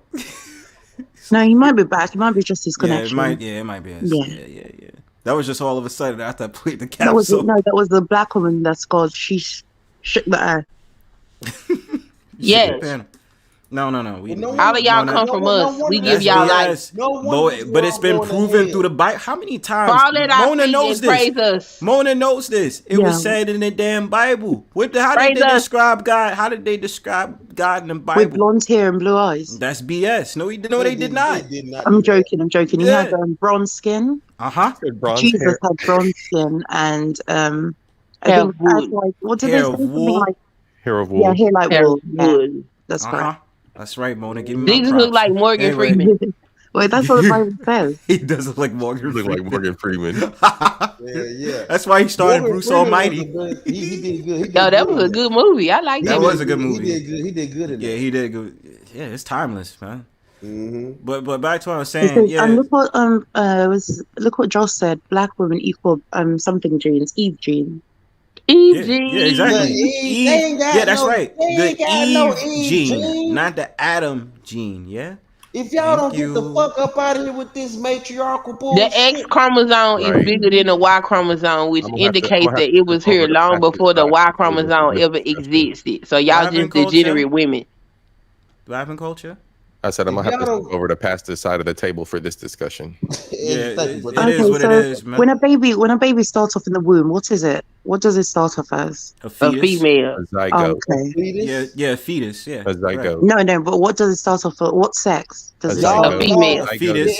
A female. Nah, fetus. I'm gonna keep that at a fetus. It's not a determined sex. It's not like it has a vagina first. We don't. It's not Female. determined until after. It actually is a vagina, and it turns into a penis later on. Correct. Oh, please. Yeah. It's not as BS, man. No, but that's No, what that's a what fact. science says. So science does say that, but science That's new age science y'all Oh, it's referring No, to. that's the not. science. That's actually Because old science. That's all you old got to do is science. look at the chromosomes. Look at the Y'all X doing- chromosome y'all and look doing at the math. Y chromosome. The X chromosome is 5 times larger than the Y chromosome, which No, indicates Pastor, you that can't say that. the X chromosome has existed longer than the Y chromosome. So we And- was here first and before y'all. So we Man. created What does that y'all. tell you? We is God. It did not The black exist woman is longer. It Yeah. just came That's first. incorrect, Mona. It just So- came first. So what does science? And the Yeah, what wire- does science the- kind of prove that women came first? Like chicken before the egg before the chicken? Well, you know what? The wire dropped that. So what happened? The The woman wire impregnated herself? Maybe. They were roaches. They were That's why roaches. we got, So it's called parthenogenesis you got when you hot give dog. birth without a male. male sperm. Yeah. No, How it's called common? being a How roach. common is that? How common is that? So Not the common. only creature I know that can still perform such an act is the Komodo dragon. No, a roach.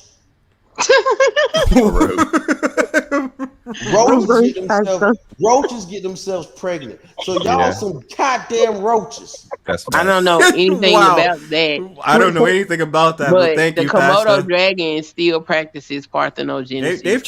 They trying to like us to seahorses because the males is the Right. one that get pregnant and women that don't, yo. But what I'm saying is, what's the likelihood of y'all? Y'all need to get pregnant so we can run around and make y'all single fathers. Yeah, We I already imagine, right? single fathers out here There having to plenty pay of 'em. child support to these roach ass. I'm the mama and the daddy. Because it's always ass women. drug addicted mamas. Yeah, I'm the mama and the daddy. Y'all some roaches. I'm the mama and the daddy looking asses. Man, well, you think about it, they have the father moms now. Look at the young and But if maids y'all of the world. become seahorse men, then we ain't got to worry about it. Y'all the mama and the daddy, because we can just Look, listen, if y'all want men to become pregnant, just start getting some butches, all right? Like that's But the men closest can you're gonna become come to. pregnant Yeah? now. You can No, have they can't. tests. You've got babies that they can implant babies or wombs and all that into a man. Nah, that hasn't. That's in experimental stages. It's not actually. It has not followed through. Men can have It's babies. body Is horror. Yeah, sorry about that. What did you say, Culture? That shit's body horror. That's human centipede type science. Fuck out of here with that shit. People be out here. Yeah, how human y'all gonna centipede give and birth ain't out no y'all body butt? shit, man. Yeah, that's I always wondered. No, What did no, they give we're birth gonna out? do like y'all and have a I bunch think of they C-section. cut the baby out. I think Yeah, they we have a cut bunch the of baby like a. C-section. Yo, Y'all imagine a man y'all don't be giving getting a birth. C-section. Y'all don't be giving birth. Y'all be That out was here my having- gametes. These women ain't giving birth. These women, I love how black women love to say, "Oh, we died from we leaking from giving childbirth." Y'all asses ain't giving birth. Y'all ain't getting prenatal care. Y'all ain't taking no prenatal vitamins. Y'all ain't never had no damn Oh, ultrasound. wait a minute. I'm Wait a going in minute. right now. Hold on, let me go Breann- in right now. Let Yeah, me go Breann in right about to now. roast your ass, man. Let me go in right now. Let me go, Go in ahead. for a second, right? Breann, you go afterwards because I see your face right now. Y'all ain't did no ultrasounds. Y'all ain't did no prenatal visits. Y'all ain't taking no prenatal vitamins. Black women get child care in the third trimester when the baby about to come out. And let me tell y'all another thing about the black woman is not God. I agree The with white woman had to give y'all health care for y'all babies. Wait. Stop that. We not pulling But the clue. white woman, oh, look at that. That's an ultrasound.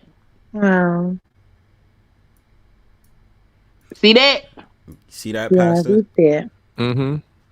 Over 15 years ago. Shut your ass up. So, but it just proves that black women are so strong that they don't need all the things that you're saying, Pastor. Like in some parts of Africa, they're still giving birth without doctors, nothing. Just push the baby right out. And There's the baby also popped right out cultures with chicken rice right next to the mom. And mind you, you sit up there and talk about prenatal cares and all that other stuff. Must we remember there's still women out here who give birth outside of the hospital. They just use a doula. Yeah, they choose not to give birth in the hospital. I talked about that. You know who can tell you about all that shit? Breann. Well, Breann, sorry let's to put you right on the now. spot. No, let's go, Breann. I want to debate you on these black women not getting prenatal child she's care. finna smoke you, fam. All right, so I just had a baby. So you said something about not taking prenatal vitamins. I was actually on this podcast when I started talking about what I was taking. It's my kind organic prenatal multivitamins. I've been taking them since I got pregnant. These have been great. Here are all of my ultrasound pictures from every single appointment I've been to. I have a notebook of everything that happened after every visit. After every single visit, I had a printout of things to do to stay healthy. I had a doula during the entire process and a midwife. So I'm trying to figure out which part I'm missing that I didn't do. Well, you light skin. You Oh my God. You 35% white. Come on, man. You 35% Get on my nerves. Come on, Pastor. Come on, Pastor. Come on, debate the points. They gotta be colorism. I'm not like that. Okay, I got my ultrasound pictures. And my prenatal vitamins they had came from Walmart, but still they was prenatal vitamins. But you know what, Sunkissed? There's always an outsider and an outlier. I was gonna say the same thing. Wow. Outliers. Wow. There we go. We sitting here on the panel. Outliers that are the top performers in the baby birthing game. We ain't talking about the status quo. Not the status quo. The could be bone marrow. Top these mothers days. on the space. I mean, well, maybe it's institutionalized racism. Okay. I do want to talk about Sunkissed. It is It says 2024 and everybody's got a cell phone. It's got the same wait. exact information, and people get pregnant and know they pregnant and then don't do the work, but it's institutional. Institution doesn't stop the internet from them getting on here podcasting and talking shit. Fuck that. Fuck that. Fuck that. Fuck that. Fuck that. No, this comment is key. It says women don't even give birth in a natural position. Laying on the table is for the convenience of the doctor and the baby. Now, I will tell you this. The nurses and the doctor originally told me to get in that position. I said no. So first I was on hands and knees, and they were behind me. But then I ended up doing the squatting position, and she literally flew right out. Yeah, I thought the squatting position was supposed to be But like that's not true because they also gave y'all the birthing ball, and the birthing ball, which is also what y'all not about to cook me on this one. Pastor, I think she actually is. No, but she's not. But you're biased. You're biased. Who's biased? Because I can pull up a video of a girl of nurses letting a girl twerk her way through pregnancy right now. What? What? Ask me the question. I'm trying to answer it. Okay. You said because the squatting position was the best position. At first, they had me in throne, which is when you have something propped up behind you and you're sitting on top. So in the squatting position. But I did side laying in a squatting position, both pretty much knees by my ears. And then that's when she literally just came flying out. Never recommend on the back. I was told not to do it. My doula was actually there, and she said, yeah, we're not doing that position. That's not part of her birth plan. My doula was also black. So, yeah, I think it's important to have an advocate. Not a quarter white, Pastor. No, she was black. She was black. And she had seen many births. I think I was her 27th or something like that. So, yeah, she's part of the Black Parent Initiative, which I'm also part of. And it's a group of women who, diapers, wipes, clothes, community baby showers, things like that. So it's really nice to be a part of that, and was very helpful having a person who also had multiple children to help me during my birth. But yeah, squatting, I can't recommend it enough. Again, it was very comfortable. I think my birth was actually fun. I had my cheerleaders, my husband, my twin brother was actually in the room too. So when she came out, I think I only pushed maybe 10 minutes, and there she was. But as a whole, I will say this. I had never heard of any woman having an actual good birth. Not my mom, not my aunties, not my grandmother, not even my great aunts. My great grandmother, though, I think had all of her children on the kitchen floor, so I think that's the difference. She did it completely natural, but I was in a hospital, so I think it's important to. I got you, Pastor. Yeah, I think it's important to circle it back. Like, yes, most women I know did not have a good birthing experience, but I'm also a twin, so I wouldn't say a woman under 5'1" having twins is going to be a fun experience, but she just always made it seem that childbirth was the worst thing, and it was not. Okay, and it's never good. And let me say this too: she's right about that, because there's so many stories. Shout outs to Mama Bird, you know what I'm saying? Mama Bronzebird, Mama Bird had the stories about how she had to get a C-section for the legendary Bronzebird to be here today. You know what I'm saying? So to the doctors, all I will say is, now that we have an understanding on this is how I feel about y'all now. Cut that bitch off. Next caller. So the black women are lying about the hospitals treating them bad, and they having a hard time. Yo, pull your shirt and screen. I'm gonna share the screen. This is at a hospital that I worked at. I want y'all to see this. This is a white woman. What's good? No, I'm not saying they're lying. Fair use. I'm not going at you, Bree. I'm not going at you, or Sunkissed. I'm going at the overall of these lying black women up here. I'm talking about some. Oh, we don't see. White women taught y'all how to twerk. Look at this. White women taught y'all how to twerk and give birth. This is why I'm telling you. You think that's twerking? That's actually helpful. Yes, it is. She twerking the baby down. Excuse you, bro. Excuse hold on, because now I'm offended. I am offended. Wait, hold Excuse on. you. Yeah. Look at her. She twerking that baby. No. Hold on. Now, black women been doing this twerking for I don't know how long, and the reason why in every culture there is some version of hip gyrations for things like childbirth.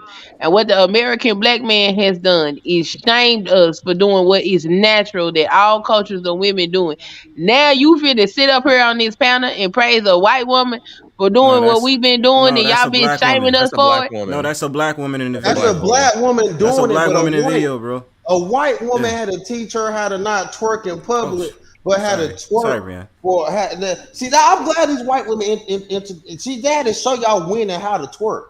But How is that twerking, bro? How is that twerking? Okay, but even if it is twerking, if it helps the child be born, if it helps the child be born in a healthy way, yeah. Okay. So she is supposed to do that motion. She's supposed to alternate between like fast and slow. Like for the most part, I did the rocking side to side. But if that is the position that helps her, it's probably for her particular situation, like what the baby was, how far along she was. But for me, that exact motion was very slow. Side to side helps to open up, and at one point you can feel your hips pop open. It doesn't. Oh my God! It feels like you're popping a shoulder or a shoulder blade. But that happens multiple times during childbirth. You feel like it feels like a stretch. It doesn't feel like anything's breaking. Because I kind of freaked out my husband. He's like, "Is something breaking?" I'm like, "Yeah, I think so, but I'm comfortable."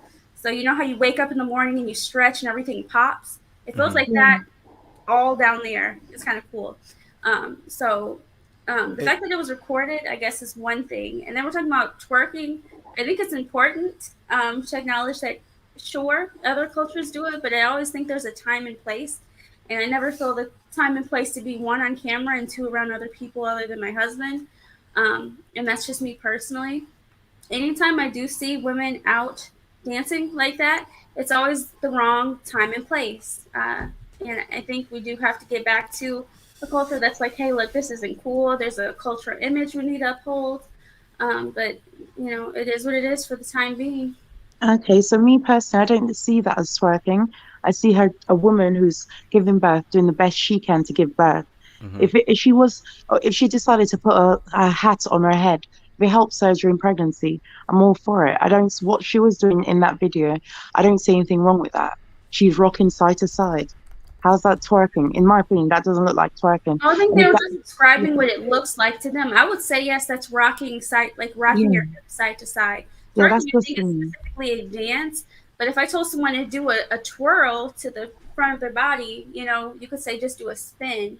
But yeah, I wouldn't call that like twerking. Twerking. Yeah, I wouldn't. PASSDA. No. Hold on, wait. Let her finish. I muted it. PASSDA. Her mother even Hold said on. she was twerking. PASSDA, let Breann finish. You was gonna say something else, Breann?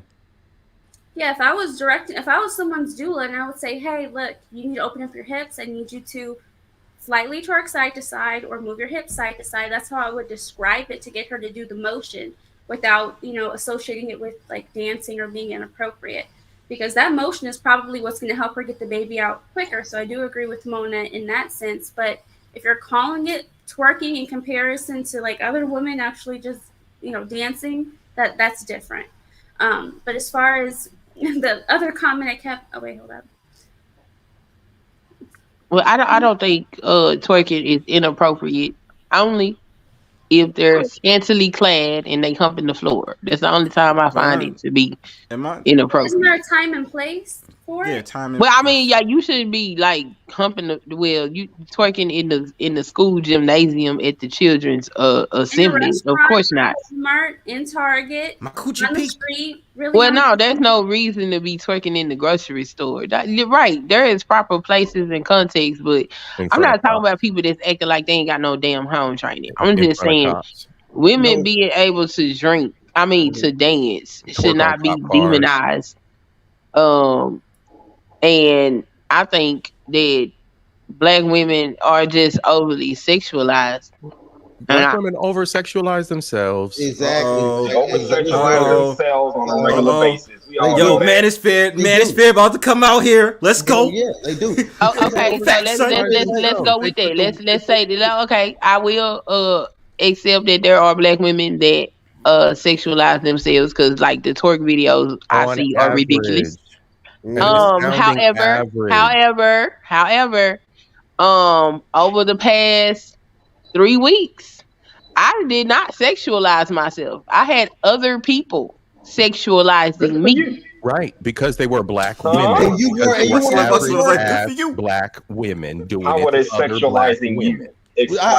But hold on. I want to say that I do agree. Everybody else know what's going on. If you don't, that's your problem. So I want to say I do agree with Bree. Twerking is twerking, putting that horsepower to getting that baby out. I agree. Twerking and twerking that. Yes, it is. That is twerking. He's not lying. Those motions are. That's what twerking is. Twerking their baby out. No, that is. I disagree. That is not twerking. Yes, it is. No, those motions. Those if I replay, she's gyrating. Twerking, those dance motions across cultures, those motions are to keep women healthy and strong. That those motions help keep your pelvic floor strong and all of that. So yeah, it is a form of twerking. It is. You gotta call it what it is. It's dance movement. It's not a dance move. It was just gyrating the hips so that it can be able to deliver the child out. So I disagree with that. That's not no twerking, man. I mean, yes, age. we do understand. We do understand in other cultures they don't call it twerking. They call it something else. Especially if you look at the Indian culture, they're moving their hips. That's like Bollywood or whatever it is called dancing. That's twerking. Amazon, Indian, belly dancing. I just said, but at the end of the day, in this specific example, oh God, specific. Yeah. So my thing about it is, at the end of the day, that doesn't look like twerking. It's not even like she's sitting up there trying to shake her ass. It's just the fact that I disagree. You called it twerking. What do you mean? But if you call that twerking, I'd call that struggle twerk. Like because she's in the process of giving birth. If she was not giving birth, if she wasn't giving birth and she was doing that, then what would you call it? Gyrating her hips. Hi, Xiled One. Welcome to the panel. What's up, Mama? You called it gyrating her hips. Yeah. So what's the difference between gyrating hips and twerking? A big difference, especially the example that we just seen on the screen versus seeing like a no, sexy bread or that's something not what like I that. asked you. Okay. But do you see it? Okay, but we know what the motion is when you twerk, right? So when you twerk, usually it's the fact of the matter you putting your hands on your knees and you shaking your ass. You understand? Usually you're sitting up there bending down a little bit. With this one, she just gyrating her hips because it's helping her get the baby out. It's a different thing. Side by side. Exactly, side by side. You're talking about neo-colonial. It's different. You're talking about No, she's on her knees actually. So if she was standing, she would be bent over shaking her ass. But because she's in a hospital, she is on a bed because that's a different scenario. So again, my question is, what is the difference between gyrating hips and twerking? It's literally the position. It's literally moving side to side, whereas shaking. Oh my God, it's just different. I can't even get my thought. I'm losing train of thought. Anyway, I want you to explain to me the difference between the two because they're literally the same motion. It's not. It's similar, man. But I wouldn't consider that twerking. No, what she's doing is not twerking. She's giving birth. But that's literally what I'm saying. But what I'm trying to get you to understand is you don't just learn that when it's time for you to give birth. And if you do, that's unfortunate. No, this is something that you should have been going through as you grow up and become a young woman. Okay. But Sunkissed, what PASSDA said was she was twerking giving birth. She was. I disagree. I disagree with that. I disagree with. I don't think she was twerking. So we playing word semantics here. Is that what we doing? We're not playing word semantics. Because I can get up right now and do exactly what she's doing, and gyration you're gonna tell me that I'm twerking. A gyration. Come on, man. I'll call that struggling. A gyration. I'll just be like, you're struggling. She's in pain. And usually when you're twerking, and usually maybe you got the answer to the question. What is the difference between a gyration and a twerk? Here, let me say this, right? All right, I'm about to go real adult with this, right? And I ain't had no alcohol or nothing, right? Let's go. Lady and gentlemen doing their thing, right? You doing a slow wind versus getting it on and popping that thing. There's two different kind of motions there. There's a slow wind and there's popping that thing and hitting it from the back, and she twerking and backing it up to it. There's two different motions. What? Let me explain this, yo. So what you seen on the video, right? We're comparing a celebratory dance versus a woman who's in the process of giving birth and pushing out a baby. She's using her hips because the doctor is instructing her to get the baby out of her womb. That's the difference. So you're comparing a celebratory dance versus a woman who's trying to push out a baby by using her hip. She's not focused on her ass. So when do it's she not learn? It's not like she's sitting up there smiling at the doctor like, look at me twerk, shake my ass so that this child can come out my womb, man. When and how does she learn that motion? Does she learn that motion when it's time to push the baby out? Do she learn that motion? Hold on. Do she learn that motion? Is a natural motion. Does she learn that motion to make that baby? Does she learn that motion when it's time to push the baby out, or when she becomes pregnant, or is that something that she learns over time? She learned that over time when she was riding to make that baby. So it's something that she learns over time, and you say she learned it only through the means of sex. Is that what you telling me? She's twisted. It's a natural movement, but it is not a twerk. So first of all, it's this is what y'all do. Wait. It's a natural movement, but twerking is not a natural movement. Yo, y'all making me embarrassed. Fuck this shit, I'm out. So look, Bronzebird, this shit is under twerk videos, and it says woman twerk while giving birth. That's a title. That's the one. That's the one hospital. It's under twerk video. I know, but so if it was me, I could put any name on it. Okay, Pastor, pull up a twerk video. Pull up a twerk video. Look at this. Pull up a twerk video. There's rap music playing in the back. Twerking the baby down, y'all. You hear that? You hear that? You hear that? No, listen. Fam, what are y'all on? No, everybody listen. No, I ain't gonna say no. Everybody listen. Listen to the mother. Everybody listen. We're twerking the baby down, y'all. I guarantee you've never seen a labor and delivery like this. That is not twerking. Hey, tell you what, I just put a twerking video in the back chat. No, okay, let me see what your twerking video is. Let me say this. Let me say, yo, Twin, stop trying to play yourself with your nasty ass, boy. You ain't play. I'm playing. Twerking I got while you. giving birth. All right, yeah. We about to play the vid. We about to. Okay, no, because we doing a comparison, man. No, because that's not the correct comparison. I'm gonna find a proper comparison. Fuck that, man. Now go ahead, play Coach's video, and I'm gonna find a proper comparison. Because I'm telling y'all, it's the same thing. So we in the projects now with this? What's proper? I'm gonna show you proper because what you put a ratchet video in the back. Dancing is dancing. Giving labor is giving labor. That is not what that woman was doing on that table. She was doing exactly that movement. What are you talking about? No, she's not. They're not doing the same thing. Yes, they are. You see this butch behind them? No, they're not doing the same thing. It is not the same thing. I dare you. I dare you to go. I dare you. Forward and backwards, not side to side. Look. That's not exactly. And also, that doesn't look like right there, side to side. That's not what side. Oh my god, bro. Yes, it was. Oh, tell me that she was doing exactly that split when she was at the hospital, PASSDA. Yes, she was. That's a split. No, she wasn't doing no split. She wasn't doing no split, man. No. Hold on, Bronze. Are you saying a split is twerking now? I'm not necessarily. It's part of it, but I'm not necessarily. I'm not necessarily. That's an added dance move to it. Like the handstand. I mean, bro. Handstand twerking now. Yes, you can handstand. You handstand when you twerk. Yes, that's true. I mean, did you not see the senator? Did you not? Hold on, bro. Did you not see the Senate for a couple of years ago? She did that.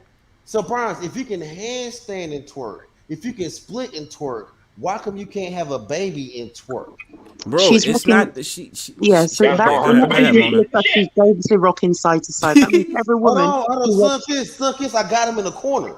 No, you actually don't. Every woman, every woman who rocks side to side. No, you don't. Every woman that rocks side to side, she's twerking. Yeah, she rocks side to side. Especially when she's giving birth, she's moving side to side, bro. Is that twerking now? PASSDA? Yes. Nigga, you crazy, bro. See, this is what I'm saying. I don't agree with that, so bro. when men move side to side, are they giving birth as well? When men do side to side? Oh, okay. Wait. Hold on, bro. Wait. I know you did not just say that to us on this panel, bro. Wait, you hold on. Wait. Bro, you literally just said when a man moves side to side, that's also twerking. Get the fuck out of here with that shit. Okay. Quit twerking, nigga. So we be out here south dancing. We twerking. Bro, so wait. So I'm twerking. Yo, I'm twerking, moving side to side. Yo, PASSDA, just give it up, man. Just stop. Yeah, that means men are twerking all day, every day. Y'all accepted that a split and twerking can be the same. Y'all accepted that gymnastics, handstands, and twerking can be the same. Y'all don't want to accept that childbirth and twerking is the same. No, we're not sitting up there saying that. The only difference. Never said that. There is no difference between what that woman was doing and twerking. The only thing I don't know what you disagree for, because it's the same movements, it's the same damn motion. There's nothing to disagree with. Now, if you disagree with the fact that women being scantily clad doing this stuff in public is inappropriate, then I can agree with that. But looking at those motions, those are the same motions. The reason why I wouldn't shame no woman from dancing unless she I don't believe that you should be doing this in public in front of, I don't believe you should be doing this shit in a sexually suggestive manner, which is what a lot of women do. But stop a woman or a young girl from being able to dance? Hell no, because you need to be able to do those motions so you can open your hips in the event that you need to give birth, because it not being having those hips open can cause a very traumatic birth. That's why women do those dances, and they do them across cultures. It keeps women from having to have episiotomies, getting cut from their vagina to their anus. I'm not crazy. Y'all gonna try to make me seem like I'm crazy, but these women are twerking these babies out, and They are. twerking. It is twerking. It is. It's very much twerking. If you want to call it that, that is very much what it is. This must be some southern shit, man. I don't care. It's not southern. It's the truth. Like, look, I'm just saying, yo, let me see. Let me show you this. This is some southern shit, yo. I'm just also trying to remember Fuck all y'all.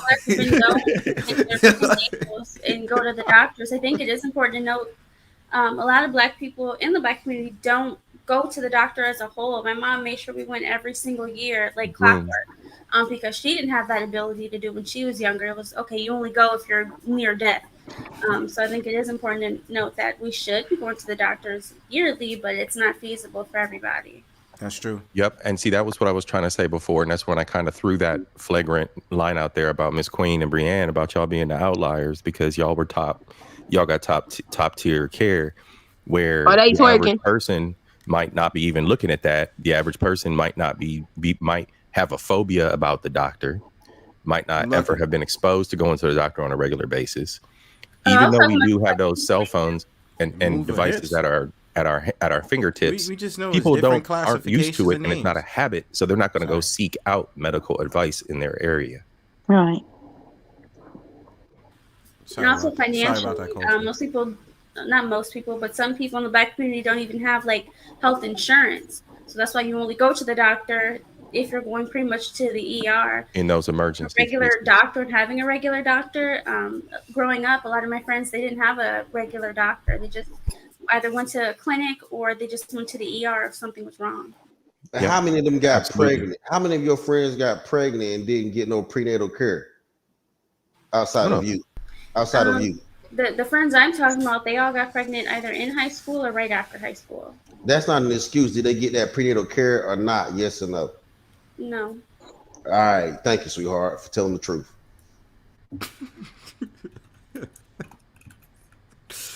Yeah, that is just one. I'm just saying from my experience, just one city in like Ohio. So I can't speak for everybody, but yeah, that was just. I'm talking for all these Black women. Y'all out here not getting no. I'm on y'all ass right now. Y'all getting y'all out here. Y'all need to get back to twerking where it need to be in that delivery room. And y'all wrong. Manosphere, collect this nigga.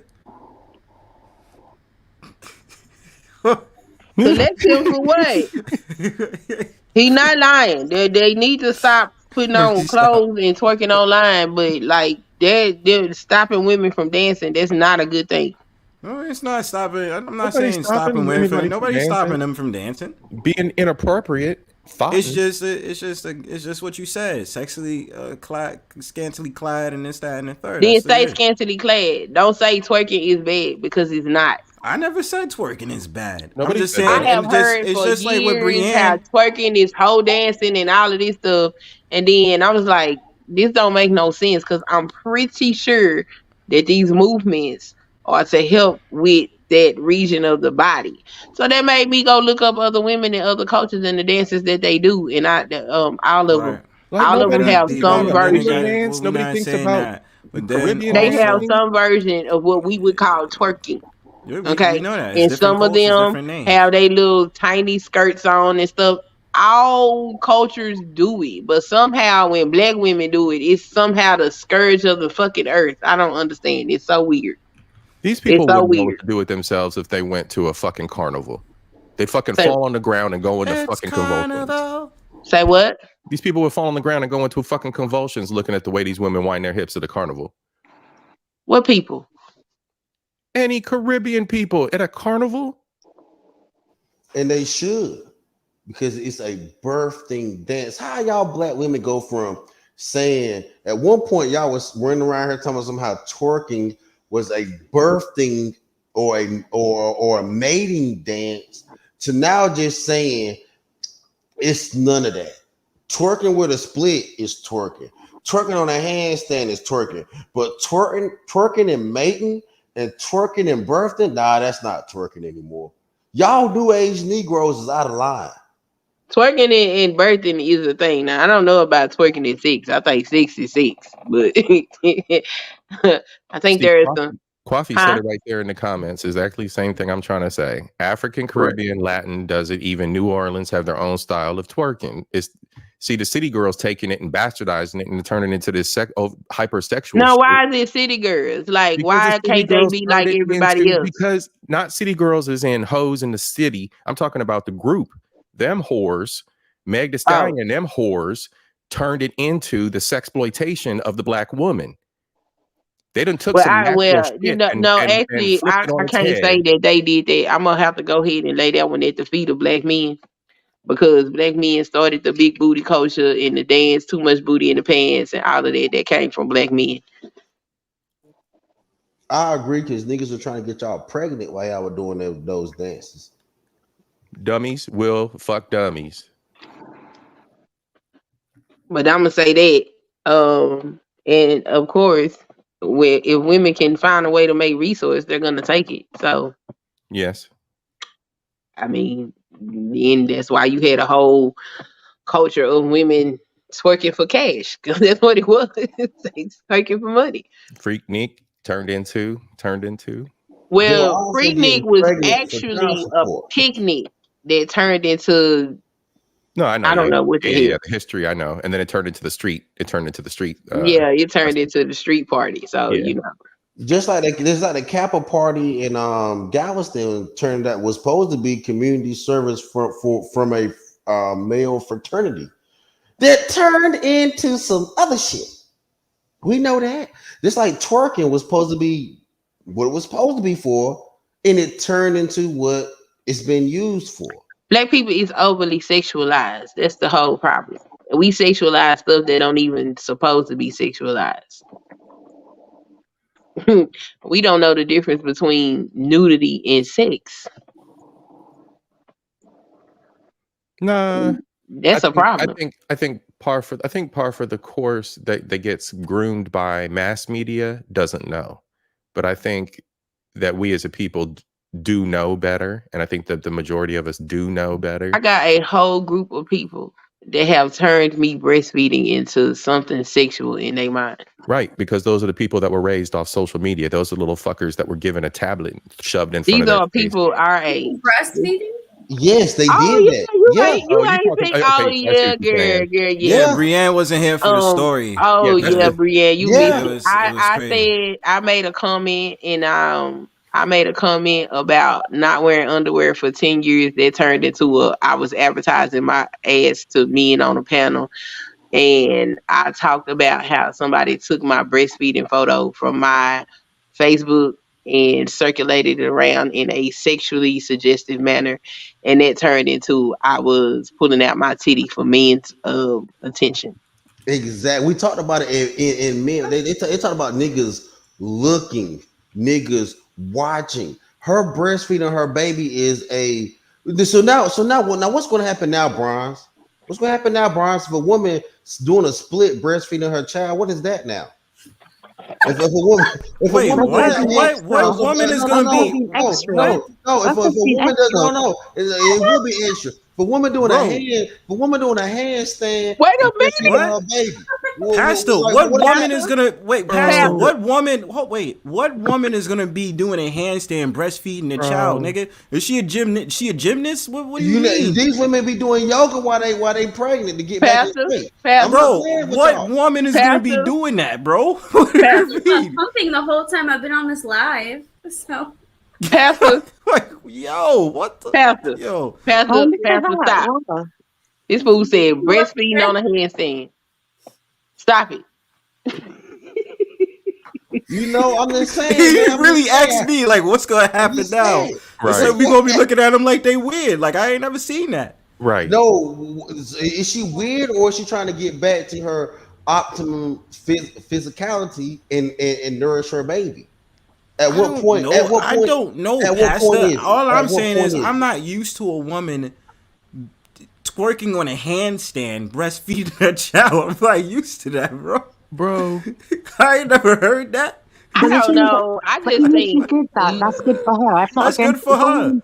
But you're just I'm worried just about not the used to child. it. And Yeah, that's also, what I'd I'm worry about saying. the child's safety. That's it. If she wants to do Yeah. it, that's fine. But as long as it doesn't hurt the yeah, child, And like as long as they both don't get hurt and everything is fine, I mean that's yeah, it. But that I I have don't. nothing to say about that. Yeah. I mean, what you mean? What you think is gonna happen? You're just gonna see people do it, or well, her do it.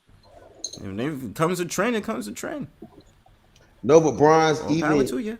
a lot of men said that they would stare, and I said that I would not stare. I said, I sit and look away because I knew that she was nourishing her baby. She wasn't that's what I'm trying to be saying. sexual. She wasn't trying to be sexual. Everything, it's like black people see everything through a lens of sex, and that shit's weird. It's very strange. I think it's natural, but I still wouldn't have it out. Like I've never had it out. I always have a cover with me, or I always have, or I go to a separate room.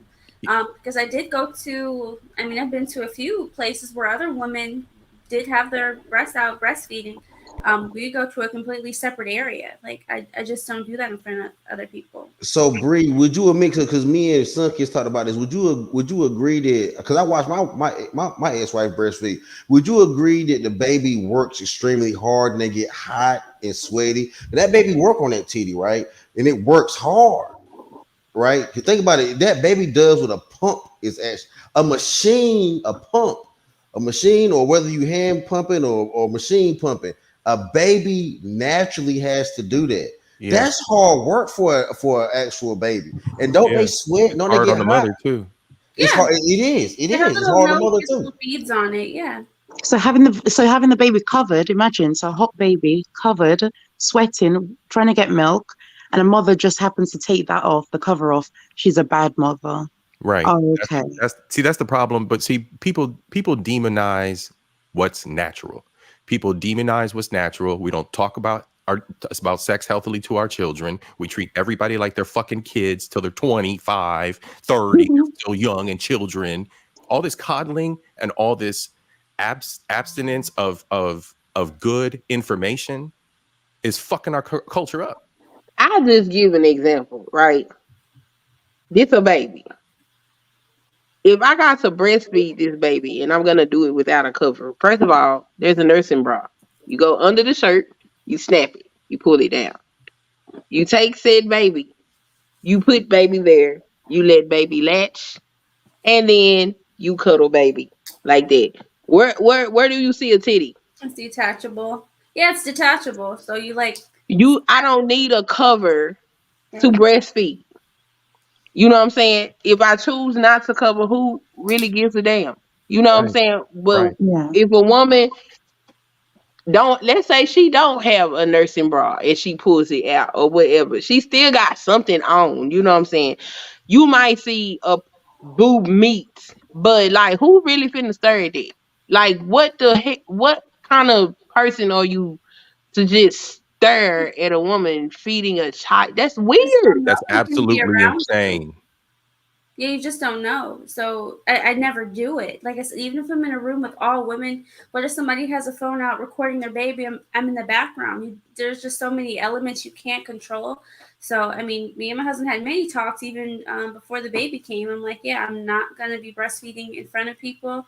If my baby is hungry, I'm going to feed her as quickly as possible. But we invested in those wraps. It pretty much looks like a poncho.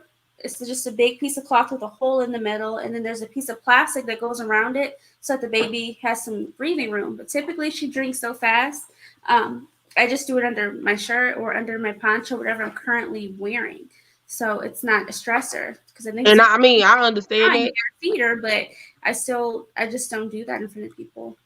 For me, I don't care whether a woman chooses to cover or not to cover. I just know for me and my personality, what I'm not going to do is rearrange how I live my life because it's insane people out here. They're going to exist regardless. I don't have to make myself any more uncomfortable, my baby uncomfortable, because somebody decide they want to be a debaucherous jackass. You know what I'm saying?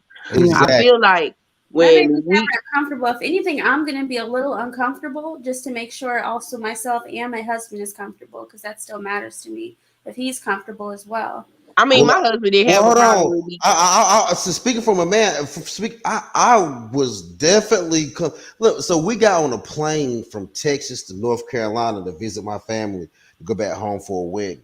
My ex-wife breastfed my baby liked being on her titty. It was comforting. It was soothing. You know, sometimes babies don't always breastfeed because they hungry. They do it for soothing, and y'all have to wean them off of that.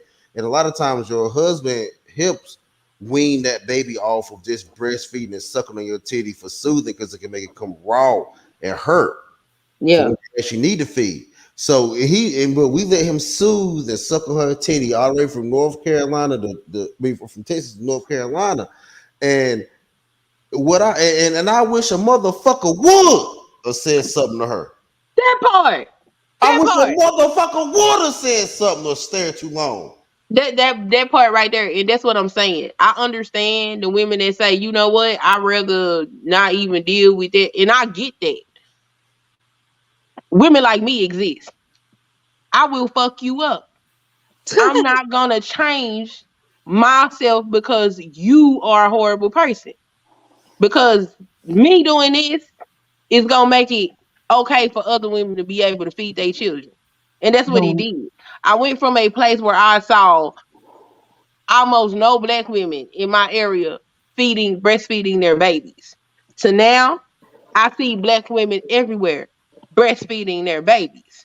So that small sacrifice that I made, I felt like it was a better change in the world. There are gonna be people on different sides. I'm never gonna tell a woman, no, you have to do it this way or you have to do that way. But we gotta understand, it is some people out here that's gonna have that warrior spirit that's not gonna curtail. I'm not gonna curtail to the damn criminal outside. You come over here and fuck with me if you want to. We gonna see who made the best woman win. I ain't got time for that. I'm not gonna change the way I live just because somebody ignorant out there. I have the right to live my life in abundance and free, just like everybody else do. And I get it. If it's a safety issue or a thing that I totally understand it. I would never tell a woman, you just fucked up. Cause no. If she feels comfortable, because one, breastfeeding is not the easiest thing to do. So however she feels comfortable is the way that she should be able to do it. And if and right now, today, if I was to see some dude staring at some woman while she was breastfeeding, as out of place as I might be, he finna hear from me. I say something. Cause how dare you, nigga? Because it's right. Because I'm glad you said that, Sunkissed. And this me speaking on the side of men. Men, y'all need to start. Even if you don't stay with your woman, even if y'all break up, no matter what happens, you need to go to those lactation consultations. Right? Go to those lactation consultations. Buy her. I'm about to sound a straight up simp, yo. Right? Nigga, I'm managed for nigga. Y'all niggas remember this shit, nigga. I'm managed for nigga. But I'm managed for. But if your baby mama need a lactation pillow, nigga, go ahead and buy it, nigga. Go ahead and get that lactation pillow, nigga. Go ahead and get it, nigga. So her and her baby can be positioned and propped up well. Cause holding that baby there and come on, man. Come on, I'm managed for. I'm a managed for nigga. But it's not really. But it's not. It's not simpish. It's just the fact of the matter. You're just looking out for your woman, and you want her to have a safe birth. I mean, exactly. It should just be plain conversation. There's nothing about that that's simpish. And the other thing too is you prefix that with the whole baby mama thing. These niggas need to know from jump if they fucking and they gonna do it bareback. Make the woman your wife, bro. What the fuck are you doing? Yeah, like, no, you going to marry that or some shit. I married her in this world. I went full simp mode, nigga. Listen, I married her and bought a lactation pillow, nigga. It's dudes out here that just don't give a fuck about that chick. Just to them in their eyes, they're like, that's just a bitch I'm fucking. They'd rather just roll with a condom. Next thing you know, she's pregnant, and then she's sitting there crying because she find out that nigga don't like her. So like you dealing with that type of fuckery, you know what I'm saying? But what I'm saying, I'm sorry, I just seen this comment real quick. I wanted to read it. I don't know if he's asking to anybody in particular, but Narrative Dialogue wants to know this. Okay, I have a scenario. What did y'all think about Erykah Badu undressing down to the nude in window seat that got her a fine for doing it in Texas where President Kennedy was assassinated? It was beautiful. It was a beautiful moment in Black I history. need a window seat. But see, that's again that was next nudity. to me. That was nudity. Is showing all that. Chance to cry. That was a. I mean, it was. So look, all cap aside, it was a beautiful thing, man. It was an absolutely beautiful thing. That song was a hit, but that's song again got me my fifis. That's again what Sunkissed and Breann was talking about. Women showing their birth, their womb, their womb, and their nudity for no reasoning. Like that actually did not stand for political reasoning. That didn't stand. Her nudity didn't stand to make things better for women. It didn't make things better for men or children. That was just a selfish act of perverse nudity because it meant nothing. Actually, I mean, because I don't think, again, that was a long time ago. It didn't stand for anything specific. Like even free the nipple, it didn't even stand for that. So it's like, what'd you do it for? She said she did it to talk about the freedom to be able to make your own choices or some crap like that. But whatever. She's an artist. They do crazy shit. Yes, then they'll let you stand on it. Even if it was about breast, she's had a child, so why didn't she talk about that? Like, don't be ashamed of your body. It was like, look at me. So yeah. I don't. At the time, she did an interview and explained why she did it, but nobody made a big deal out of it until people found out that she did it all of a sudden for no reason. So, like, I really don't care. I don't understand why she did it. Like, I was like, okay. I just thought it was some crazy celebrity nonsense. I was like, here they go with the nonsense. I didn't see what the big deal was. I thought it was kind of crazy for them to give her a fine after the fact. Like, y'all not gonna find her while she actually running around naked. Wait, was this the lady that did it twice and was going through the divorce with her husband because she kept doing it? Huh? Yeah, that was Erykah Badu. She also laid on the sidewalk naked in the middle of Dallas too. No, you're talking about Erykah still. There's a white lady that did the same thing. Never mind. And there was a white lady that walked down the streets of sorry ass New York with her damn titties out. No. That was blasphemous. She wasn't breastfeeding. There's a white lady. No, she that... wanted to be able to walk around with her titties out, and now it's legal for women to go bare-breasted in New York. Yeah, it is. But what did that do for actual women? Do you know how annoying it is to wear a bra? Well, no, I don't know. I never wore women bra. walk around here all the time with them just completely out. Again, 9 times out of 10, it's a white woman. But yeah, I'm in Portland, Oregon. Everybody's naked here all the time. And what has that done for Portland, Oregon's culture? We have a culture here for being weird, and then also a culture of no modesty. No one here is modest anymore. I get compliments on my dresses all the time, and it's always some type of long, flowy dress. And women will stop me and say, "Oh my God, your dress is so cute," and I'm like, "Thank you." And I'm looking at her boobs out, butt cheeks are pretty much out in her shorts. You in Oregon? Yeah, I'm in Washington. So I'm proud of Bree and even though I'm Manisford, nigga. I say it again, I'm Manisford, nigga. Even though I be simping sometimes, I'm still Manisford, nigga. I want y'all to know that. But I just had to say that. Free the nipple. Yes, but That's the shit she did it in the end of the video portray. She had got shot and stuff. What in the world? Yeah, she has a whole explanation for why she did it. There was a whole philosophy behind it and all of that type of stuff. So it's not like she did it for no reason. It's just that when you see the video, it's like, what? So you got to actually go listen to her explain what the hell she had going on. Like I said, I seen it. Erykah Badu is strange. And, when you are creative or an artist or something like that, anything goes through your mind.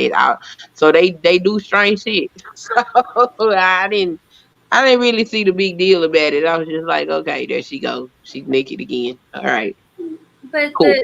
the double standard is that if a woman does it, she gets a slap on her wrist. If a man walks around naked, jail. So I'm like, everybody should just keep their clothes on until it's time to take them off. I don't get it. And breastfeeding is one of those things where I'm like, oh, I understand it if your baby's hungry.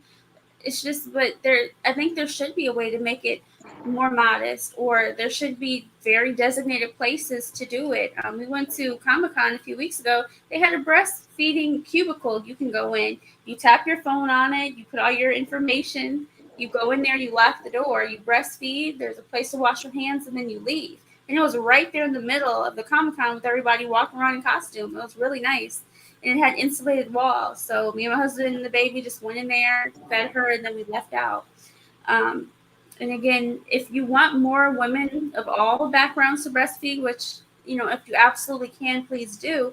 But it's hard work. It's a full-time job on top of having a baby, which is also a full-time job. So if you want to do it, it's great, but you're going to need a lot of help. It's not easy. It's just, placing the boob in there. It's like a million other things you got to think about before you even get comfortable with it. And when our baby was hungry, I think this was just yesterday or today, I can't remember. It's been a long day. I set the baby down and plopped the boob in there, and she started eating. He was like, wow, this is amazing after everything we've been through, trying to get you to this point of being comfortable. But yeah, he was the one that actually helped me to breastfeed our baby because I was too scared. Yeah, I don't know. For me, words like modesty and breastfeeding don't even go together. Why not? Because breasts are for feeding children. Mm-hmm. Just because somebody decides that, oh, I like them for my sexual entertainment, does not change what their primary function is. That's for feeding children. So telling a woman you have to be modest to do what you naturally supposed to me, that's insane. That's absolutely insane. Mo, you had something? Because I see you unmuted. That's not. That's her belief. I can't say anything about that. JMANz. Bronzebird. Welcome, JMANz. Miss Mona, Nubian Queen. Pink man. What do you think about breastfeeding, JMANz? Wait, what stealing? What? You see how he just switched as soon as he came on? He's like, wait, what? Breastfeeding. What do you think of breastfeeding? Breastfeed. Well, for an infant, I guess it's okay. I mean, after all, you got to get the nutrients somewhere. And plus, I guess when you breastfeed, you feel like, with cow udders, But as far as I'm concerned, it's okay. And do you think it's not modest if you do it in public? I wouldn't say it's modest if you do it in public. Yeah. Even if it's covered, like for example, the woman's got something covering the baby's face. Would you consider if a woman pretty much just covering the head and the breast in general? Okay, and if a woman can't do that, for example, the baby's hot, baby's stuffy, and she cannot do that, is she not being modest? She'll do whatever it takes to get the child, some formula, no matter what. That's exactly what I thought. So that's why whenever someone says that a woman needs to do it modestly, that's what I'm talking about. When someone exactly, Queen. No, I'm just saying when people say that women need to do it modestly, it depends, doesn't it? It just depends on the situation. Yeah. Yeah, that's what I think. Yeah, it's just I hope I don't get to that point, but there's at no point where I've ever had to just have my boob completely out. We were even on the plane, and my husband was able to pretty much get a sheet over both of us and hold it the entire time as I'm feeding the baby, because I couldn't hold the sheet, hold the baby, and hold my breast at the same time. So he was the one sweating uncomfortable to make sure that we were both comfortable, and I was able to feed her. So but Breann, once we just be modest with this, sometimes he's going to have to be uncomfortable, but at no point was I, strenuous or, uncomfortable, or neither was the baby. So that was his job at that point to make sure we were both comfortable and covered. So Breann, that's what I'm saying. Like, not everyone has a husband, a partner, a friend, a human to help them. They're out with the baby. Baby needs to feed. The baby doesn't want something over its head trying to eat, because I wouldn't want something over my head when I'm trying to eat. and there's no way for that mother to do anything but feed her baby. And then when people start pointing and saying that's not modest, that's she's got a breast out, oh my god, look at her. I just don't understand. Yeah, I'm not saying, in a lot of ways, I'm saying I'm lucky I had that, because if I didn't and she was screaming, she was hungry, I would have had no choice but to at least put, my breast in her mouth. But then at that point, I would have just had my hand covering at least my nipple and where her mouth was eating from. That would have been That's my why, choice. that's what I see a lot of women do. But some people say not cover without a cover. That's not modest. I'm talking about like, an actual cover, something that covers the baby's head, the breast. That's not modest. Putting your hand over, they'll say that's immodest or whatever the other word is. So I don't, in my opinion, when I see a woman breastfeeding, no matter what the situation, that's not for me to say it's modest or not. The baby, I don't know what her problems are. I don't know if she's got she's getting hot flushes, she can't cover. I don't know what problem she might have. That's not for me to say that's immodest or that's not modest. Like, who am I? Yeah, I guess I can only speak for myself specifically when it comes to breastfeeding, because at no point do I want, my nipple or my breast out to other people. It just makes me uncomfortable. And when I'm uncomfortable, the milk doesn't flow the same. As soon as I'm covered up and the baby's nice and comfortable, then you can feel the difference. Like, it flows out really fast. So whatever makes you feel the most comfortable to feed the baby. But that's the good. About modesty, I just like to use that in my day-to-day life, no matter what I'm doing. That's just one element of what I do during the day is feed her. And you're speaking about yourself specifically. You're not saying all women should do that. That's just for you. Yeah, sure. And there are some women like me that want to still remain modest, but it's going to take more effort, time, or sometimes money. Like the cover I had just for one of those little sheets, it's breathable and it's like $21. So if you want at least 2 or 3 of those, that's like $60 right there. Luckily, I was able to get that from like Amazon on a deal. I think it was more than $21, but a couple of those, it's already almost $100. And you can see the baby can kind of see through, but no one else can see in, which is really helpful. And I have that with me everywhere. So a narrative and dialogue said, I guess that Miss Mona, when people look at a regular woman who does not look Nubian or have an African attire, they have a problem with it because they feel she's not within the culture. I'm sorry. I'm sorry, Nubian. On this panel because I'm not black enough for them, which I still don't get. I'm sorry, Nubian and culture. I'm sorry, that made me laugh a little bit because it reminds me of stuff. But anyway, wait, Nubian what do you mean? Queen. Wait, yeah, Nubian queen. all of you that is amongst the culture and the nation, bow down. Yes, that's right, bow down to the Nubian queen. So do you believe, JMANz, do you believe that women who, what was your opinion, like for women, you've got a religious background. Do you think that women who do this in public, someone from England was saying that women should be fined?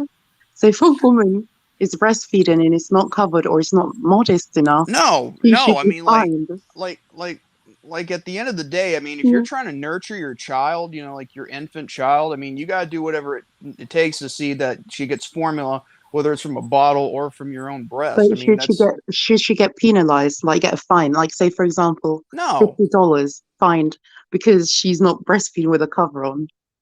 No, I mean, no, because it's a thing here. It's a natural course. Like, should we fine all the animals who have their, pups and kittens and everything else, fine for, I mean, it wouldn't make any sense. It doesn't. So now, if she she gonna breastfeed without a cover, situation. and then, she take the other titty out and just let it hang. Then, okay, that's ignorant. Okay. But should she be fined though, Kiss? Sorry. Well, I would say it would depend on the laws in that particular area. She probably would need to be fined at that point. Cause why you just got your titty sitting out like that? No, but we're talking about that one breast. So we're talking about women who breastfeed one breast out. So she should be fined if it's not covered. Right, because why your titty out if you ain't got no baby attached to it? Like, what are you doing? That's the entire thing. Because they just walk around with. Sometimes they just walk around with like an X tape over the nipple, and then a sheer dress, booty cheeks out, and everything. In Oregon? Yeah, there's literally a market here called Portland Saturday Market that we went to. Literally, they just have X's over the nipple, sheer dress on, and they just walk around. Wow. Yeah, every single time. That's like, you know. Oh my God, what's that? I wonder if they do that here. Mandatory censorship, right there. I just got here, so all this is weird to me. All of this is interesting, to say the least. So you said something about Oregon. You live in Oregon? Yes, I do. Yeah, I got a best friend who lives in Oregon. I do a podcast with him every Thursday. Oh, nice. Yeah, I mean, there's a lot of fun stuff here. It's a good place to be for small business. But as far as modesty and, you know, the way I want to raise my child, I am questionable of a lot of things.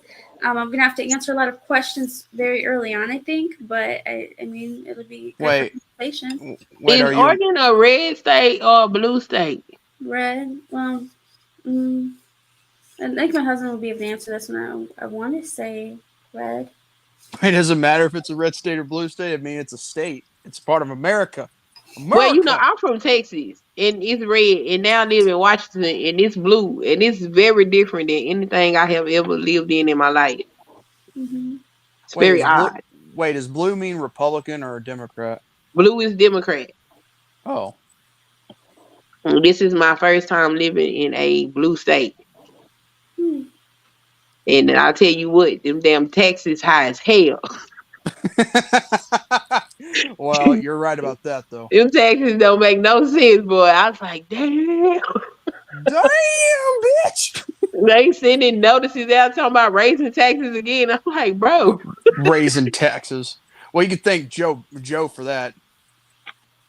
Good old Joe. I think that's just like a democratic thing. Because like even like the school system, I got to say, like they ain't missing nothing. I always wondered how some of these schools able to the quality of education. And I think it is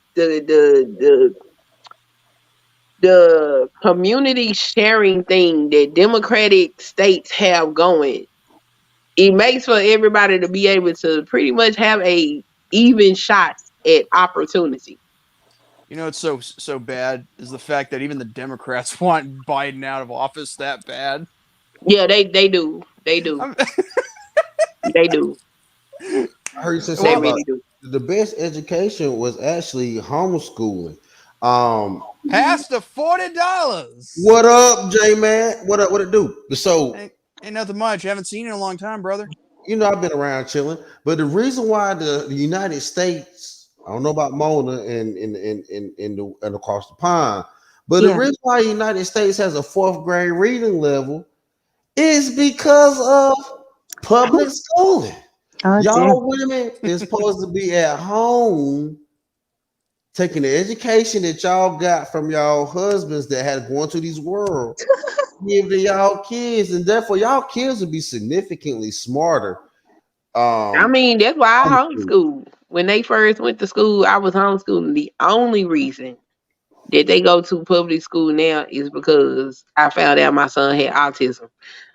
I didn't go to school to handle that. So I said I need to put him. Even with an autistic child, and this is no diss, and no talking no shit, right?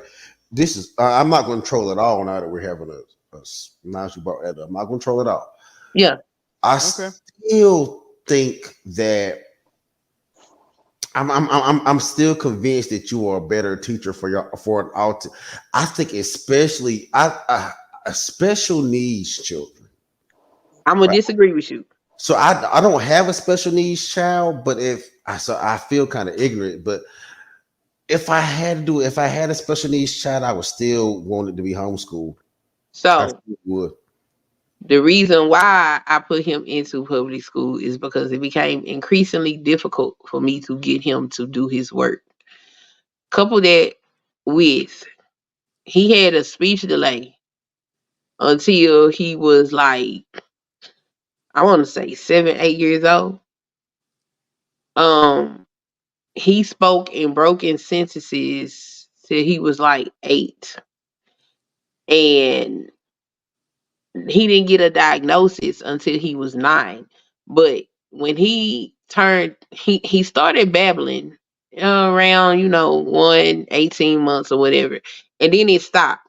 So I really think it's because of that MMR vaccine he got, but I can't say for sure. So there's neither here nor there.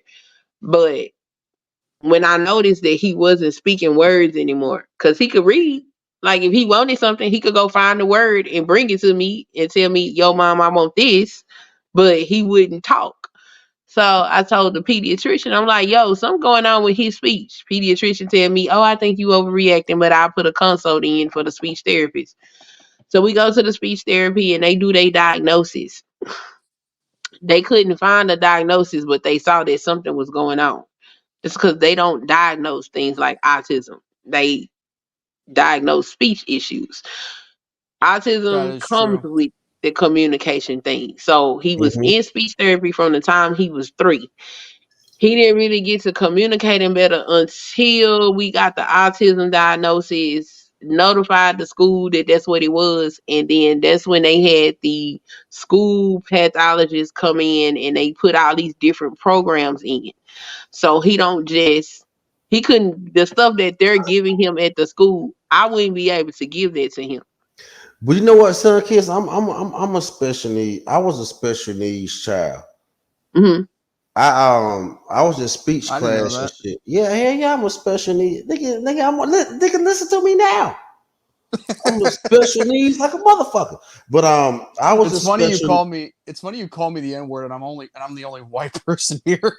No, well, I just know the N word don't actually have a race It's to it. okay. It's okay. I know. I'm just Yeah, being it funny. don't. But what I'm saying, I get it. But that's right. I went to speech class. Big J went to speech therapy. I went to speech class too. There are a lot of Asperger's children, autistic Asperger's children on the damn internet. Oh yeah, I know that. A lot And of these niggas I got did some of them Asperger's. weren't reared properly because I be like I live with a child that's on the spectrum. He don't got Asperger's, he's on the spectrum. And my son do not behave nearly as poorly as these people on this internet. I'm like, y'all parents didn't raise y'all right. I mean, Y'all need y'all ass beat. I want to say like I've got like mild autism, and I'm behaving right now at 28 more than I've ever done in my entire life. So Oh yeah, you know Yeah, what? that's Sign good, language. Timo. Yes, Simo. Because sign language work for autistic kids, ADH kids, regular kids, just a regular child. You'd be And surprised about how sign language helps them. it's the social interaction as well that he gets from the school. Another component that me being a homeschooling mom wouldn't be able to give him. Plus, I don't have the education to be able to understand exactly how I'm supposed to teach that because they do a lot of mimicking of behavior because they don't process stuff the way we do. So a lot of stuff that he gets from the school he needed it. And I seen a marked difference. Now he can speak. Now that boy talk your whole head off. Just and he can read. And he's reading on grade level. And he's not at the bottom of the grade level. He's about in the middle of the grade level. And I'm very proud of that because we went from speaking in broken sentences to now you can read and write properly on your grade level. So Because I started out stuttering like a motherfucker. Now I talk a lot. Because what it is my and matter funny of fact, enough, I was the same way. my sister is actually a speech pathologist.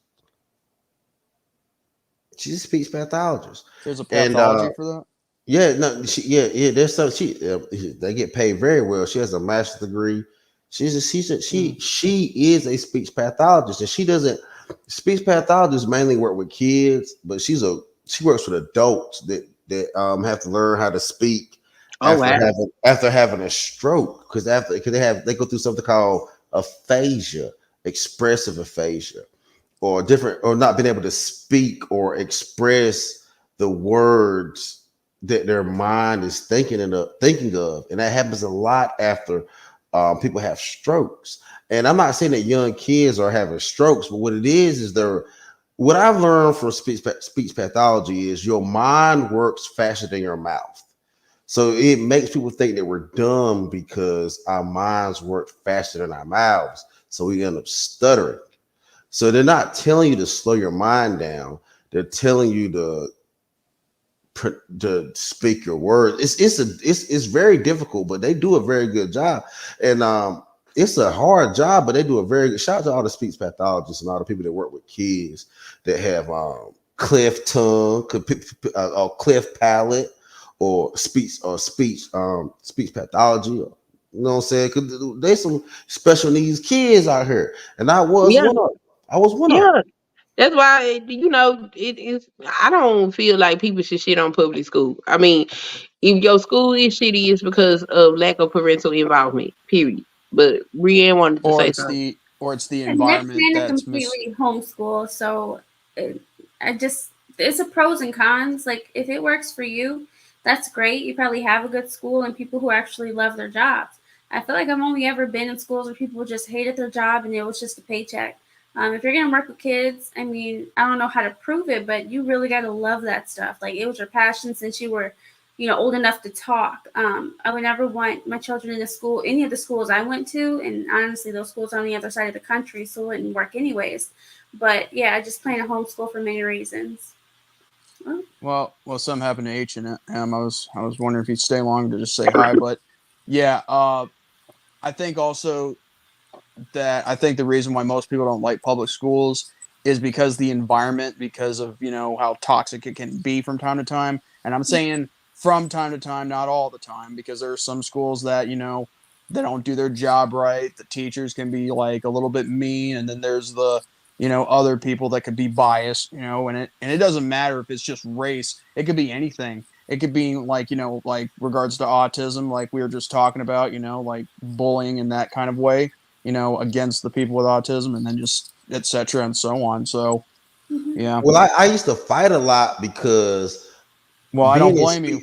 Well, being in speech class or being in speech therapy, especially being in public school, you in regular classes, but they pull you out the regular classes to go to your speech therapy classes, right? Right. And then when I would come back to my regular class from my speech therapy class, I remember this in elementary. The kids would be like, you went to speech therapy. I'll punch them in their mouth, y'all. I'll beat them niggas up. Oh, wow. Okay. No, I was a speech impediment. Well, I know. They don't. You just caught me off guard. They do their best to try to not remove the children from the classroom anymore because of things like that. So if they can get your child their interventions inside of the classroom, or maybe during maybe a special period or something like that, they do that. That's how they've changed it now. So I don't even think they have a special ed classroom anymore. I do remember the kids used to. I remember I used to want to go because I think they were giving out cookies or something. I was like, I want a cookie. So they would get a treat pretty much when they left. And I think I remember wanting a treat. No, this was in the 90s. They gave us Oreo cookies. I remember the day I graduated from speech therapy and got a certificate. They gave us Oreo cookies and shit. I remember my speech therapy. Wait, which type are you talking about? Are you talking about just one cookie or just an actual pack? No, they gave us a little, the little pack. They gave us a little pack of cookies, a little pack of Oreo cookies, and they gave us certificates saying that we passed speech therapy. Okay. Mm-hmm. And from there, I stopped. You gotta be specific with these things. But even when you homeschool, you can still have those specialists. You would still take them to the school, or it would be virtual nowadays, but you would still be in contact with the school because your kid could still do cheerleading, basketball, football at the local school. It would still be the school in their district, though. And I still plan on doing things like that. Like they can be in an after-school program, or my daughter can do cheerleading or something, but to not be in the school the entire day would be the goal. Wait a minute. Hold on a minute. Wait. The person on the panel, you're that person in the live chat, Sunkissed? No. Live chat? Yeah, you got Sunkissed, right? No, my name's Breann LaFaye. No. The one on the top over left. Here? Yeah, or over here. you This in is Queen Sunkissed? Sunkissed. Yeah. There's a Sunkissed in the chat. I don't think that's the same person though. Oh no, I'm not the one that's in the chat. Oh, Yo, I started a fight club at my elementary school because My they bad. they used to laugh at my. I used to stutter real bad, and I used to meet all them niggas in the motherfucking bathroom. When they take us to bathroom breaks, I will meet. Pastor, your mama just should have beat your ass. That's all you needed. Your ass whooped. I will meet all them niggas that laughed at me in speech class. I will meet them niggas in the bathroom, yo. I'm talking about. I'm on some other shit. Y'all was a devious child. You needed an ass whooping. I had a stuttering problem, I think, but I was with the shit. I would hit a nigga in the head while he was trying to take a piss. That's a therapy. You think you're gonna piss while laughing at me for stuttering? You ain't gonna piss in peace, nigga. Pow! Right in the back of the head. I was with that shit. I think I'm about to get mad. well, I'm about to get mad. I'm about to get mad all over. Oh, I'm about to get mad all over again. Crap! What happened? By the way, I'm sorry. I wasn't laughing at you because of what you were going through. There's just the fact that you were just repeating that word. But funny thing is, let me tell you, he wasn't the only one that needed an ass whooping. I mean, all those other kids. You mean when they want to fight with someone, they get an ass whooping. Well, I don't. Well, as far as the schools go, I mean, kids gonna be kids, but schools. Whenever we move, I'm gonna look up the schools and see what they look like. They got to have a certain rating. They have to meet certain criteria, and that's gonna determine where we live. Because I need my children to have a good education, especially coming from the fact that I graduated in Texas. At the time that I graduated, Texas was always in the top 10 of schools in the United States. And I went to a top school in DFW. So I don't play around with no education. One of the reasons that made me homeschool was at the time we lived in Georgia. And Georgia ranked number 48 in the state. So that's an absolute hell no. Y'all not going to school here. No, not at all. So this is why I started homeschooling them. But when they got, I don't blame you. Yeah, hell, no, 48 in 50 states, and you rank 48. I'm not fit to look up nothing. The state ranks 48. That means all the schools is trash. No, and hell no, thank you. I'll keep them at home. Like I said, I don't blame you one bit. I learned to fight good in elementary school. Mm-mm. Did you learn your ABCs in elementary school while you was out here throwing hands? I did, yo, but I used to stutter real bad on my ABCs. And I was fucking up. Actually, after the ass whooping, they learned their XYZs. Yeah. I used to, man, we used to fight hard at my elementary school. You know what I'm saying? If you went to school in the hood. No, I actually went to, believe it or not, I actually went to a predominantly, like Nino said, I went to a predominantly white elementary school, a mixed middle school, and a mixed high school. Wait. There's like a white school? Hold on, but let me say this though. When I went to a white elementary school, right, the black kids were actually meaner. I didn't get picked on by white kids in elementary school. My favorite, crazy. Because like my children, they probably like the only black kid in their class, right? So there was this little boy. He saw my daughter, and he had a sister. So he like gets his sister, and he points at my daughter, and she looks at my daughter, and she says no, and turn around and walks away. And like I've noticed since I've been up here, when black people see other black people, they don't smile or none of that most of the time. They look at you and go the other direction. And I'm like, this shit is so weird. Man, think about how fucked up I was. Think about how fucked up I was. I was in academically gifted science classes and going to speech class at the same time. Think about how confused I was. I got all these teachers telling me how smart I am in math and science, but then I got this other teacher telling me that, man, I'm gonna have to teach you how to talk. And to this day, I still don't really speak English correctly or perfectly. I can communicate, but I mean, does anybody? But let me tell you, I had to whoop some black ass in elementary. I don't know. Black people is really strange. Wait. Can I ask you a question? You talk about whipping black ass, but what about white asses? No, because my best friend was this white kid named Chris Jarman, and Chris Jarman was taking taekwondo and kung fu. So Chris Jarman was taking taekwondo, jiu-jitsu, and karate.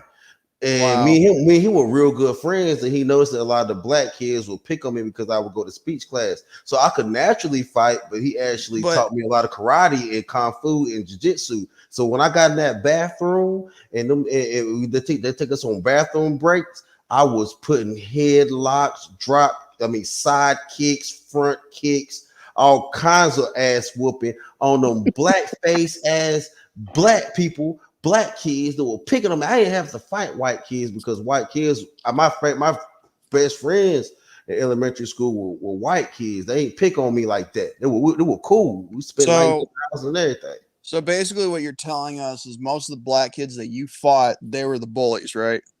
They couldn't bully me. They tried to pick at me. No. I mean, but I get that. But what you're saying is, from your experience, that at the time were bullies, right?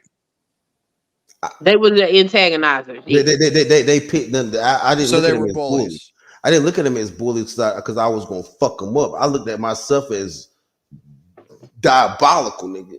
I had one black friend in elementary school outside of my family. His name was Tariq, and the rest of them were white kids. And all them black kids, I was whooping their ass, yo. I whooping their ass every chance I got on the school bus, in the bathroom, all that shit. I whooping their black asses because they wanted to joke at me because I stuttered. You know what's crazy? So I whooped their ass. You know what's crazy? And like I said, I'm like the only white person on this panel. But back when I was in kindergarten, and this is like God's honest truth, for some reason, I think there was a bully in my school, and I think he was black.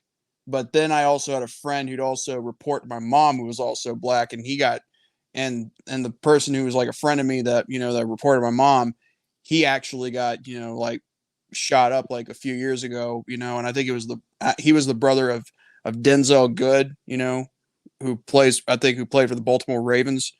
And yeah, it's kind of weird, like how that works, It's like we have something in common, you know what I mean? Yeah, I get what you're saying, but that's just why I'm glad that just Breann, weird environments, but it's kind of weird environments, but it's actually somewhat good because you get, sometimes you don't get to make friends all the time, Well, the thing about it is, you know what, I thank God for the experience, but I would never turn against what Brianna and what Sunkissed is saying about educating your child at home and then preparing them for this harsh ass world. Because one side of me is glad that I whooped ass in elementary. Yeah. But another side of me is like, I shouldn't even have been in that position to even do that. So I respect what they're saying about keeping their kids at home and dealing with whatever. Because I wasn't a dumb kid. I just had a speech impediment. Oh yeah, I get you. I just kind of find it, like odd, that there's like, I think the reason why I had a black bully was because I think it was because I was white, but then again, I don't even know why, or maybe he was just mean in general.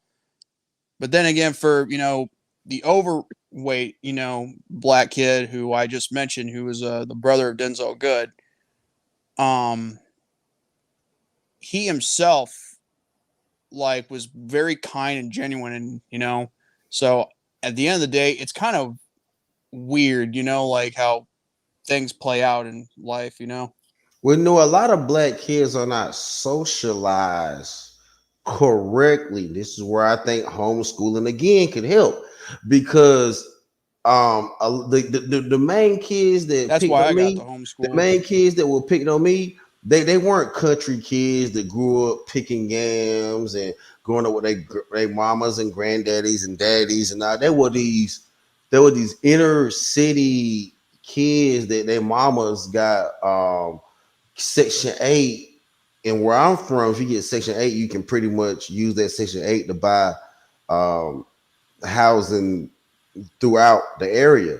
And so a lot of them kids that were picking on me were hood ass kids that never even knew their daddy. And you think homeschooling them was gonna make them better? I think homeschooling me would have made me Oh, better. okay. Where I wouldn't have Then fought. they should have put you in a better school. That's all that was. You know what I'm saying? Because and that's one of those things. I think homeschooling is even good for those kids. I think, well, who the hell gonna homeschool them? Yeah, you really do need an intact family to make homeschooling work, or just a really, really, as they say, a really good community. But nowadays you have to buy your community. You can't just have one kind of show up. So homeschooling is only going to be feasible if you put in. I've been doing that too. But yeah, the only way it's going to be feasible is if you have somebody bringing in money while you're able to stay home to do it. Now, there are YouTube pages of like single women or single fathers who can do it. But that means you're going to have to get off of work and then literally go back to, go straight to schooling. Because homeschooling, you don't have to do it from 8 to 3. You can literally do it from 3 to 6, 6 to 10 p.m., whatever time of day works for you. They just have to learn the information. It doesn't matter what time. So that's the benefit with homeschooling. There's no set schedule. And if you want it to be on a schedule, you can. Some parents, if they work throughout the week, they actually go to quote unquote school on the weekends only. I think there will be less child violence with homeschooling too. I think kids will fight less if they were homeschooled and then taking the playgrounds to play with each other, or like even with Tim. Look at Tim Tebow. Look at Tim Tebow. Tim Tebow was homeschooled the entire time. And then he went and played on a collegiate team at the University of Florida with the leaders like Aaron Hernandez and that whole gangster ass team. But he never partook in that because he was able to work with those guys, not have to fight with those guys or even become one of those guys. And that's how it is when you go to school. When you go to school from elementary to middle school to high school, you either learn how to fight or become. And it's only two sections that a child is going to fit into, and sometimes those two sections become one. You're either going to fight against or you're going to become like everyone else. And I think by high school, everyone stopped fighting to be themselves and they become just like everyone else. Which takes away which fundamentally takes away their individualism, which takes away their character, which takes away their drive, which erases all the education that they might have received. Well, through these years. Against a lot of things. So I don't even want my kids to have cell phones. So it's just going to be a very hard pull in this new generation of children where they're so glued to a tablet. I mean, my kid prefers like reading in a book, like, the book that you press buttons. Other than watching TV, she'll like glance at the TV if something's on, but then go back to doing what's in front of her, which is a good thing. But especially being around maybe cousins and stuff, if they have a cell phone, she may want to look or, use it, but it's just going to be really, really hard. My son does not have a cell phone. Exactly. I see kids as early as like 10 years old getting a cell phone. Because I didn't get my first cell phone until I was like 16, almost going on 17. Back then we were still 15 for me. So it's crazy. I was a junior in high school when I got my first cell phone.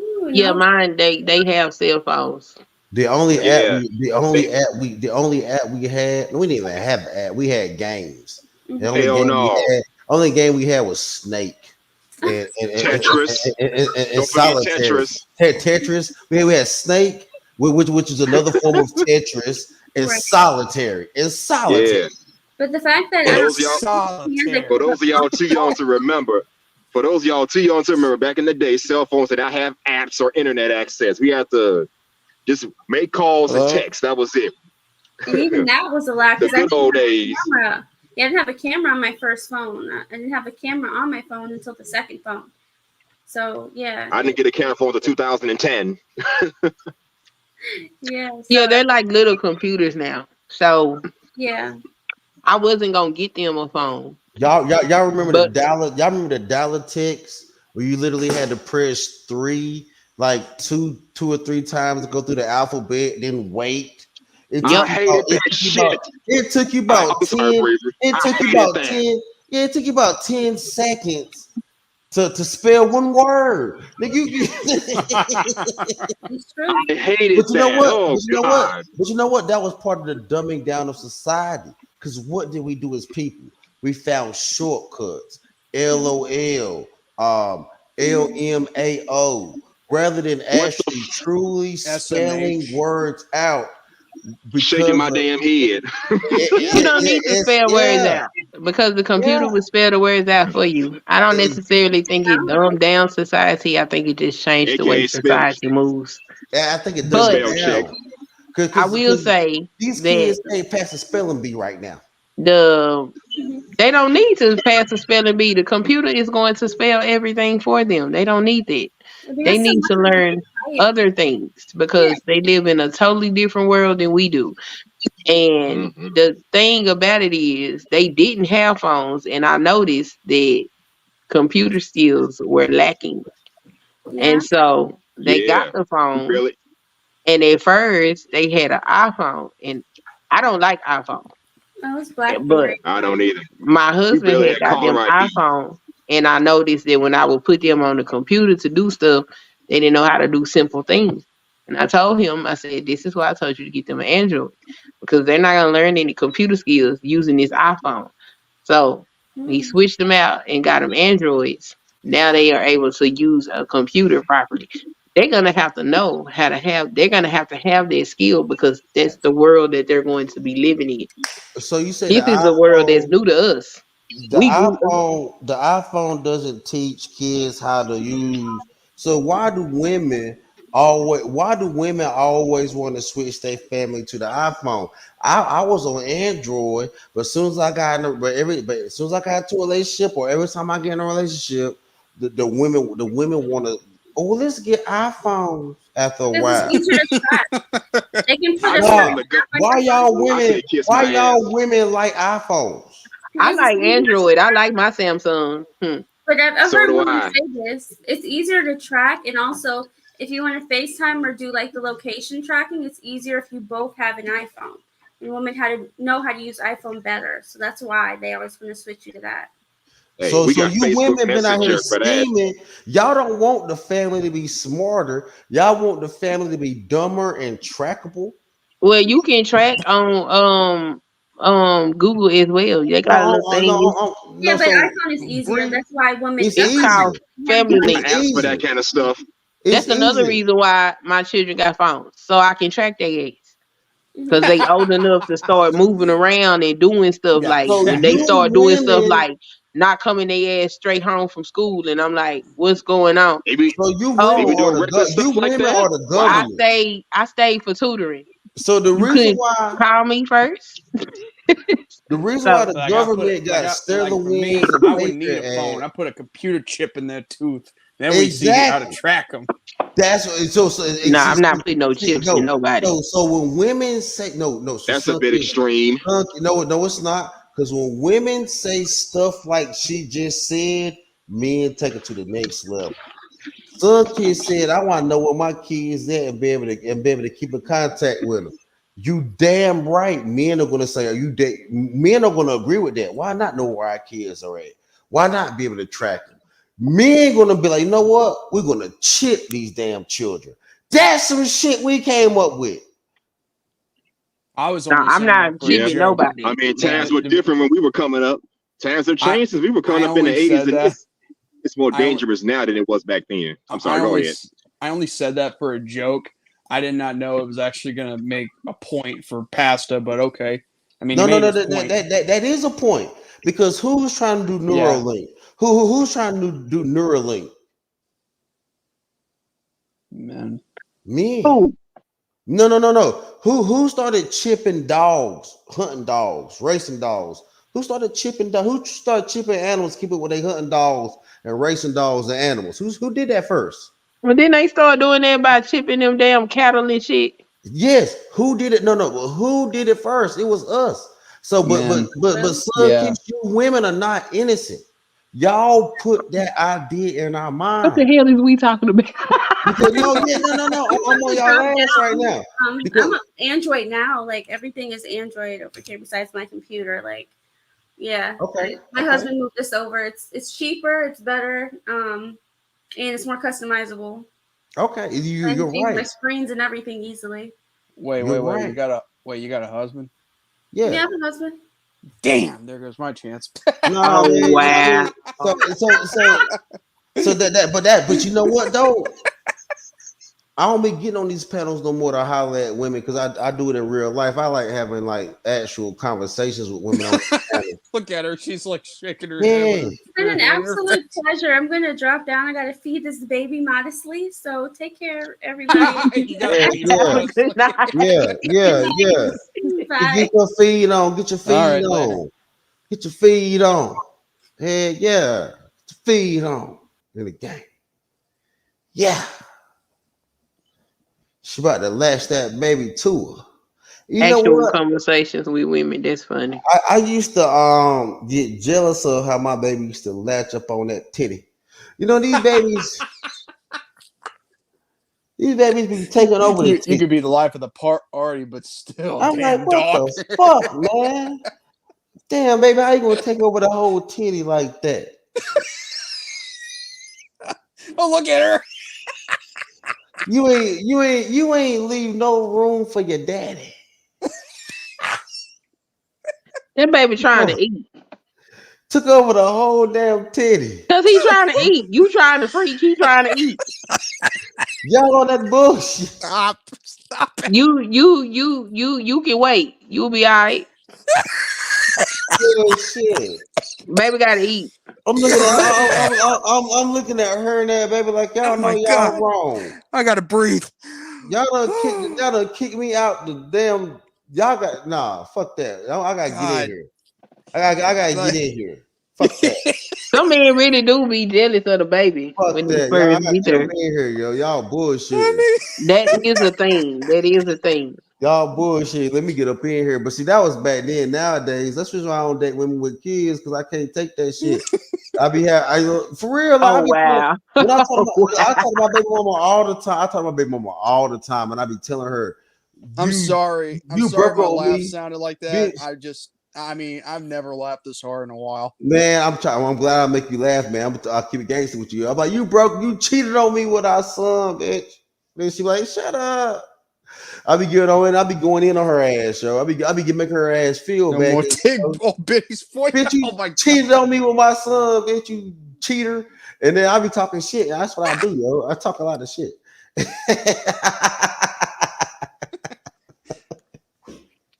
I talk a lot of shit.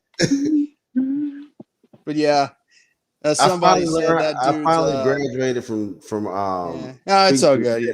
I finally graduated from my speech impediment courses, and I just haven't stopped talking since. You know? Well, that's good. Keep talking. But yeah, Sunkissed in the live chat says no more ego biddies for you.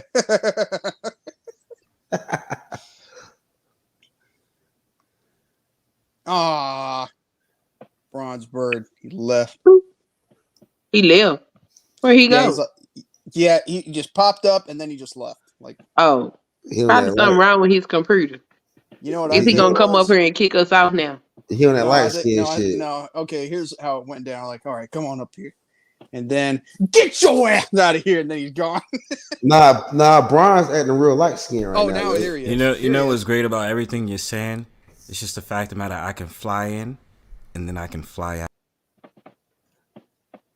He got it. There he goes. This is why you shouldn't have given. This is him being jealous of the fact that the black woman is God. Nah, hell no. We gotta give that shit. That's a whole cap, and you know that. The black woman will never be God. Cap. Y'all are serpents of Cap. Satan. The black No, woman we- is the serpent of Cap. Satan. Ain't no way in hell y'all gonna be God. Y'all are serpents of Satan. We ain't E-A-P.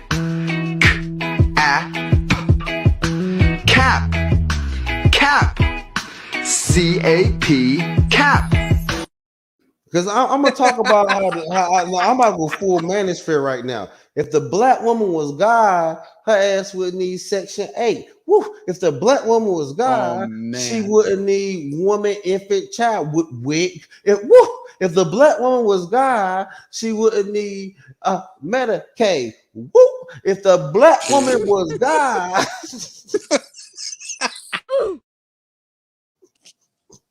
the metal what?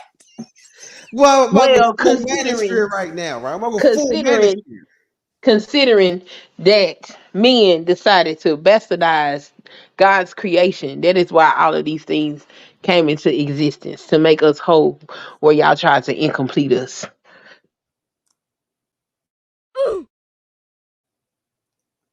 Man, it's fucked up, right? Your turn. Get the fuck out of here with that shit. Okay. The black woman, if the black woman was God, why she can't straighten her hair? Ooh. If the black woman was God, Her hair not supposed to be straight. Here we go. Her hair is supposed to spiral up into the heavens to receive the divine messages from on high because she is God. Shit. If the black woman is God, why she got everybody having high cholesterol and hypertension? Oh my God. It's not the black woman's fault that y'all won't get off y'all sorry ass and move. Not her fault. It's your black ass fault. People are just lazy today. That's all there is to it. Lazy asses.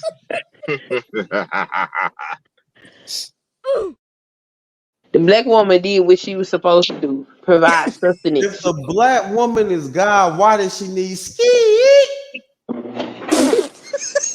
Because we have a degenerate species that's trying to eradicate us, so we have to come together, and that's the call to squad up.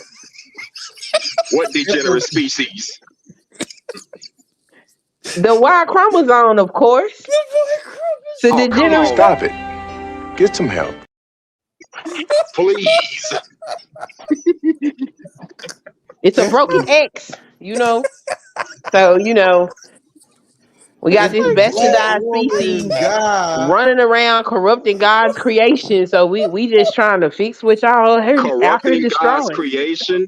You can't corrupt what's already been corrupted. I'm still on you. If the black woman is God, why would y'all be ashy without cocoa butter?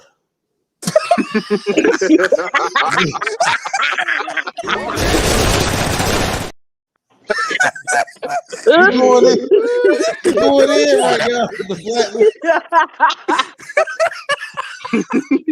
Because the cocoa butter helps accentuate the essence of our godhood. So we need that.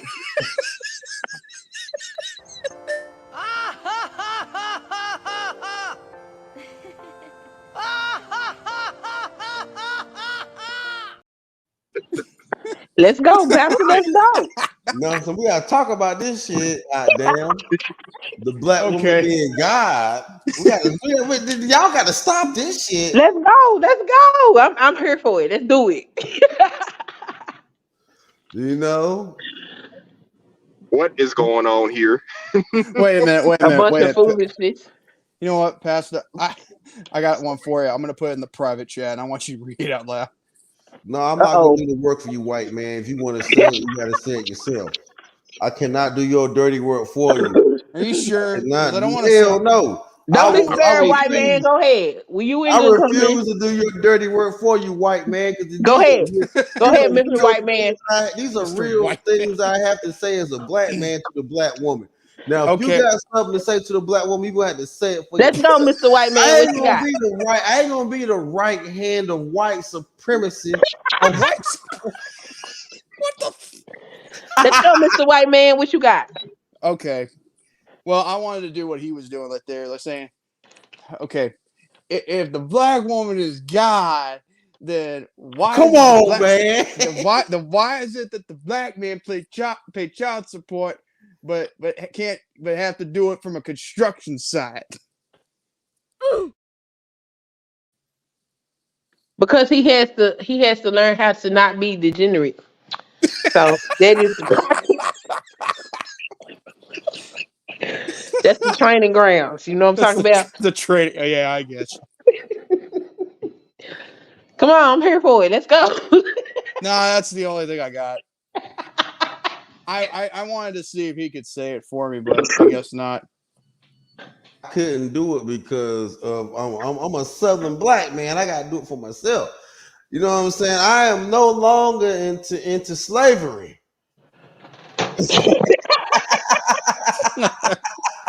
Get this slavery out of here. I ain't doing no free labor. Hit the cash app, I read that shit. Hit that cash app, I read that shit. I'm fucking with you. But let me tell you something. Y'all wild. Y'all wild on the internet, boy. I can't keep freedom. Oh, freedom. Mm-hmm. Animal free. Get the fuck out of here with that shit. Okay. Yeah, Bronzebird, you light skin, that's why you played that. There ain't no free labor. Get the fuck out of here with that shit. Okay. Yeah, I bet like light skinned people. But you know what I'm saying? But Bronzebird look like Michael Jackson. Shut the fuck up. So J-Man, what was up with that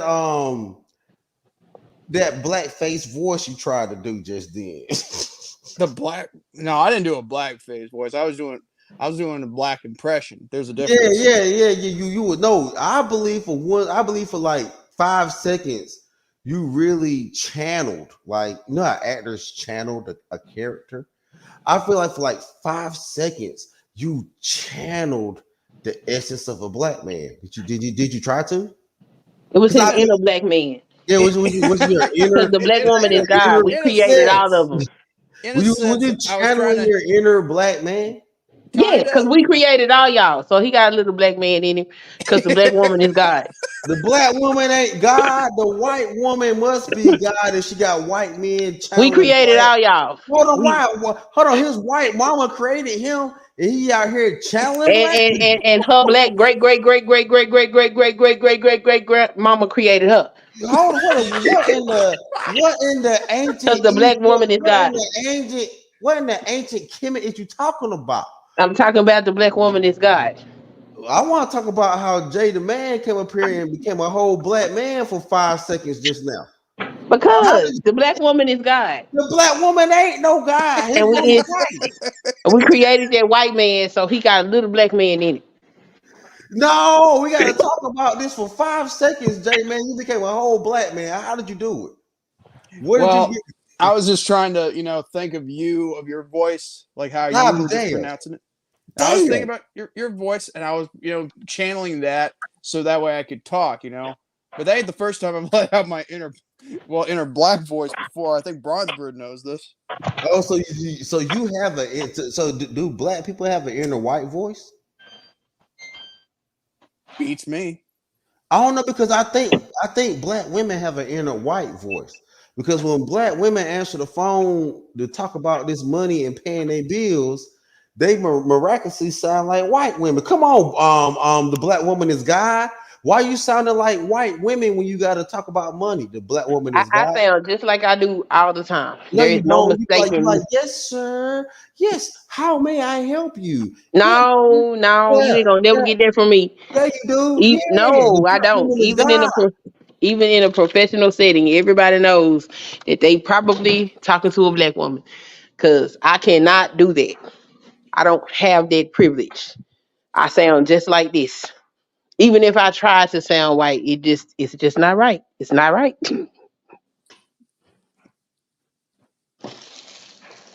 But yeah, I think Bronzebird knows, because not too long ago, it was like a couple weeks ago, we were on Miss Mona's panel, and this one guy, he just wouldn't shut the hell up for all it's worth, because some guy who just popped in, they, was trying to talk. And you know what I just said? I said to this guy saying, "Would you please shut the hell up, cracker?" hot dang. And the guy was white too. So again, and then Bronzebird asked me, "Did you say the C word, JMANz?" And I said, "Yes." Was he channeling his inner wannabe black man when he said that? What the hell is a damn? Because check this right. So check this right. So J-Man. What's the C word? So the inner. It's cracker. Cracker. A damn cracker. Oh, it's a cracker. So J-Man, when you want to tell another white man to shut the fuck up. I said hell up, not F up. So well, no matter tomato, you cuss harder, you cuss lighter. But is it easier for you to disguise yourself as a black man and tell a white man to shut up because he said, "Shut up, cracker," or he could have been a real ass white motherfucker and said, "Shut up, motherfucker. I'm a better white person than you." Because look, trust me, because black people do this. I get on these panels right now and I tell Bronzebird I'm a better black person than him because I'm darker than him, and I'm from North Carolina and I'm really gullah like that. So I say I'm a better black person than you, Bronze, and you from New York, your dusty ass bum ass city with your busted ass city, nigga.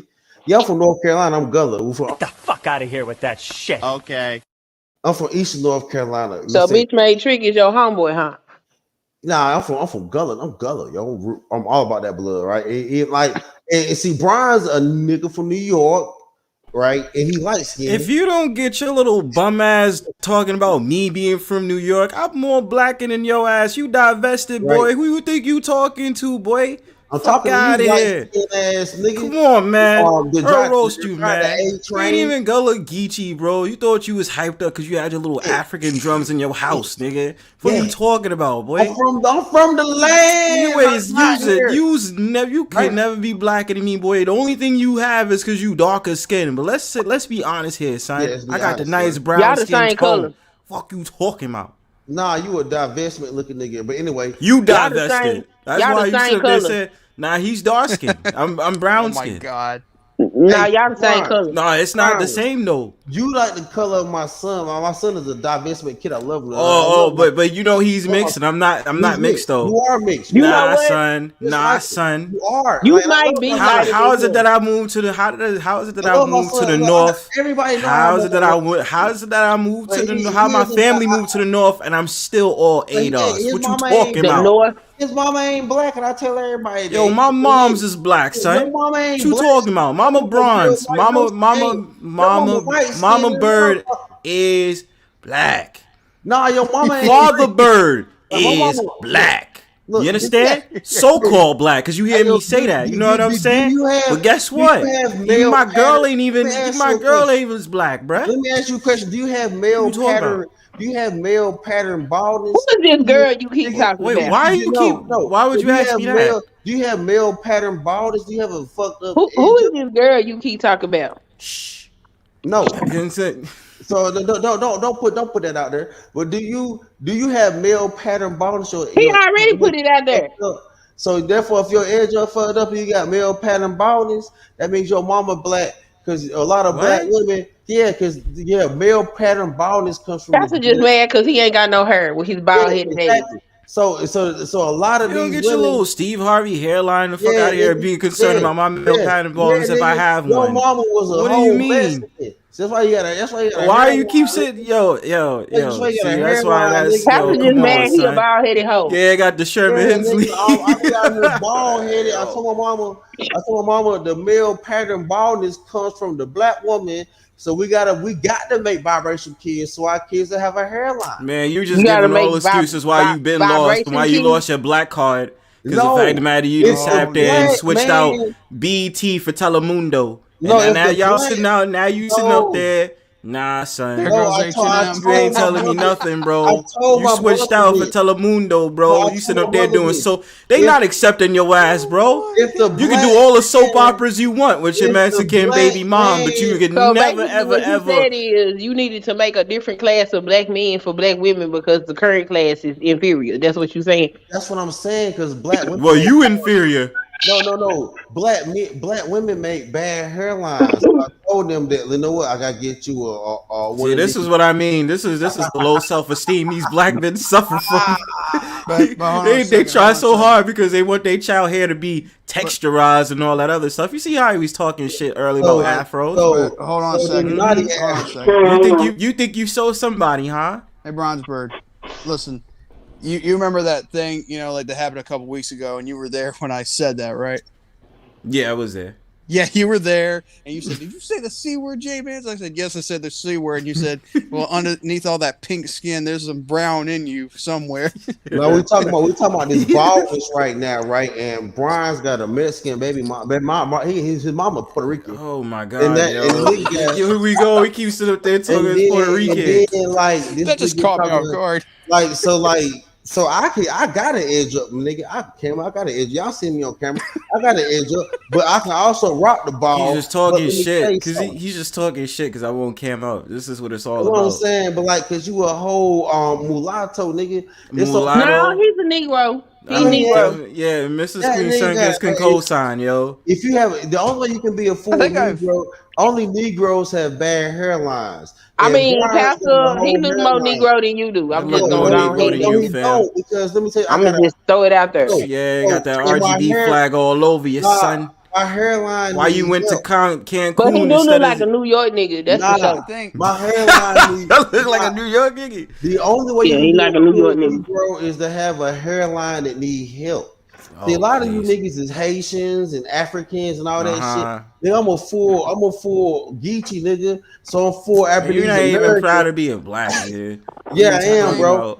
So if you fully black, your hairline need help, my nigga, and that's how it rolls. Because of all that's not true. I'm fucking with y'all right now. Yeah, I was just saying bullshit. Well, got it here. If I don't want to talk out of turn here, but I was in a private call one time with Bronzebird and a couple other people, and I think he may have cammed up at that one time, but yeah, he is.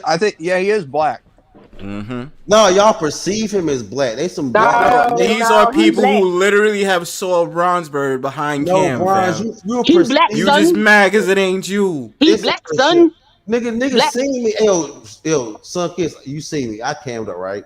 Yeah, I seen always cam up. Yeah. So therefore, y'all know I'm a real black person, nigga. I seen Bronzebird. Bronzebird is a real black person. I ain't no hologram, motherfucker. What you mean? Like, there's someone that exists behind this damn cam. I've seen him behind the scenes. He is black. I've seen him. That's a black man. Yep. Bronze ain't black. Okay. Yes, he is. Okay. He a private call. He a Dominican. No, he's black. I'm apparently CIP. I'm a hologram. You know what I'm saying? Like AI. So you can't trust. Let me tell you something. I'm an AI, bro. More black than you, Pastor. I'm an AI, bro. So let me tell you something, Sunkissed. You cannot trust the genetics of a Negro from New York. From New York, right? You cannot trust the genetics.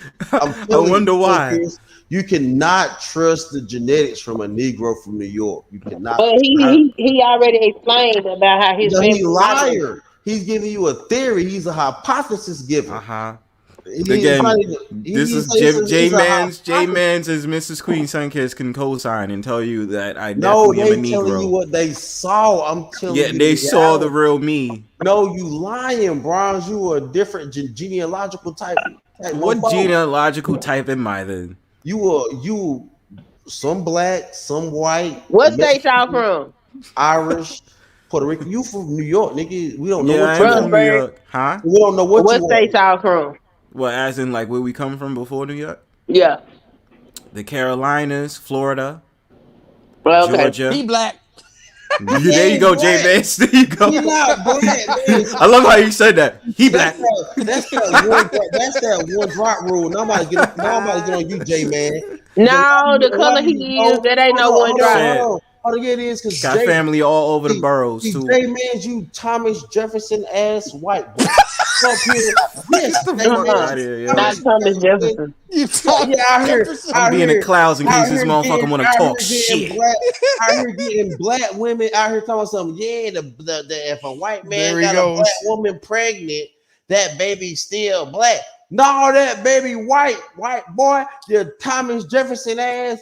You out here talking about. So let me tell you something. Brian's is not black. Y'all want to take responsibility. You white men and you Puerto Rican and you Mexican, all you other men are going to take responsibility for your creation. Because I take responsibility. No, he black. No, the hell he ain't. When I call my son black because I'm black and I take responsibility for me being his black ass daddy. But you white Thomas Jefferson J man ass mofos is going to take care of your damn kids too. What kids? Bronzebird ain't got no kids. Oh, yeah, it is. Child support because of you, of J man, y'all white men like you and Thomas Jefferson is the reason why there is child support in the United States of America right now. Oh, now you going in on the white man? Yeah. Oh, what is white man? You gotta defend yourself.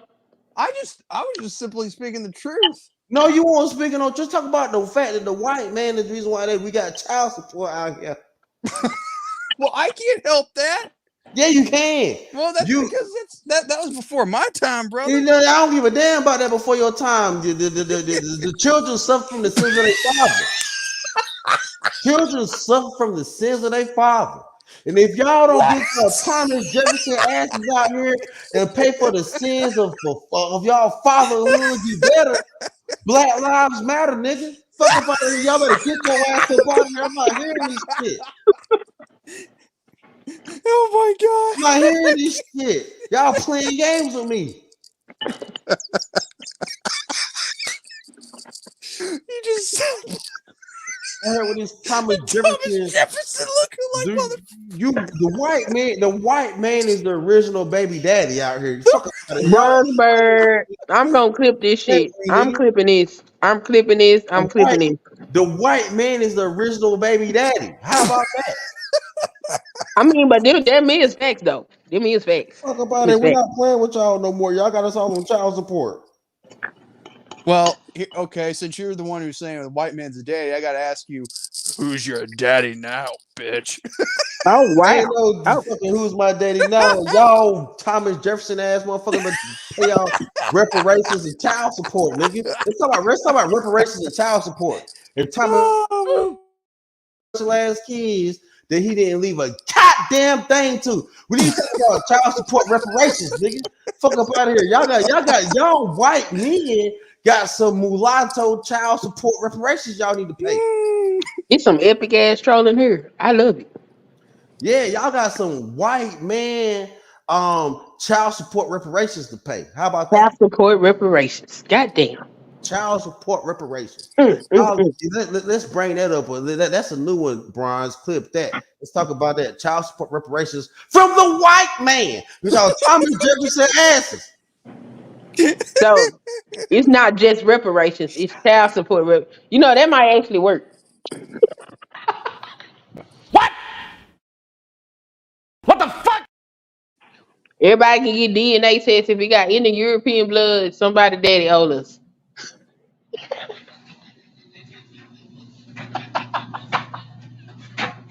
Don't give me that nervous ass laugh, Jay, man. I need you to really speak to me about this child support. That man on mute.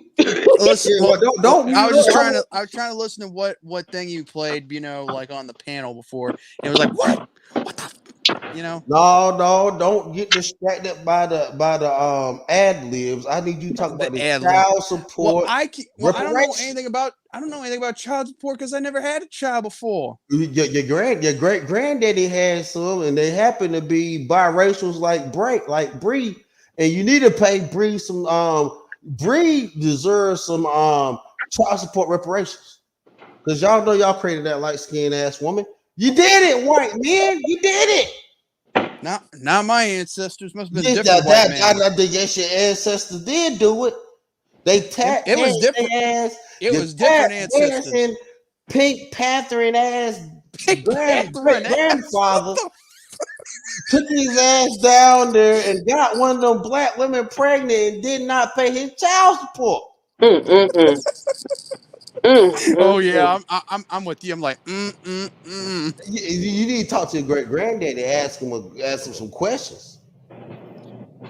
Yeah, well, sad thing is I can't, you know. Well, I'm not talking about your, personally. I'm sorry that he happened to pass, and bless his Yeah, soul. it's cool. Bless his soul.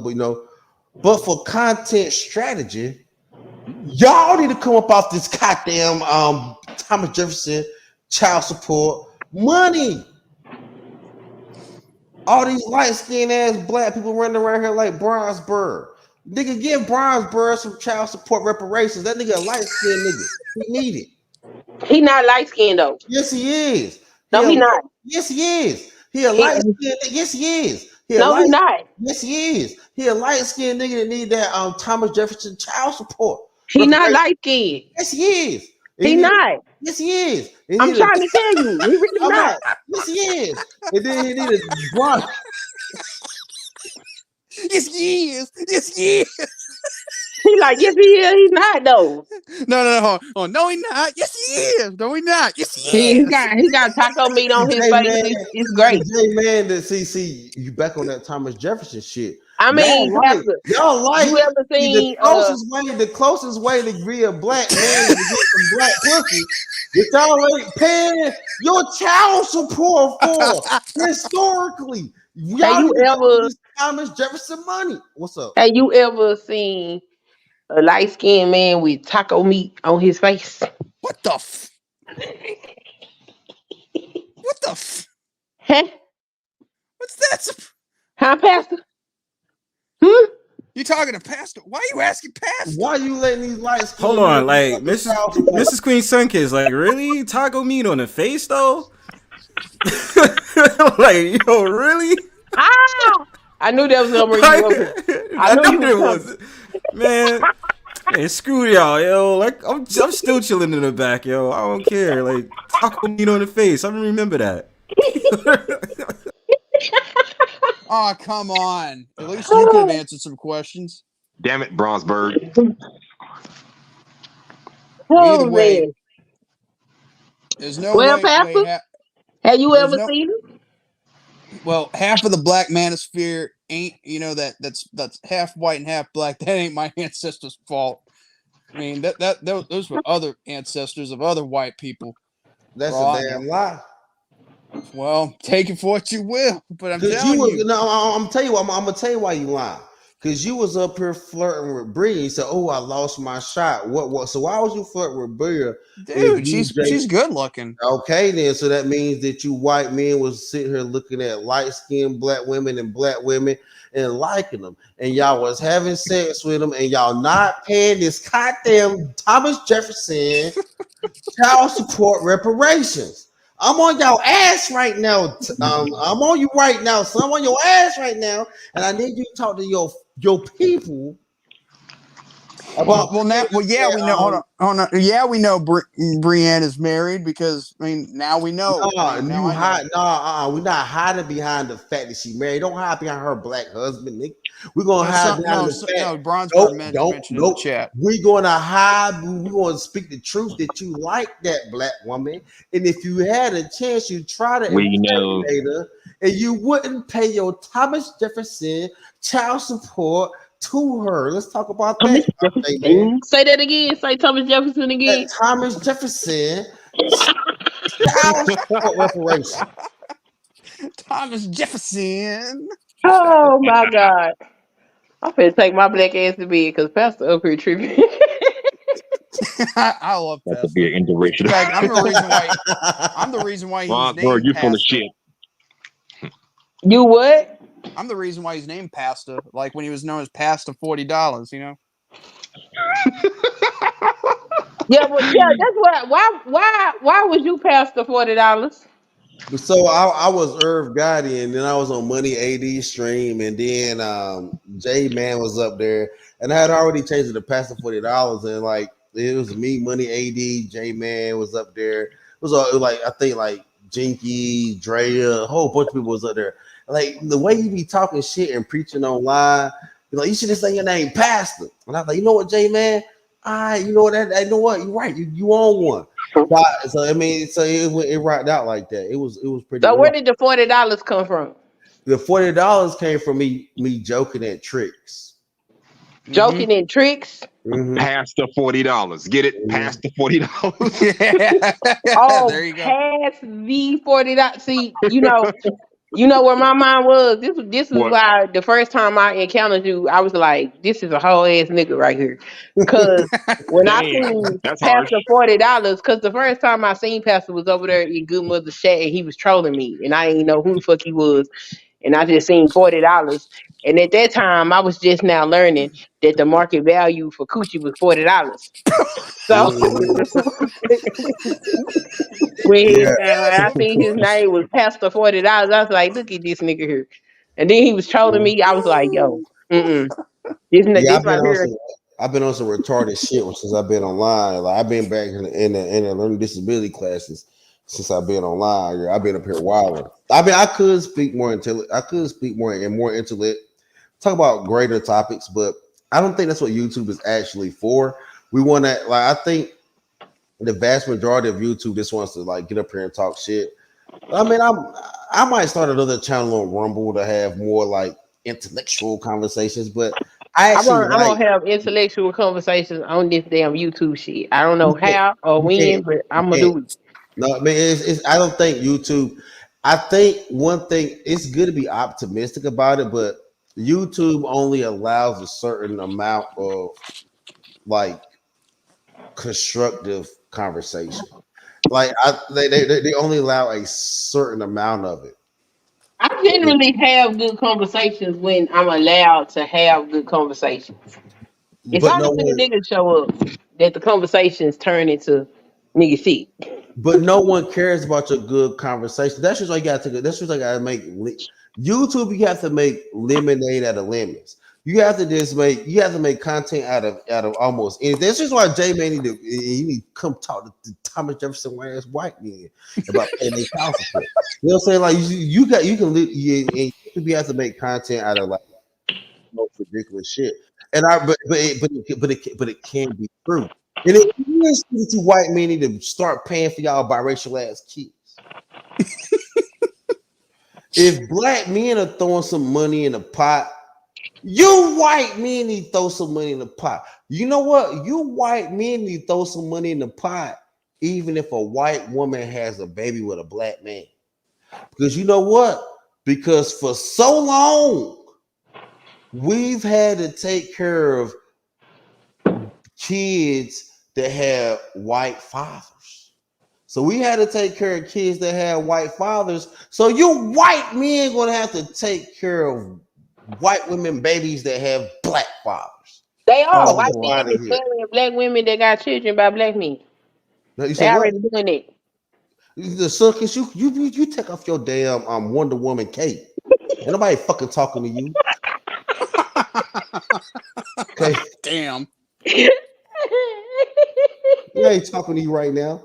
Ain't nobody ask you to say you the white. Look at you being the right hand of white supremacy right now. Nobody ask you to say nothing for J-Man. Hey, I'm just spreading the news. You ain't spreading no news. You spreading false information. No, because she had made a song called Divest. False information. Her name is Queen of Kings. That's why you got fact checkers on YouTube right now because of what you I doing. mean, all you gotta do is look up Queen of Kings, and you'll see a black lady with black children and her white husband. Wow.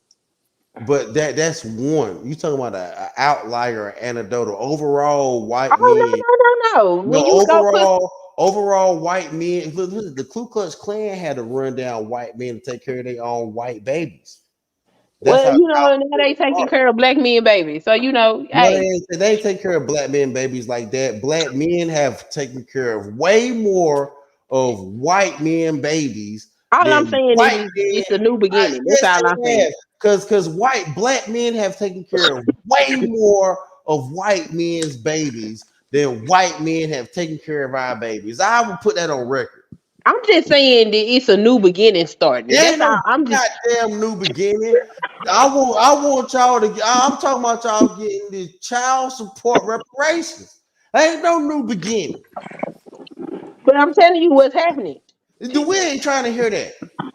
I'm talking about J Man. Where does child support reparations coming from? I got light skinned cousins that deserve some reparations from the white man for child support. Come on now. I don't know what to tell you because again, it ain't part of the genetic sperm donor, man. It ain't part of my How ancestry. do you know that you are using plausible deniability like one of these bitches? Nigga, how you know your family? How you know your family ain't went out here and got no black pussy and you got some biracial? You got colored cousins? Do you got colored cousins? Colored cousins. Yeah, Well, that sounds hard. Yeah, They colored. Man. Yeah, J Man. Do you got colored cousins? Nope. Yeah, you do.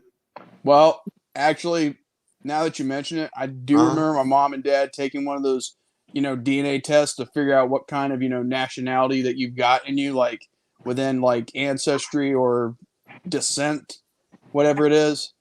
So, I mean, my mom, she always thought there could be black in her family, but it turns out it wasn't. That there isn't any black in her side of the family, and neither is my dad's. You know why? Why? Because I think she thought of it at first that there could have been, but there really isn't.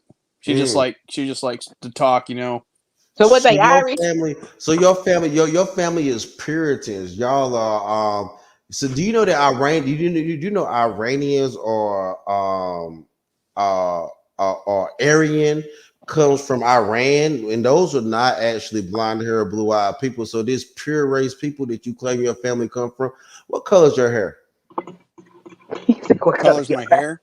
Your color's your hair. Dark brown.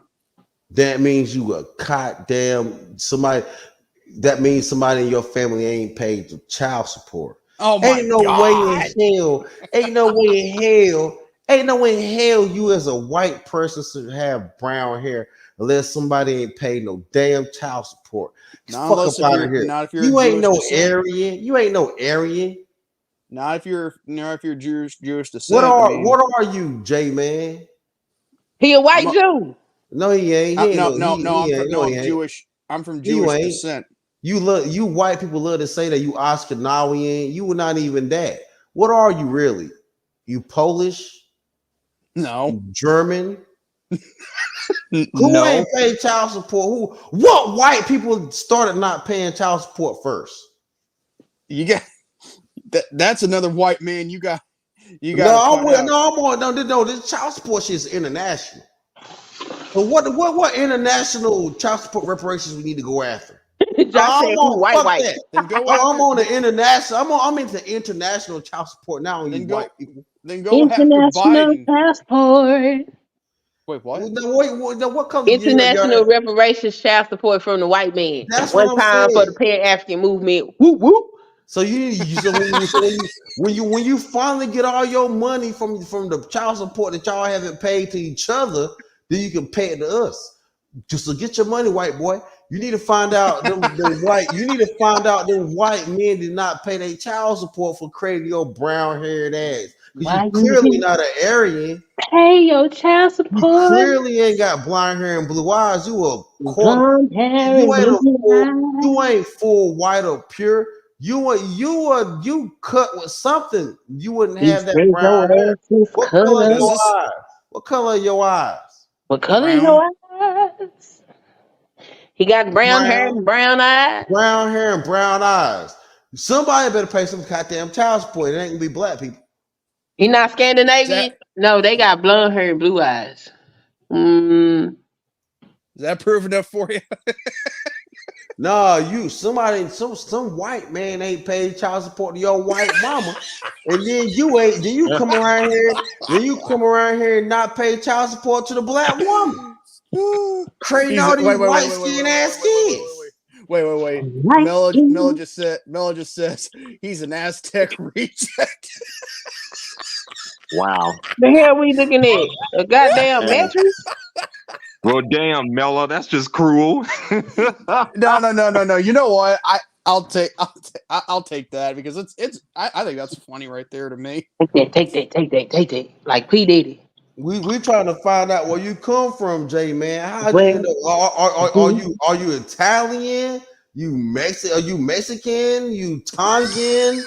Philip, what are you? Maybe What he's Spaniard.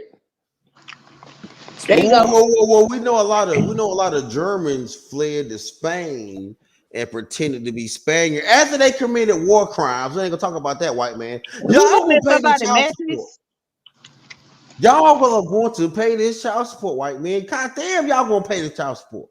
If y'all don't pay reparations, y'all gonna pay the child support. It's not weird at all. Josh W just said he come from the Caucasus Mountains. From the Caucasus? No, because they got blonde hair and blue eyes. They got blonde hair and blue eyes. Like a Super Saiyan? No, you ain't an Aryan. Comment. No, I said no, like a Super Saiyan, like from Dragon Ball. No, we're not talking about Super Saiyan. We're not talking about cartoons. We're talking about real life. You're not an Aryan. Anyway, no, ain't no anyway. Let's stick on that, right? No, like, but for no, real, ain't though, but real though, you ain't gotta go nowhere. You got time. Actually, I do, because I got to get up in the morning and why? Like, so I can hang out with my dad to go to Monday Night Raw tomorrow. Okay. You must see more Aryans and more people that need to pay child support wrestle. Pretty much. Y'all need to fight y'all asses down to the damn treasury and pay us our damn money. Pay all the pay. I want my Black Lives Matter money. I want my child support reparation money. I want all this shit. Y'all need child support reparation money for all the light-skinned kids y'all created that y'all ain't paid for. You Thomas Jefferson ass baby making people. And I was used to let y'all get away with this shit. Y'all know y'all wrong. But either way, you guys have a good night, and PASSDA. Yeah, it's always good chilling with you, man. And everybody else, have a great night, man. You have a blessed night. Have a blessed. Now, where that reparation recipient Bronzebird from his Thomas Jefferson ass granddaddy ass looking ass nigga at? Sir, the black woman is God. The black woman cannot be God, because y'all are struggle bandits. We are what? Trying to hear that shit. Y'all struggle. y'all struggle beauty bandits. The black woman. I'm not gonna say the black woman is ugly, but y'all struggle beauty bandits. BAP. Cap. CAP. Cap. Hell you mean struggle beauty bandits? What that mean? Don't get quiet now, nigga. Talk. You said what? What the hell is a struggle beauty bandit? All you black women that been robbing beauty stores, stealing wigs, stealing eyelashes, stealing eye glue, all stealing that makeup, shit. cosmetics. Stealing makeup, yeah. stealing from Rainbow. How y'all gonna steal some 99-cent flip flops and a 49-cent comb? Why all the Dove soap locked up behind plastic bars? Because y'all been stealing from Walmart. Woo! I mean, at least we wash our ass. What's y'all excuse? No, y'all ain't washing my y'all ass too. What you talking about? No, y'all don't wash our ass. Y'all be on these panels telling us how y'all don't wash our ass. Y'all say this gay. Hold on. Well, no. See, I take a shower every damn day. So what the hell are you talking about? I take a shower every day. And I let No. Don't make this personal. Y'all said black women. I ain't steal out of no goddamn Rainbow. Okay. So now these niggas said they don't wash their ass because it's gay. They scared. Who told you that? See, niggas scared. I'm about to go, man. No pause. But no lie though, I did hear that dudes really don't be washing their ass because they feel like it's gay. I'm like, bro, we are not in the same court. So I'm just making it sure, so because I'm a man, black man. It's no problem with washing your ass. If you think it's masculine smelling like shit, that's your business. That's ultimately up to you. And keep that on some red pill and some manosphere shit, because I ain't got nothing to do with that. I'm just saying. Pause, Joe. It's okay to rub a rag through your ass. Pause, nigga. Just don't do it too hard. You'll cause scratches down there. I'm sorry. There. Why would I really give a fuck about? Wait. I'm sorry. Can you repeat that, Pastor? Pause, yo. It's okay to rubber rag through your ass, my nigga. Pause. That nigga, how is it pause? I'm washing my ass. No, pause, my nigga. Before you took a bro, you are exhibiting. Yo, look, listen, bro. You are exhibiting toxic masculinity that is really toxic for your health and your hygiene. Okay, keep that where you at, bro. Nah, like, pause. Yo, we take that sugsy. We take that sugsy soapy. Bro, nobody's going there but you, bro. Like, you pause, sitting up there saying, "Yo, pause," because you keep going there. Now you saying suds. Yo, you sounded wild suspect. Yo. That's why I need to drop my ass down, bro. Pause, my nigga. Pause, man. We take that Dove soap, right? Pause, Dove soap. Pause. Watch your ass. Pause, nigga.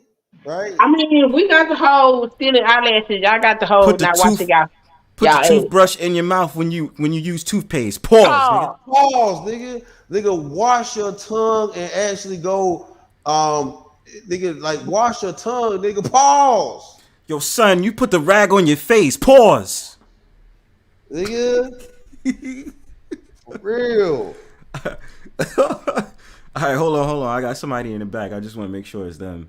Y'all eat bananas? Pause. Nigga, pause. Yo, I would have said the glizzy, but they really be acting up because of that shit. Pause, man.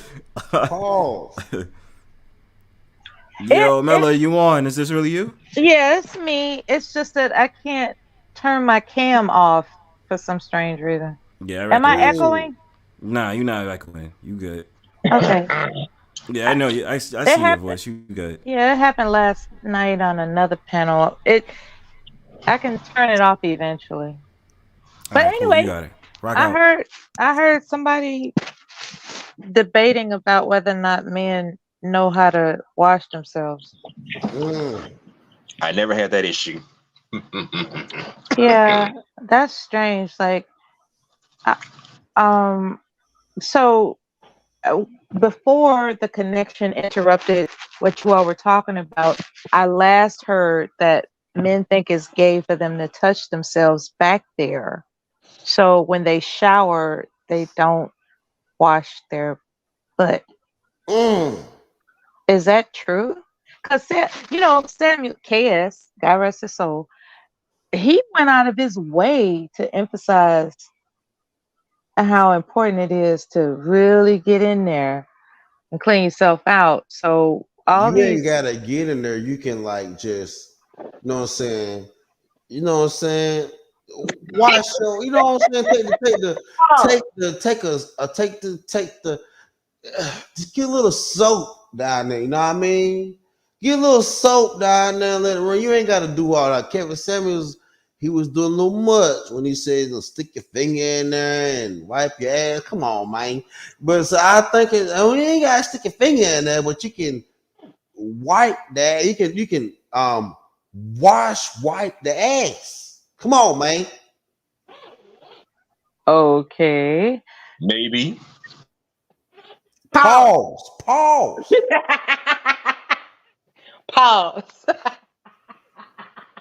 What I will say is that YouTube is your friend for those who are questioning how to properly do it. YouTube is your friend. Just go ahead and look it up. Don't be confused. Just look it up.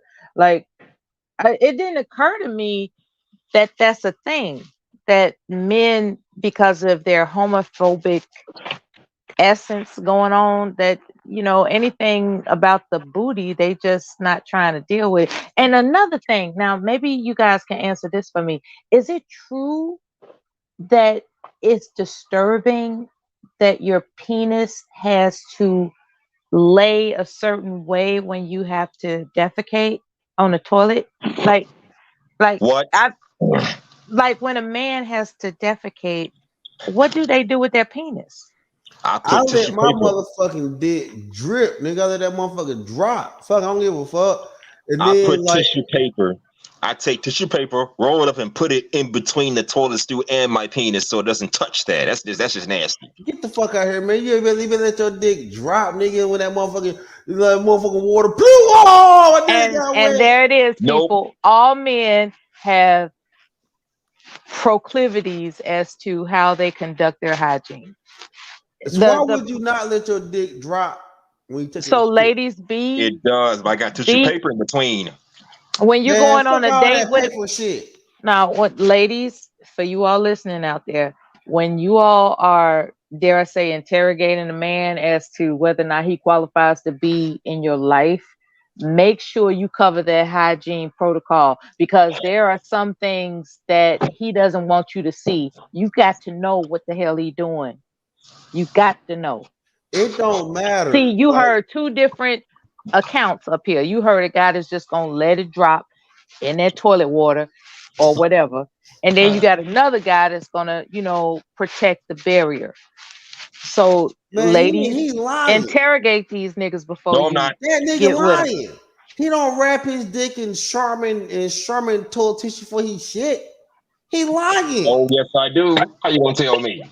Oh, nigga, what the fuck you like wrapping your dick like a mummy before you take a shit? But Now bro, we how would gotta you show. know that though? Shit touching the damn Now toilet. we got to show. I'm talking What shit, the nigga. fuck? How would you I'm know talking that? shit, nigga. How you gonna work? Hey, Why do Bronzebird, you want to know that? What's going on, Yeah, Why Mella? would you exactly. do How that, do you nigga? know? I didn't fail you. Now we got to show. Yeah, Why would you do that's that, why I nigga? rock out in the chat. I'm letting them get this Why shit would right you? here. Why would you wrap? Nah, I ain't about to wrap my dick up like the mummy. Pastor, why would you Take want to no know shit. that though, Pastor? I don't want to know that. What I'm saying. You literally said this nigga don't do that. Like he let his dick drip. Me saying that he don't do that is not me So if wanting you to go know. to a public restroom, right? You're saying that you I just gonna don't. you just gonna integrate yourself with the nastiness of that public restroom. No, so look, Yo, what I I do not do touch is, public what I do restrooms is, like that, yo. what I do Gotta be is, my witness. I'll put toilet tissue on the around the toilet seat. Health talks, I love it. But then I pull my, and then I'll give a look. Okay, so who taught you to do that? This is what I'm getting to. What else you gonna do? Like this nigga lying when he say that he rapping. You don't know whether No, or I'm not not. he's lying. How you know? You don't know. You lying, nigga. You don't Do know. that. How the Why hell would do you you do know, that? man? 'Cause Damn. that toilet tissue might could touch the water more, and that toilet tissue soaks up water, so you still getting toilet water on your dick, nigga. Ugh. Okay, look, what I'm asking is who taught you how to properly use the restroom to protect yourself from microbes? Okay, who taught you that? This is what I'm getting to.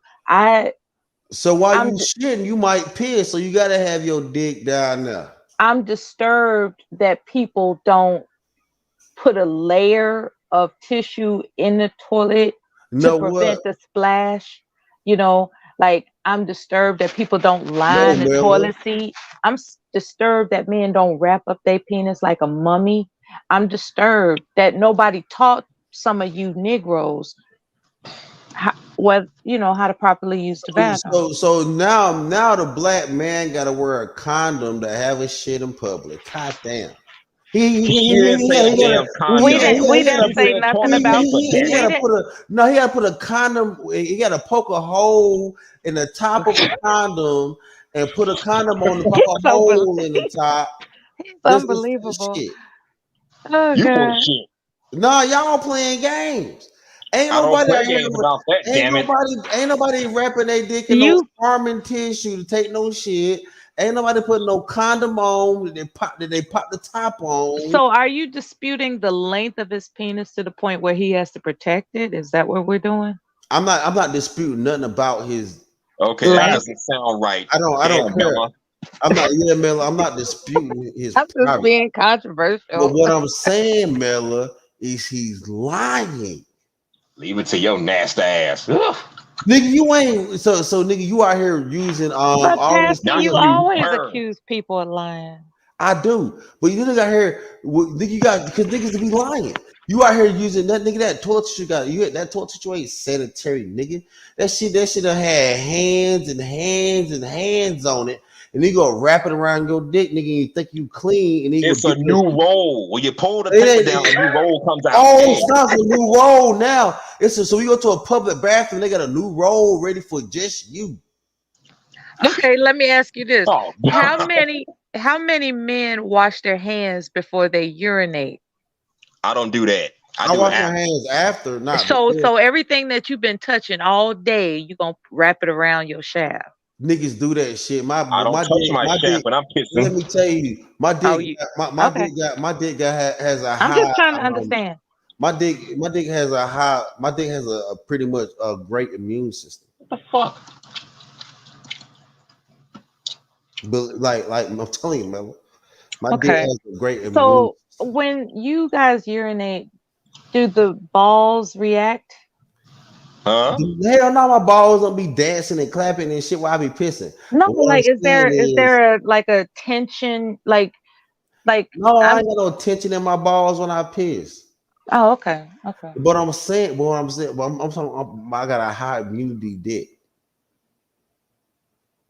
Okay, another penis question. All right. You love India. these questions. No, like those who aren't circumcised, would Here we you go. Oh, prefer to have been circumcised? I was circumcised, so it's already been done. Okay, we got one guy. So PASSDA, in your general opinion, you don't have to confess anything personal. Do you think that it's better to be circumcised or not circumcised? Well, I was circumcised, but at the same time, I also think that if think about it, they use the circumcision, they use the little dick clips, the little how they clip your dick, the little dick clips. They use that shit in makeup and cosmetics. So if they were so at the same time, even though I was circumcised and it didn't really hurt me, at the same time, well, it probably hurt me at the time when I was a baby, but it hurt me overall. I wish that my dick clips would have been kept to me rather than used for makeup or some dumb shit. But another thing is, a lot of men that aren't circumcised as a youth end up, if they don't take good care of themselves, can end up having what called strictures, or where there's a stricture around their urethra. So they have a not only do they end up having prostate problems, they also have a stricture around the head of their penis or dick, whatever you want to call it, and it gives them it makes it hard for them to pee. So I mean, I can't really. So when you ask the circumcision question, there's pros and cons to no matter how you play it. Yeah, I find that women who are single mothers, they weren't informed about the benefits of having their son circumcised.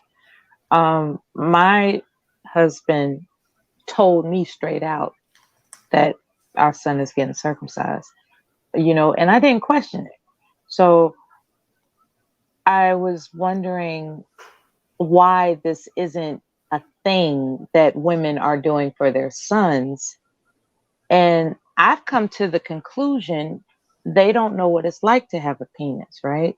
Mm-hmm. So thereby they aren't aware of the future ramifications of not being circumcised. Well, those are potential possible issues with circumcision.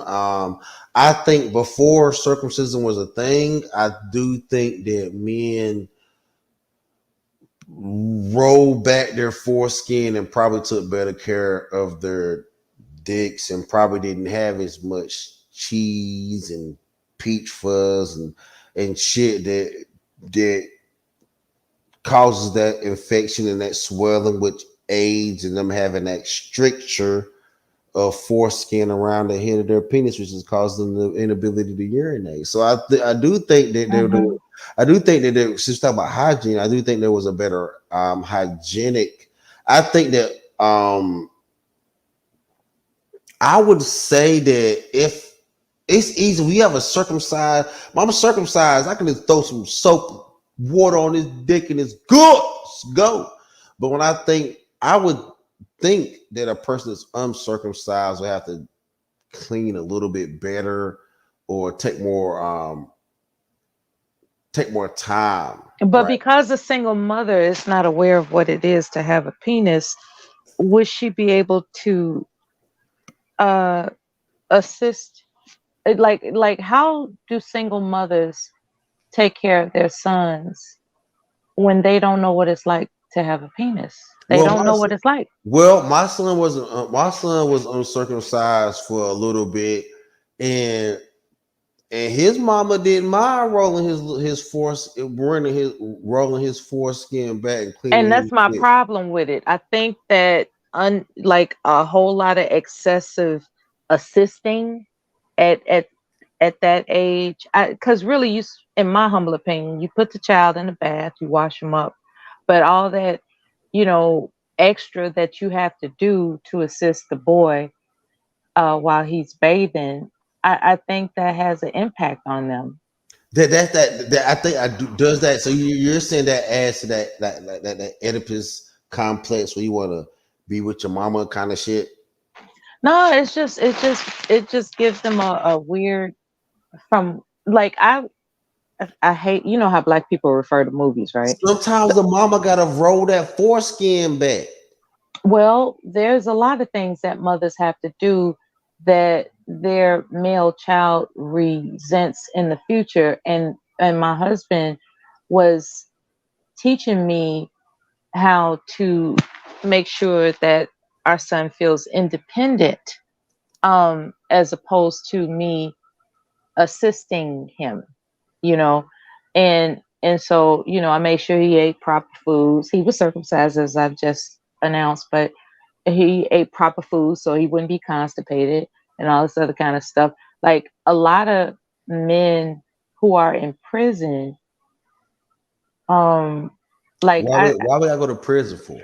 No, I'm listening to what I'm saying. Mm-hmm. Like I'm getting ready I'm taking this somewhere. So I watch a lot of, convict stories on YouTube, right? And a lot of things were brought to the surface about what they recollect most disturbed them about their childhood. And one thing that really came up too was bedwetting, right? Mm-hmm. A lot of prisoners who were raised by single mothers, they were bedwetters, and their mothers were unreasonably. They basically just tortured the child. Yeah, because bedwetting is associated with abuse and trauma. But how do we get from circumcision to bedwetting and trauma? I'm covering all the situations that single mothers face raising a male child. Okay. That causes them to overreact. And if men step in to inform women that what they should and should not do, maybe we won't have so many psychotic people out here. Because a lot of brothers and of all different ethnicities are saying the same thing. Like it all came from their their sense of a disturbing relationship with their mother. So the disturbing relationship with their mother is not technically a I like take DMX, right? Take DMX. Mm-hmm. DMX, he was forthright about a lot of things that. But you don't know if he was circumcised or not. No, I don't know about that, but I do know that she overreacted to like she treated him like he was her enemy, right? Mm-hmm. And I think that a lot of single mothers, when they become overwhelmed with being abandoned by the father of their child, and then couple that with not knowing what it's like to be a male, you know, they have the potentiality to be abusive. I think that so there's one thing that is not brought up since you want to bring this up. I think there's a lot more female abuse that definitely goes untalked about. Those inmate interviews, they all see because that used to confuse me. It's like, why aren't they blaming their father for abandoning them? When, as I kept going on watching video after video, the common theme is she didn't understand what it is to be me. Well, one of the things is you can look at the father for abandonment, but then you can look at the mother for overexposure. And a lot of times men they'll hide overexposure behind she or whoever did not understand what it's like to be me. So like I'm not gonna lie, like you see a lot of single mother children probably not being circumcised. And a lot of these mothers, there's a weird. I hate to go there. This is about to get weird as fuck, yo. Sorry, Bronze, but there's a thin line between these women taking care and cleaning. Prime example. You know what? Let's flip it for a second. When a man cleans and washes his daughter, isn't he very careful, or isn't there sort of like this be careful about how you clean her privates, because you're a father, but you'll never hurt her, you love your daughter, but that's still a little girl, right? And you're still a man, right? You know, no male ever bathed me when I was a child. Like when I was a child, I had aunts and grandmothers. So but I did witness where there was a single parent when I was in the military, and he was bathing his daughter, and they're so innocent that when he tells her that he has to wash her, no touch. It's like I forgot what he said, but it is awkward. It is awkward when It's a father awkward. has to, bathe his daughter. That is awkward. Exactly. So these single mothers, they are having to roll back the foreskin and clean the heads and because I had this conversation even with the mother of my child, like hold on, how you washing my son dick and shit? Like, are you like rubbing and caressing and Did you ask her just like that? hell yeah, because I don't give a fuck. I'm retarded. I'm on some other You're shit. you're not retarded. But I say what the fuck is on my mind. So I asked her, she's like, no, I don't, no. But the reality of it is, this is what you're doing. And so she's like, no, well, I'm just cleaning them. I'm just cleaning them.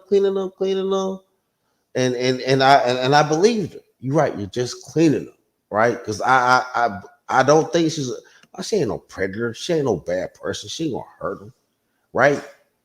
But I was like, you don't know what you're doing though, and I think women have that same sentiment, right? When they see the father even having to wash his daughter. So I do think, to a certain extent, parents of the opposite sex should be, I think, mindful of that kind of stuff.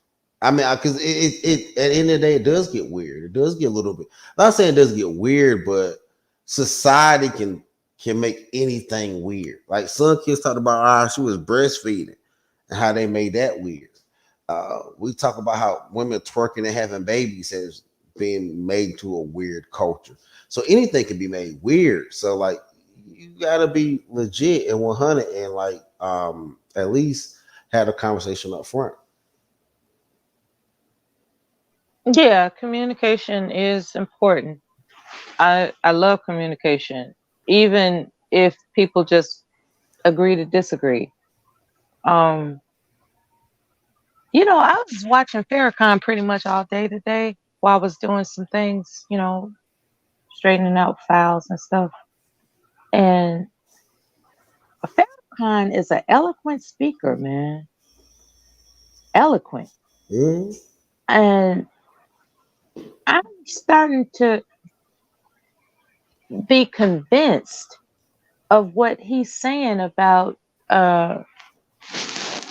I guess I don't want to disturb this channel. So he's saying things that's making sense to me about how our birthright has been stolen from us, right? As black people, you know, he was going through the whole biblical story about,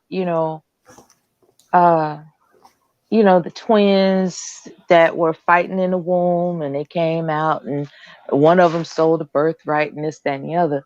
And he was accentuating how that is akin to what is happening to us now as a people, because we actually did build everything that's significant in this country in terms of its wealth. You know, our ancestors actually did put in that work, that serious work. And so now we have another culture that is profiting off of us, thereby this, it can be equated to stealing our birthright. Like what we have in this country that's owed to us, it has been taken by scoundrels. What are we gonna do about it? I don't know, but I mean, he was talking about Palestine. He was talking about a whole lot of stuff, but that's pretty much what I've been doing today. I've been doing my own, little personal work and listening to something that I found captivating, which was Farrakhan all day. What's your opinion? I know you're a Christian, but what do you think about Farrakhan? Well, I have no problems with Farrakhan. Let me tell you something. There were people. There were Jewish people that were standing. And fuck New York. New York is a bitch ass place. It's weak as hell. New York ain't shit.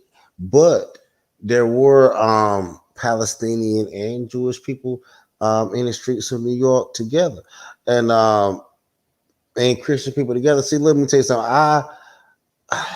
I'm from the AME Zion Church, so you hear the AME Zion, African Methodist Zion, AME, African Methodist Episcopal, but we also are Zionists, and that is true.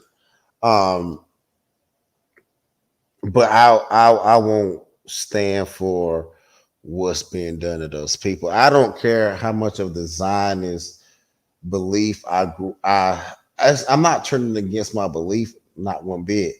I just don't believe that true Zionists would do that to these people. So I don't think people, so I'm not turning against my religion and saying that I'm not a Zionist, but I don't believe Benjamin what's it the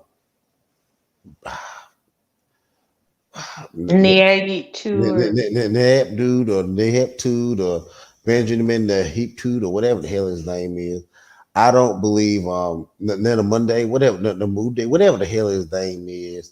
He's the longest standing Jewish leader ever, and I just don't believe that Benjamin the Head Mood or whatever his name is, the Tom, but whatever his name is.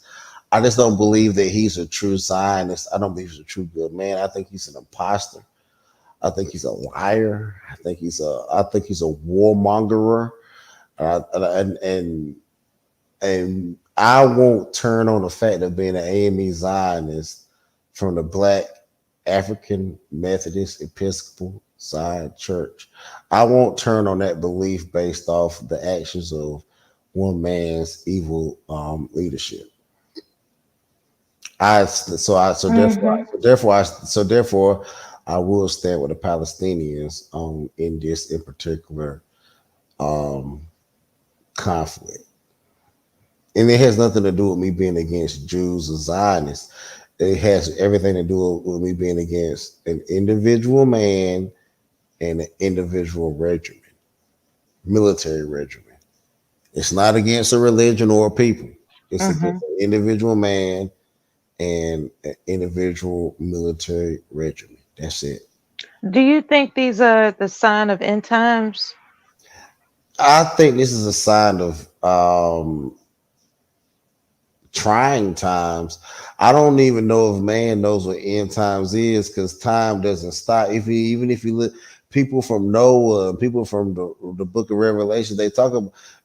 I'm pretty sure Noah and them were having their revelations or Right. People have time. been talking about the end times for 1,000+ years. So times do end and a new world order does kick in. I just don't think that we are ready for what's trying to replace, because this is one thing about this is why the devil loves communism, because he can tear down orders and build new world orders. Communism gets rid of religion, it gets rid of everything, and it just gives it all back to the people, and the people within themselves will create something else. That's just how Jesus had to come back in the beginning to save us from our sins, because we had created something else. We had got to a new world order. That's just the Old Testament couldn't last, and the New Testament had to become a new world order, had to come because we had gotten accustomed to sacrificing animals, children. We had gotten to a very dirty way of life. So the new world order, the New Testament had to come. And we have done this again. The New Testament came, and we have gotten completely out of order. Out of order. So therefore, a new world order must come. And in order for that new world order to come, God allows things like the devil, the communism, and transgenderism, and no borders, and floods and wars. He allows these things to happen so that a new world order of goodness can come. I realized this when I was in North Carolina and I seen them burn fields. Like, why are they burning them fields? They would burn those fields because they would get a better crop the next year. All right. All right. Okay. Enough of the depressing stuff. Yeah. So the title of the live stream is our skits. What does it say? What does it read? Our skits program. Okay. Our skits programming us. I say yes. So I just wanted to acknowledge the title of the live stream. Are skits do you think skits are programming us? Media is programming society. Absolutely. But media as a whole is programming us. But who is media? The news, social media. The power. Okay, follow the money. Whoever owns media, that's who's doing it. But who are they using to see? This is the beauty of Hollywood. They take regular people and we call it skits, right? So skits is the new Hollywood, right? It's a way for a person to be like, okay, so let's say the powers that be want to promote a message to the people, right? It's cool, right? Rather than go out here and get this actor and pay them millions of dollars, just promote a skit and they go out here and create their own platform. It's against the interest of people who were made wealthy off of the skin trade, right? Otherwise known as slavery. It's against their interest for us to have a higher level of self-esteem. And if you're familiar with the Compromise of 1877, you'll understand what I'm saying. And the Compromise of 1877, there was a Jewish person. I don't know if I should say that on this channel, but anyway, it's all in the Compromise of 1877 as to who made a particular speech that detailed how important it is to make sure that Black, otherwise known as Black people, don't climb the ladder. Okay, it's an intentional thing, and so when the record companies are owned by those people, and it's promoting debauchery, is promoting, everything that goes against a wholesome reproduction. But then you look at, you know, other ethnicities and their music genre. They're not they're not out like that, Yes, right? yes, they are. Yes, they are.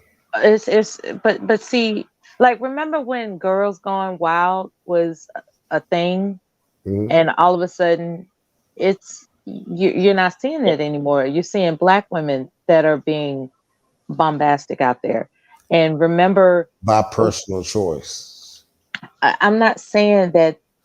What I'm saying is that a lot of people are doing terrible things, but for whatever reason, our people are highlighted the most as doing it. And that message gets transmitted all over the world.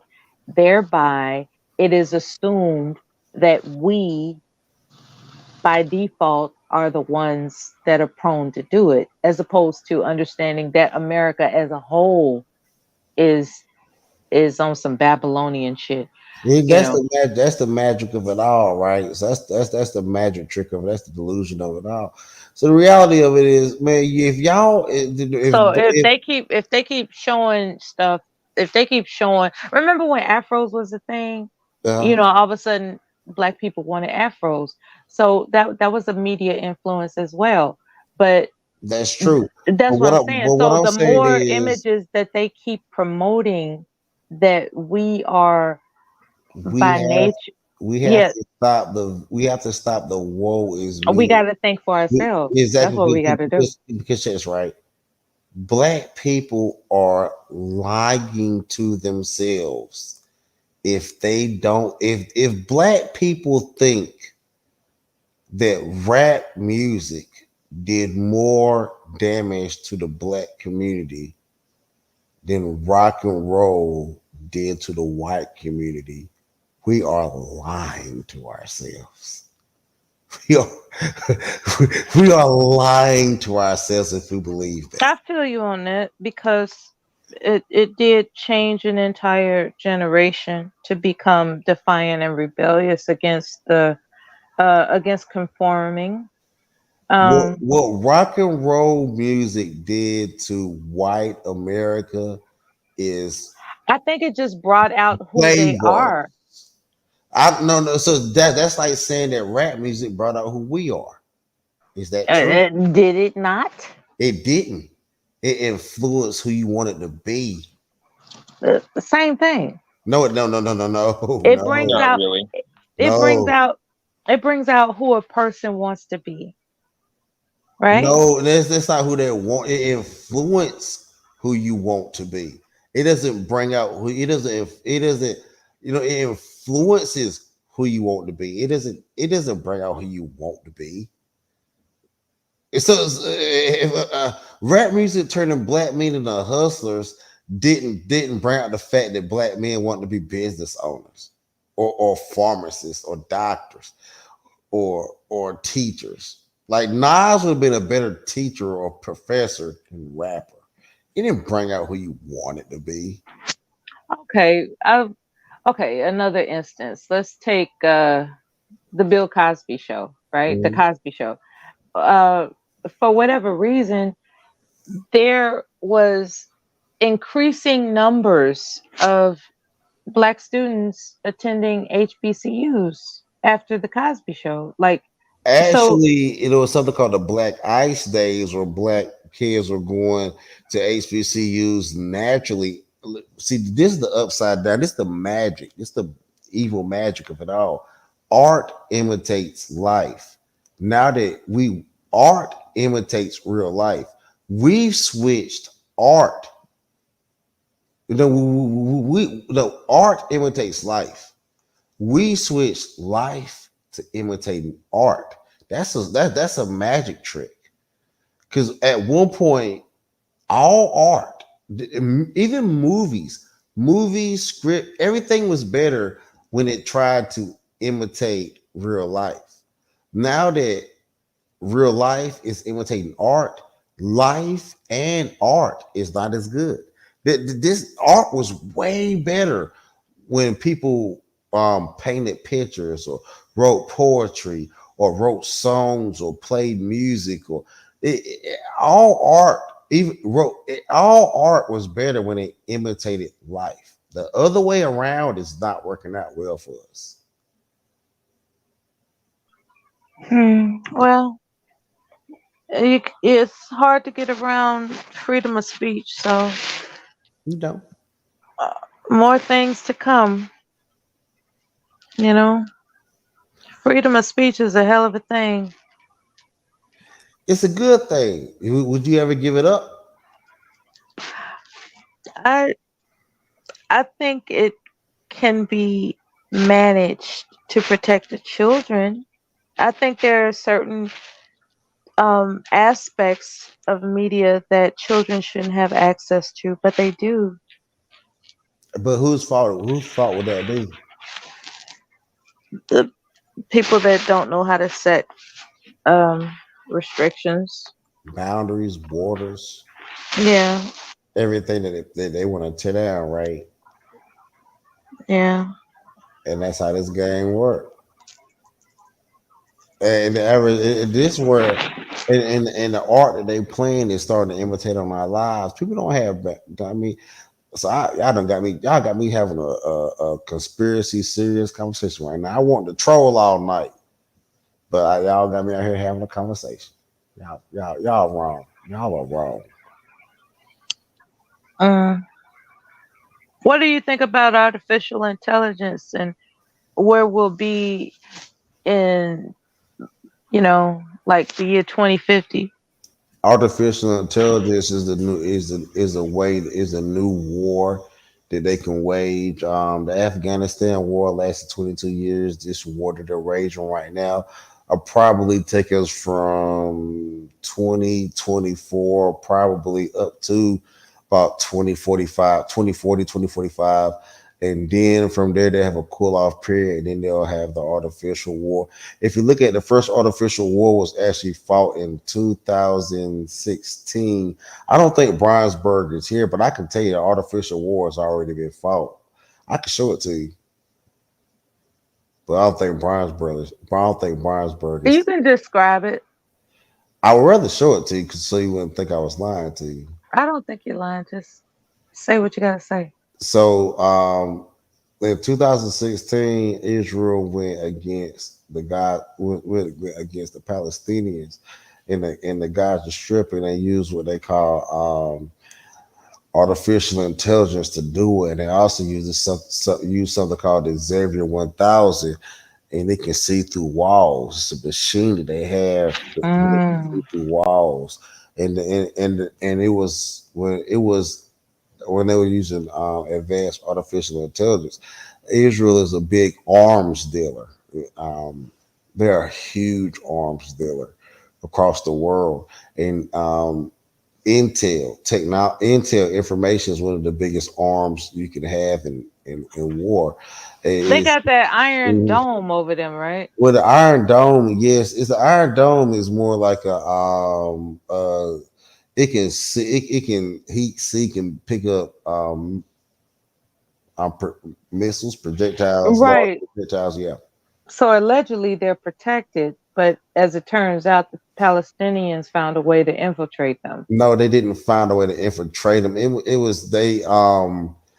The Iron Dome takes a lot of it takes a lot to run it, and sometimes they shut it down. And I think that Israel was aware they had the intel on the attack, but they invite check this right. Oh, okay. So when we were kids, right, and we would fight each other, what's the first? Like you didn't want to be the one to initiate the fight. What you say? Hit me, nigga. Hit me first, nigga. Hit me. Hit me first, nigga. Hit me, because if they hit you, you know how this shit go, right? If that person hits you first, that gives you the opportunity or the reasoning to do what? Yeah, strike back. No. More than strike back. Drag their ass. Bitch, you hit me first. I drag your motherfucking ass. And that's the reason why they had to let that shit happen, so they could drag their ass. I would let that shit happen if I were them. If I wanted to drag them Palestinians. So it was a trap. It's a trap. Hell yeah. Nigga, you know, when you trying to fight somebody, you knew when you was a kid. We knew when we were children, we were trying to fight somebody, and we about to get that shit popping. You know exactly what you were doing when you were saying, hit me first. Hit me. Hit me. You know exactly what you were doing. You was baiting them into a fight because you knew you were about to drag their ass once they hit you. You know exactly what you were doing. Mm-hmm. It's the same shit. It's just with higher circumstances.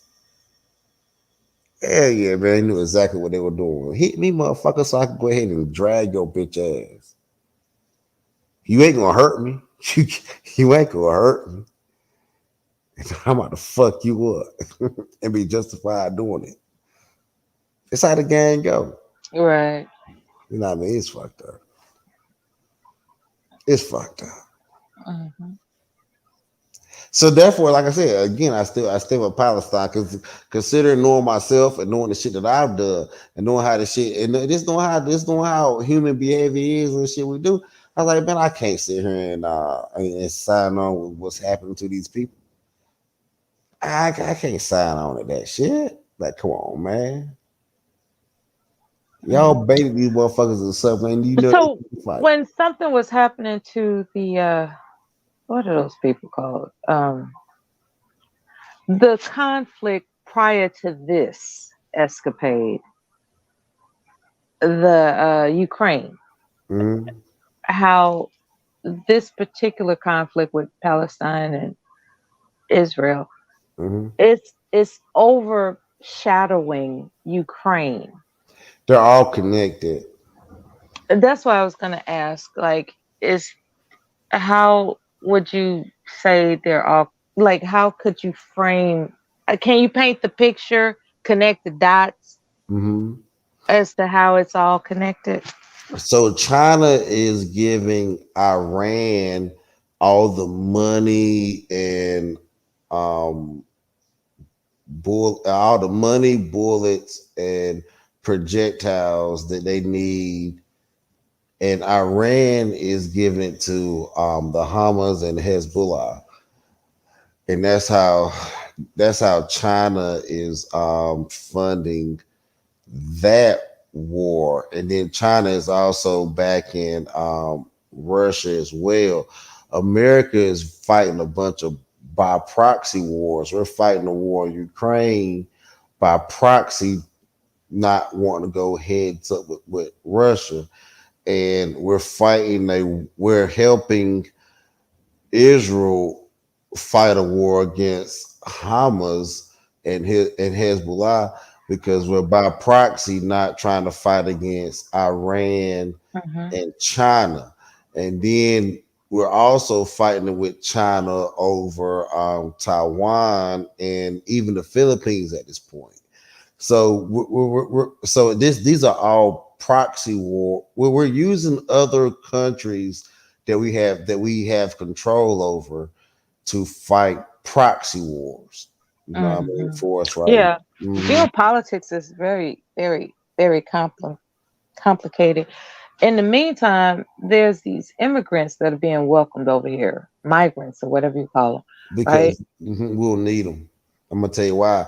Because this is what's happening right now. The American, the Air Force,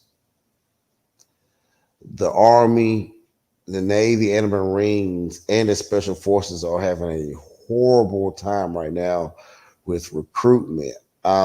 If this shit gets as ugly as it might get, we're going to be able to promise them citizenship with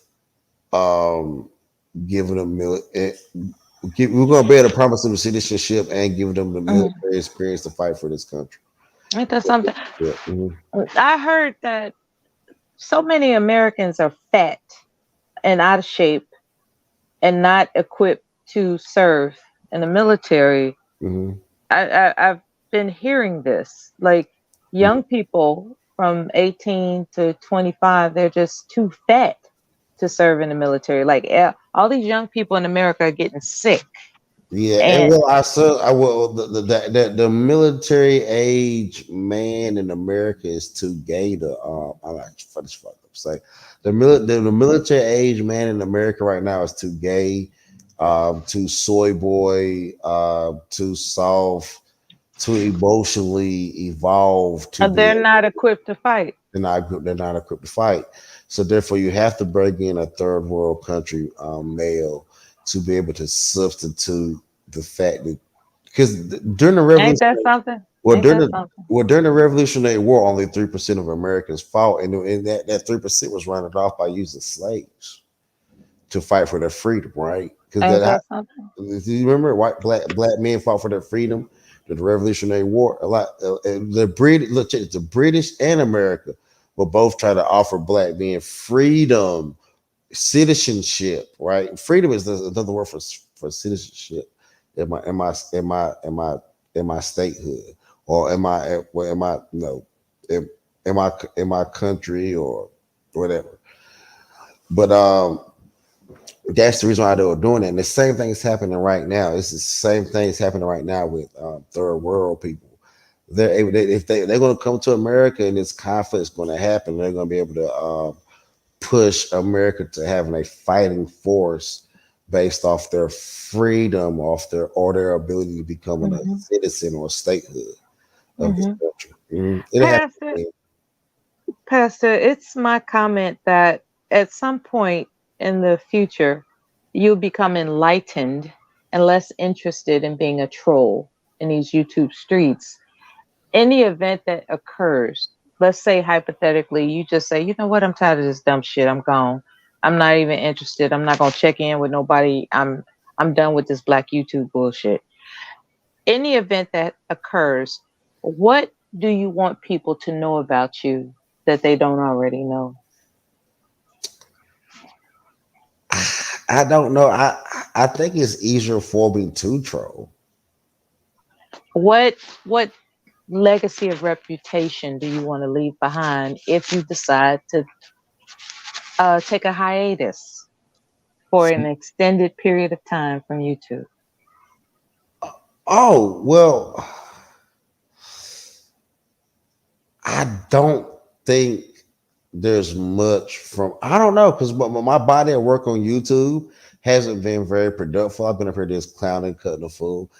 I really don't tend to have these kind of conversations on YouTube because, so I don't know. I really don't know how my YouTube. Yeah.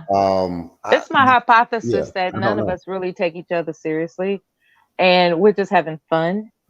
In some morbid way, we have this fascination with having fun with each other. And sometimes it gets out of control, and other times it's just banter. However, there comes a time when a person they wake up one day and just say, you know what? I don't need this. But you know what the problem is? That gamification of life, the powers that be noticed that. They noticed it. They noticed that we like to play these games with In 2018, YouTube, rather this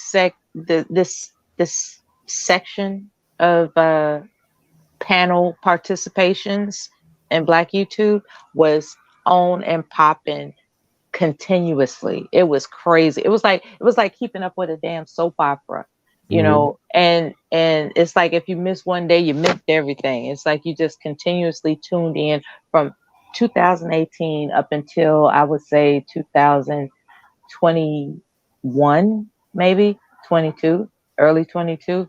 it was just a constant soap opera. And now everybody's no longer interested in, striking up a live stream to react to what somebody said about somebody else and back and forth and back. People are, and then there are people that are reporting health problems, From doing that. yeah, from going at each other. Like, it's like, Mhm. there are people that are just recognizing the option to pace themselves. I'll put it that way. Yeah, and that's just why I saw you put in the chat that pastor up here talking crazy and he'll disappear for a while, and I do that. I do that. And I saw that comment because I tend to do that. I like well, pastor ain't going live in like 2 weeks because it's well, one thing about it is, man, this YouTube shit it'll take a lot out of you when you have to go to the I got caught up in it, and I'm not even a channel holder.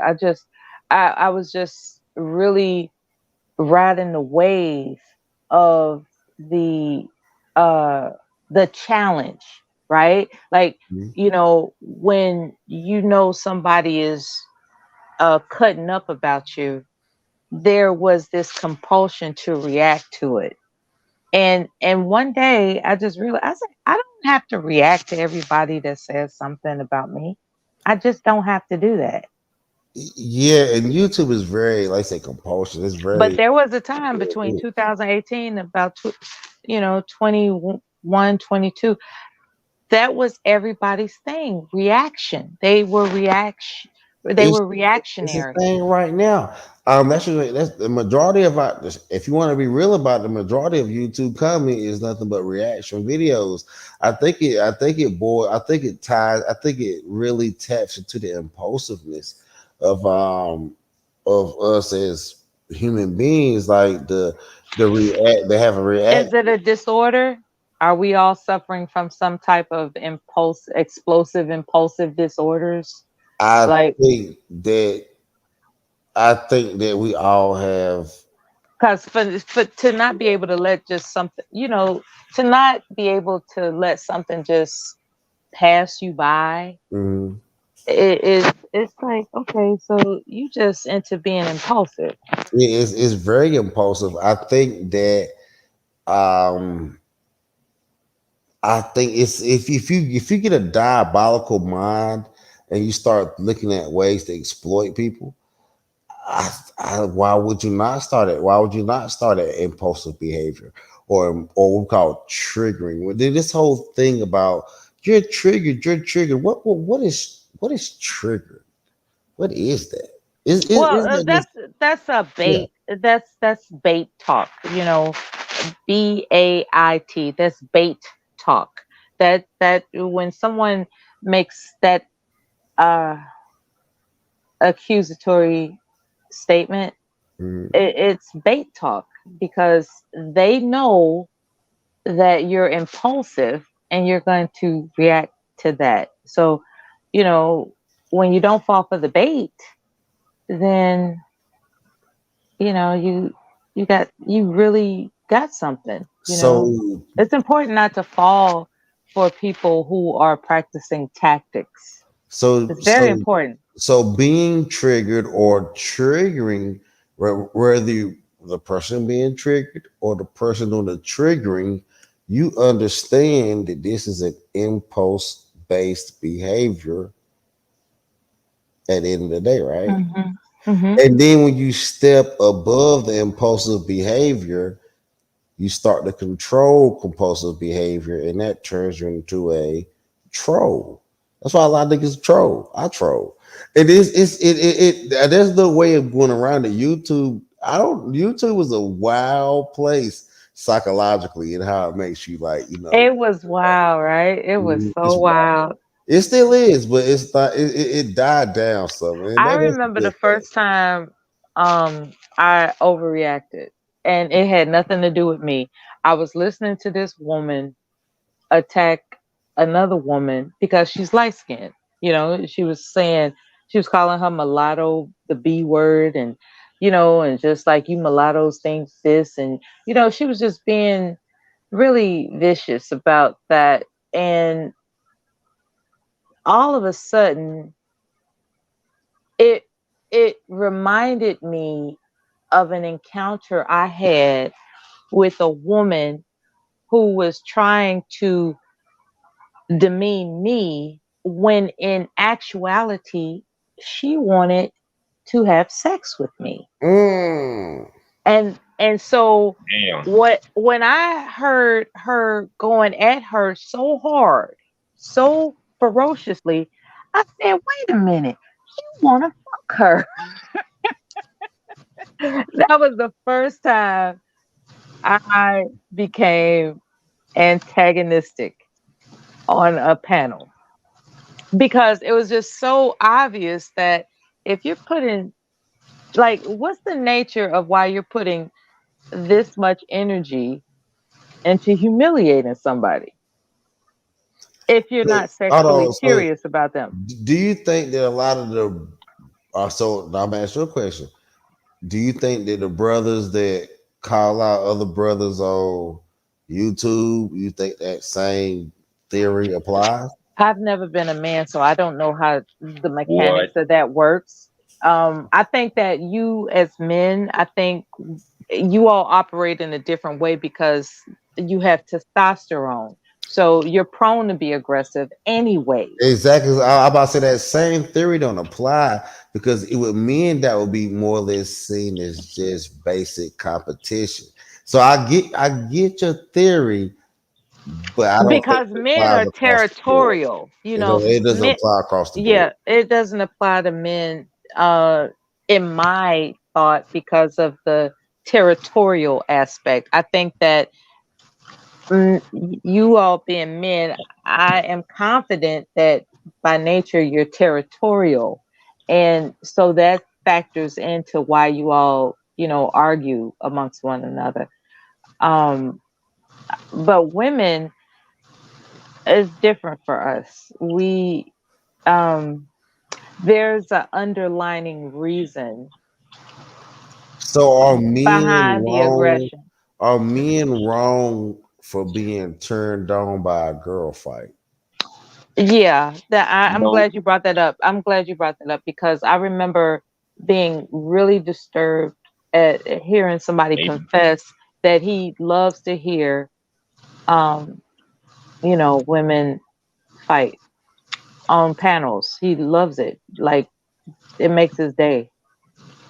You just said there's a sexual aspect to it when it comes down to women. So how could a man not be turned on by that? I think that the women that are involved in the argument aren't aware that men are being turned on by it. They're not aware of that. And those who are aware of it, they don't care. I'm definitely aware of that shit. I'm saying the women the women who don't know, they will continue to do it. And the women that do know and continue to do it, they just don't care. I think there's more of the latter. Like, what do you say? I don't want to hold the mic. What do you say, bro? I think there's more women that don't care. I was never turned on by watching girls fight, honestly. Whether it be on panels or on real life, it never amuses me. In fact, it's kind of scary to watch. It's almost as scary as watching two dudes fight, which is scarier as a matter of opinion to me, but hey. Well, women, historically, women fighting with some bullshit. It was just them rolling around. Now these modern day women, hold on now. These modern day women actually be fighting. Historically, trying to be like us. Okay, so y'all women have taken the sexy out of y'all wrestling and getting mad at each and wrestling around with each other, fighting shit. Y'all be out there kung fu fighting. y'all be out there doing whole MMA fighting, headlocks and Yeah, y'all women have taken the sexy out this shit. Y'all used to just roll around in the dirt and men get to put their hands on you and grab you and break your ass up and whatever. Y'all out here having a whole form fight. Y'all throwing punches and form kicks and shooting gun. Come on, women. Y'all got to stop fighting so well. Okay. Get that shit up. Go back to that bullshit fighting y'all used to do. When nobody took y'all serious. The bullshit fight. Yeah, like what the fuck is y'all doing, man? At least when girls fight, there's no bloodsheds or bodies to pick up. But when men fight, you know it's gonna be some weapons involved. Somebody gonna either get, I don't know if I can say this, either gonna get shot or knifed up. That's what I'm saying. But women at that level now, that shit ain't sexy no more. That shit ain't sexy no more. I mean, women have always been doing that since the mid 1970s. I mean, the idea of women trying to fight like men is nothing new, but I think nowadays it's just gotten more out of control. Back in the day, you had those small few that would try to fight on a level of a man, but then but try to maintain a feminine image. It's been depicted in movies and TV shows. Remember Foxy Brown from the 1970s? It was, yeah, it She still wasn't. was feminine. What you say? Okay. No, I hear you about the 70s. Yeah. Foxy Brown. Look at Foxy Brown. She was a badass chick, but she was still a feminine woman. So back then they knew how to fight, but maintain a feminine image. Nowadays, there's little to no femininity to go around. It's just all masculine, like watching two grizzly bears or two tigers or panthers go at it. It's no different than watching men go at it nowadays. That's what I'm saying. That's what I'm saying. That's what I'm saying. Like that, like me, like this. They Like took the sexy out of fighting. yeah, y'all done took that. Y'all done made that shit. Y'all out here fighting like some musty ass niggas. Out here, yeah, musty nigga fighting. That's what y'all out here doing, women. Musty nigga fight. Yeah, that's what y'all doing. Musty nigga fighting. I'm like, what the fuck? Come on, y'all got to stop this shit. Come on, man. Y'all out here wild. Y'all out here wild. Well, I'm certainly not interested in that, especially at this age. I'm not interested in that. I'm not interested in it, but I have seen it, and it is disturbing. And when I see it, do I have in mind like, oh, you women shouldn't be fighting like that, or am I just genuinely concerned about human life being preserved? I don't. I think anybody that's in a fight, I'm concerned about. It doesn't have to be just But that's because the it's thing about women. it.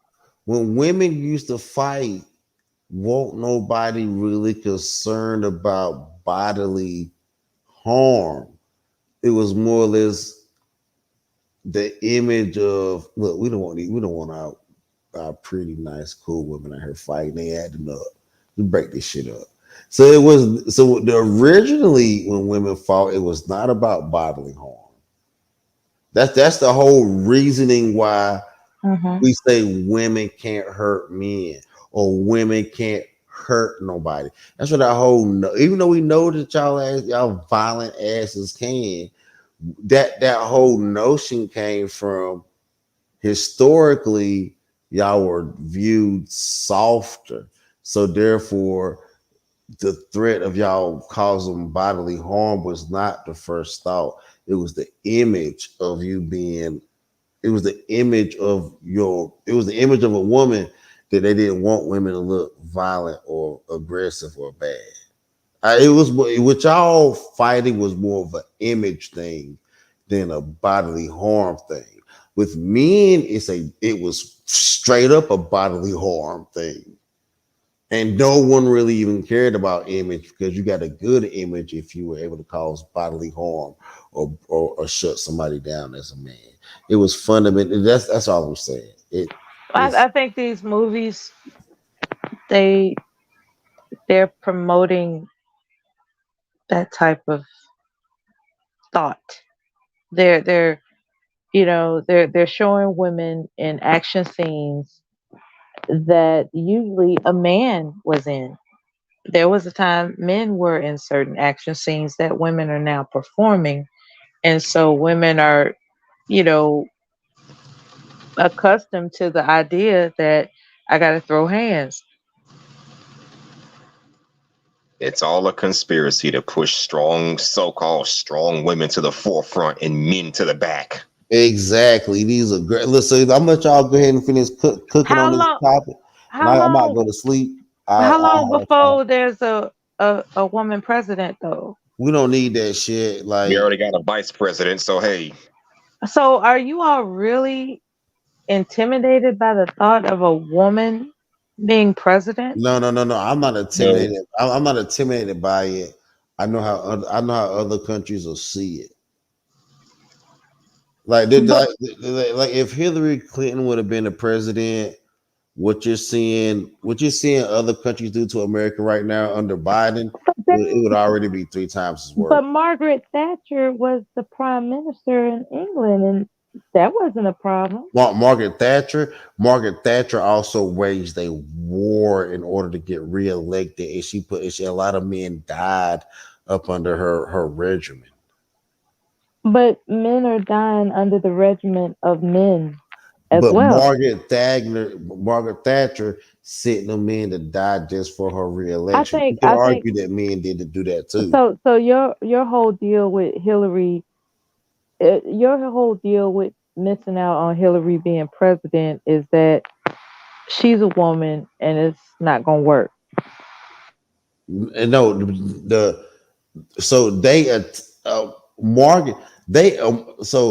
Margaret Thatcher, they were going to attack Margaret Thatcher, but she just took the war to them because she realized she had to, because they viewed them as weak because of her. Why in the HE double hockey sticks is it so intimidating for a woman to lead? No, we kicking the door in. Fuck that. If we know if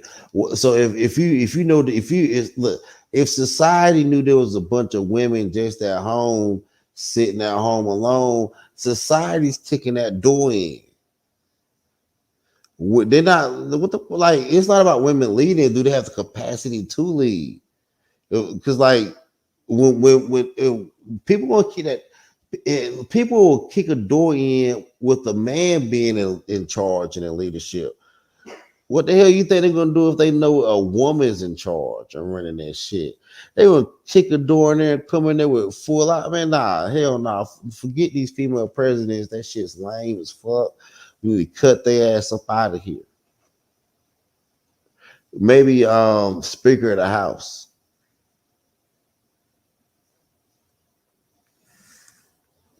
We cut that female president stuff up out of here. It's not a good thing. If she's a logical thinking president, it wouldn't be an issue. Well, they ain't no hell no. Even if she is logical thinking, Margaret Thatcher was a logical thinking woman and still had all kinds of problems that men had to answer. Hell no, logical ain't enough. Margaret Thatcher, I'm glad she brought up Margaret Thatcher. She was not stupid. She was very logical, very smart, very tactful. But we still had to fix her problems. Now I'm not going to diss her. Yeah, that is crazy. Now I'm not going to diss Margaret Thatcher. I ain't going to diss her. Yeah, no, I ain't going to diss her. But you know what I mean? We still had to fix that shit. Fuck up out of here. Damn, why Mella run after bringing up Margaret Thatcher and shit and ran off and shit? I guess Mella's gone for the night. Yeah, Mella, I'm sleepy as hell too, yo.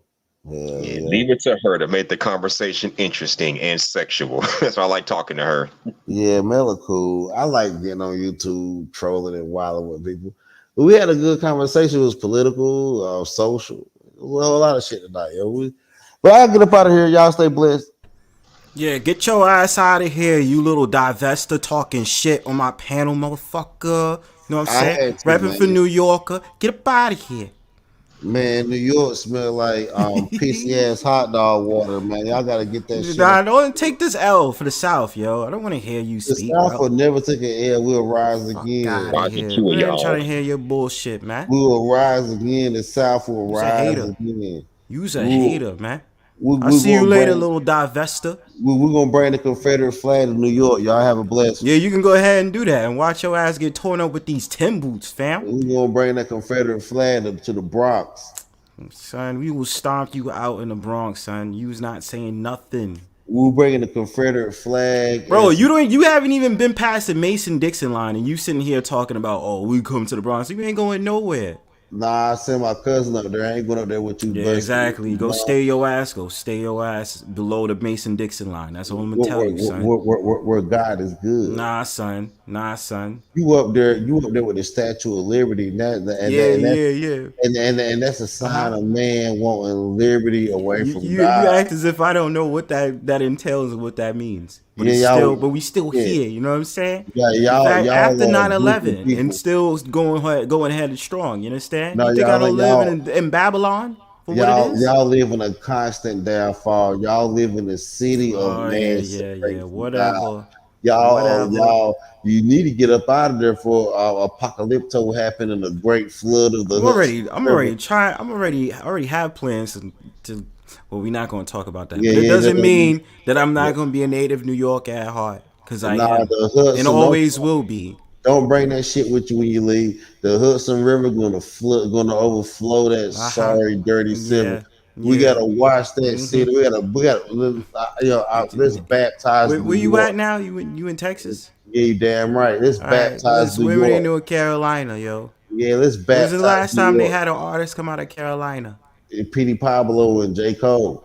God damn, that's so old. That was like 2011. The baby barely even making songs like that anymore, son. He was wax sauce, son. But he's still doing that. But check this right. New York will get a baptism soon. Man, fuck you. Now I'm really hurt. Oh, fuck you. Fuck this dude. Hustler-N-Muscular. If you knew any better, you have to be people to be trusting you. What's the wave, my mans? I think I got like 3 minutes on it before I start playing music, and I'm gonna take my ass on. I'm finna hop off too. I'm finna go to bed early tonight. I feel you. When's your next stream? I'm gonna do a Halloween random reaction on Tuesday for Halloween. It's gonna be at 9 o'clock in the morning. I don't know what time it is over there. Monday. Yeah, well, I'm on Eastern Standard Time right now. It's like 2:58 a.m. So it's gonna be like 3 o'clock, pretty much. Okay. That's gonna be early in the morning. Something I normally don't do, but hey, if Swag and Melody can do it, I can do it too. So shit. Hey, look, man, I've been running Brownstone Powwow for like a good 2 years, and the thing about it is, this is nothing. 7 hours. And I did this panel. I done had streams lasted for 11, damn near 12 hours. Damn. The longest I did was 5 hours. Because you know why it's great too? Because you have like, because you know I do shorts. So you have 7 hours worth of material. Cut it up, chop it up. Be like, yo, it's all this, that, and the third.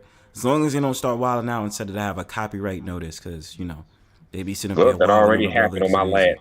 I already got one from that last Halloween stream I did just a few days ago. So I had to put that shit on Rumble. Yeah, exactly. So, because mainly a lot of my panels, my powwows is like 90% copyright notices. And I'm just like, you know what? I don't care. Because this music is really good. That's all they usually like strike me on. Well, not strike me, but they give me a copyright notice. It's like music you played. And I'm like, I didn't even know that was copyright. But whatever. YouTube be wildin'. Even though I have a love-hate relationship with YouTube, Bronzebird just can't go nowhere. You know what I'm saying? I feel you. Yeah, man. Make sure you put your channel down, and then, you know, people can see your page and all that other stuff. Yo, shout outs to the fact of the matter, I started up the stream today and I lost I lost 2 subs. That's crazy. Yo, YouTube don't love me, fam. They don't want me to get that 1K. Make them love you somehow. Yeah, man. We going I'm pack finna on hit. shot. I'm finna hit the sack. Take care, my boy. Aye, my G's. And shout out to your girl Mona, wherever she went off to. Yeah, shout outs to Mona. Yeah, she'll be back, of course. Take care, Dosa. All right. Hey, am I bugging? Oh yeah, it's just me now. All right, man. What's good in the building? Yeah, so dope ass conversation tonight. Really thank everyone who came through. Seen some crazy shit in my chat earlier that I didn't really talk about, but that'll be discussed another day. I didn't even know it was gonna be this long, y'all. What did I say? Didn't I say in the description it was gonna be a short ass stream? Short ass stream wound up being 7 hours. Whew, I surprised myself. So of course, never know what's gonna be my next Brownstone Powwow later this week, more than likely. Pre-records, don't know, because I do want to start doing pre-records again. Have some interesting topics, but thank you guys for contributing to this Brownstone Powwow. Yo, you know what's really crazy? Before I end off, because I'm probably gonna play like 2 songs as I usually do. Yo, every single time I'm about to get done with the Brownstone Powwow, this nigga Killer Swag just magically pops up to my chat. And I really be sitting there and be like, yo, he do be watching. But I be so surprised, like I be like scared shitless. Cause I don't be expecting him to just hop his little ass in the chat. I be like, yo, Killer Swag came out of nowhere. Yo, exactly. CIP. I be sit up there like, yo, where the hell Killer Swag came from? Like, what? Yo, Killer Swag, you are really something, man. Like, you like a ninja assassin of like panels, yo. Just be sneaking in, yo. Yeah, before I end off, damn, I gotta take Mandarin off my screen, son. You know when you pack up and you about to just get going and all that other stuff, you gotta make sure you take everything down. When you're a streamer, you'll get it. Other people, they don't understand. But I love the new format. Damn. What are we doing? Okay, hold up, y'all. It's about to get real. Okay. Anyway. Killer was like, nigga, I've been here. I said, that's what I mean though, Killer. It was like you was cloud watching, right? And then I'm just sitting up there like, you don't say anything for like a couple of hours, and then boom, you just show up in the chat. That's what I mean. Nah, but shout out to everybody who came through tonight. Oh, this panel was hilarious. I'm gonna have so much stuff to chop up when I have to edit it and do the chapters. That'll probably be later today or something. Also, the chat was explosive. It was crazy in my chat, like earlier. But as I usually say, thanks to everyone who came on the Brownstone Powwow. Whether you was in a chat, whether you came up on a panel, and those that was bird watching. I expect to have another powwow this week. You guys are amazing. You guys keep me going. I love this, you know. Every single time I do it, I might start crying soon. Sniff, sniff. But nah, shout out to you guys, man. For real, yo. I really love you guys for that, yo. I really appreciate y'all. So before I get on out of here, we know what I love to do. I love to play my music. So I'm gonna set everything up so we can just get on out of here, free based, all that. You know what I'm saying? God damn. Which one should I use? Maybe I should use this one. Nah, I don't really like using that one. I'll use this one for now. Anyway. Alright, so I'm about to go ahead and play my music up, yo. Yeah? Alright, so we about to get it popping out of here. Play like fucking 2 songs and roll out, yeah? I think the next one's gonna be like long as shit. I don't care. Alright, whatever. Alright. Alright, man. Peace!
Why do you got your hood on like that?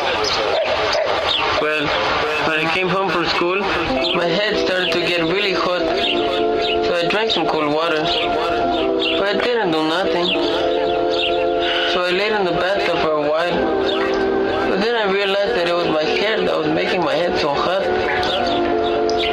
So I went into my kitchen and I shaved it all off. I don't want anyone to see. I know what you mean. I know what you mean. Now, let's talk about what we're thankful for, okay? That's what Mr. Big Shot Hollywood is here for. I thought this was America, people. So what's with the new obsession of staring at people? I guess you want me in the chair for the lethal injection. Guess when I care, you don't even. So if you don't really care, I don't either. It ain't fair to be even. I don't care cause I'm leaving. I'm Harlem to the heart, but the world is in my soul. Sometimes I wanna give it up, just curl up and explode. These niggas give me dap, but they wanna get me clapped. In fact, that's the reason I walk around with the Mac. Yeah, you know Hamilton, keep them hammers in place, just in case niggas wanna stand in his face, erase his place and then stand in his place, only just to find out that they can't and then they hate. The damage gets laced with the bandage, then chased with the can of disgrace. Come standard with haze, but everywhere I go, I mean like everywhere I be, it seems like everybody know how I get down and who I be. They know me everywhere I go, I mean like everywhere I be, it seems like everybody know how I get down and who I be. They all say, this nigga in Hollywood, this nigga in Hollywood, this nigga in Hollywood, this nigga in Hollywood, this nigga in Hollywood, this nigga in Hollywood, this nigga in Hollywood, this nigga in Hollywood, this nigga in Hollywood, this nigga in Hollywood, this nigga in Hollywood, this nigga in Hollywood, this nigga in Hollywood, this nigga in Hollywood, this nigga in Hollywood. Why you mad? Cause I'm chasing my dream. I was a basement for fiend, getting wasted for free. Now I'm basically king when I break on the beat. So much hatred for me. What keep these haters serene? Maybe they should make up a team, call it the LA haters, and I will be the cheerleader. Here, my dear, I can hear ether. If this isn't my year, it ain't your year either. Everything makes sense in these clear speakers. Life ends, death begins, and I fear neither. My rhymes are my very own tear keepers. Why I cry? I look at the bright side. I might die, then everything will get started. I miss Harlem, they don't miss me. I've been discarded. Still try to get a fucking Lucy, and I get caught at this garbage. All just to keep it real. This is why I say fuck how you people feel. For real, now just deal. Everywhere I go, I mean like everywhere I be, it seems like everybody know how I get down and who I be. They know me everywhere I go, I mean like everywhere I be, it seems like everybody know how I get down and who I be. They all say, this nigga in Hollywood, this nigga in Hollywood, this nigga in Hollywood, this nigga in Hollywood, this nigga in Hollywood, this nigga in Hollywood, this nigga in Hollywood, this nigga in Hollywood, this nigga in Hollywood, this nigga in Hollywood, this nigga in Hollywood, this nigga in Hollywood, this nigga in Hollywood, this nigga in Hollywood, this nigga in Hollywood. Don't let me gas it, being hated is a lot of fun, and I ain't got a gun, I just feel like popping one. So get it poppin', son. I'm still a punk, right? And the hood is the right place to kill a punk, right? Get a punk life. This is the one life you can never fucking live, nigga. Get your ones right. Get high off my fumes, cough and spit a lung twice. Fuck money, I wanna hear this nigga's dumb nice. It's funny how niggas just forgetting one night.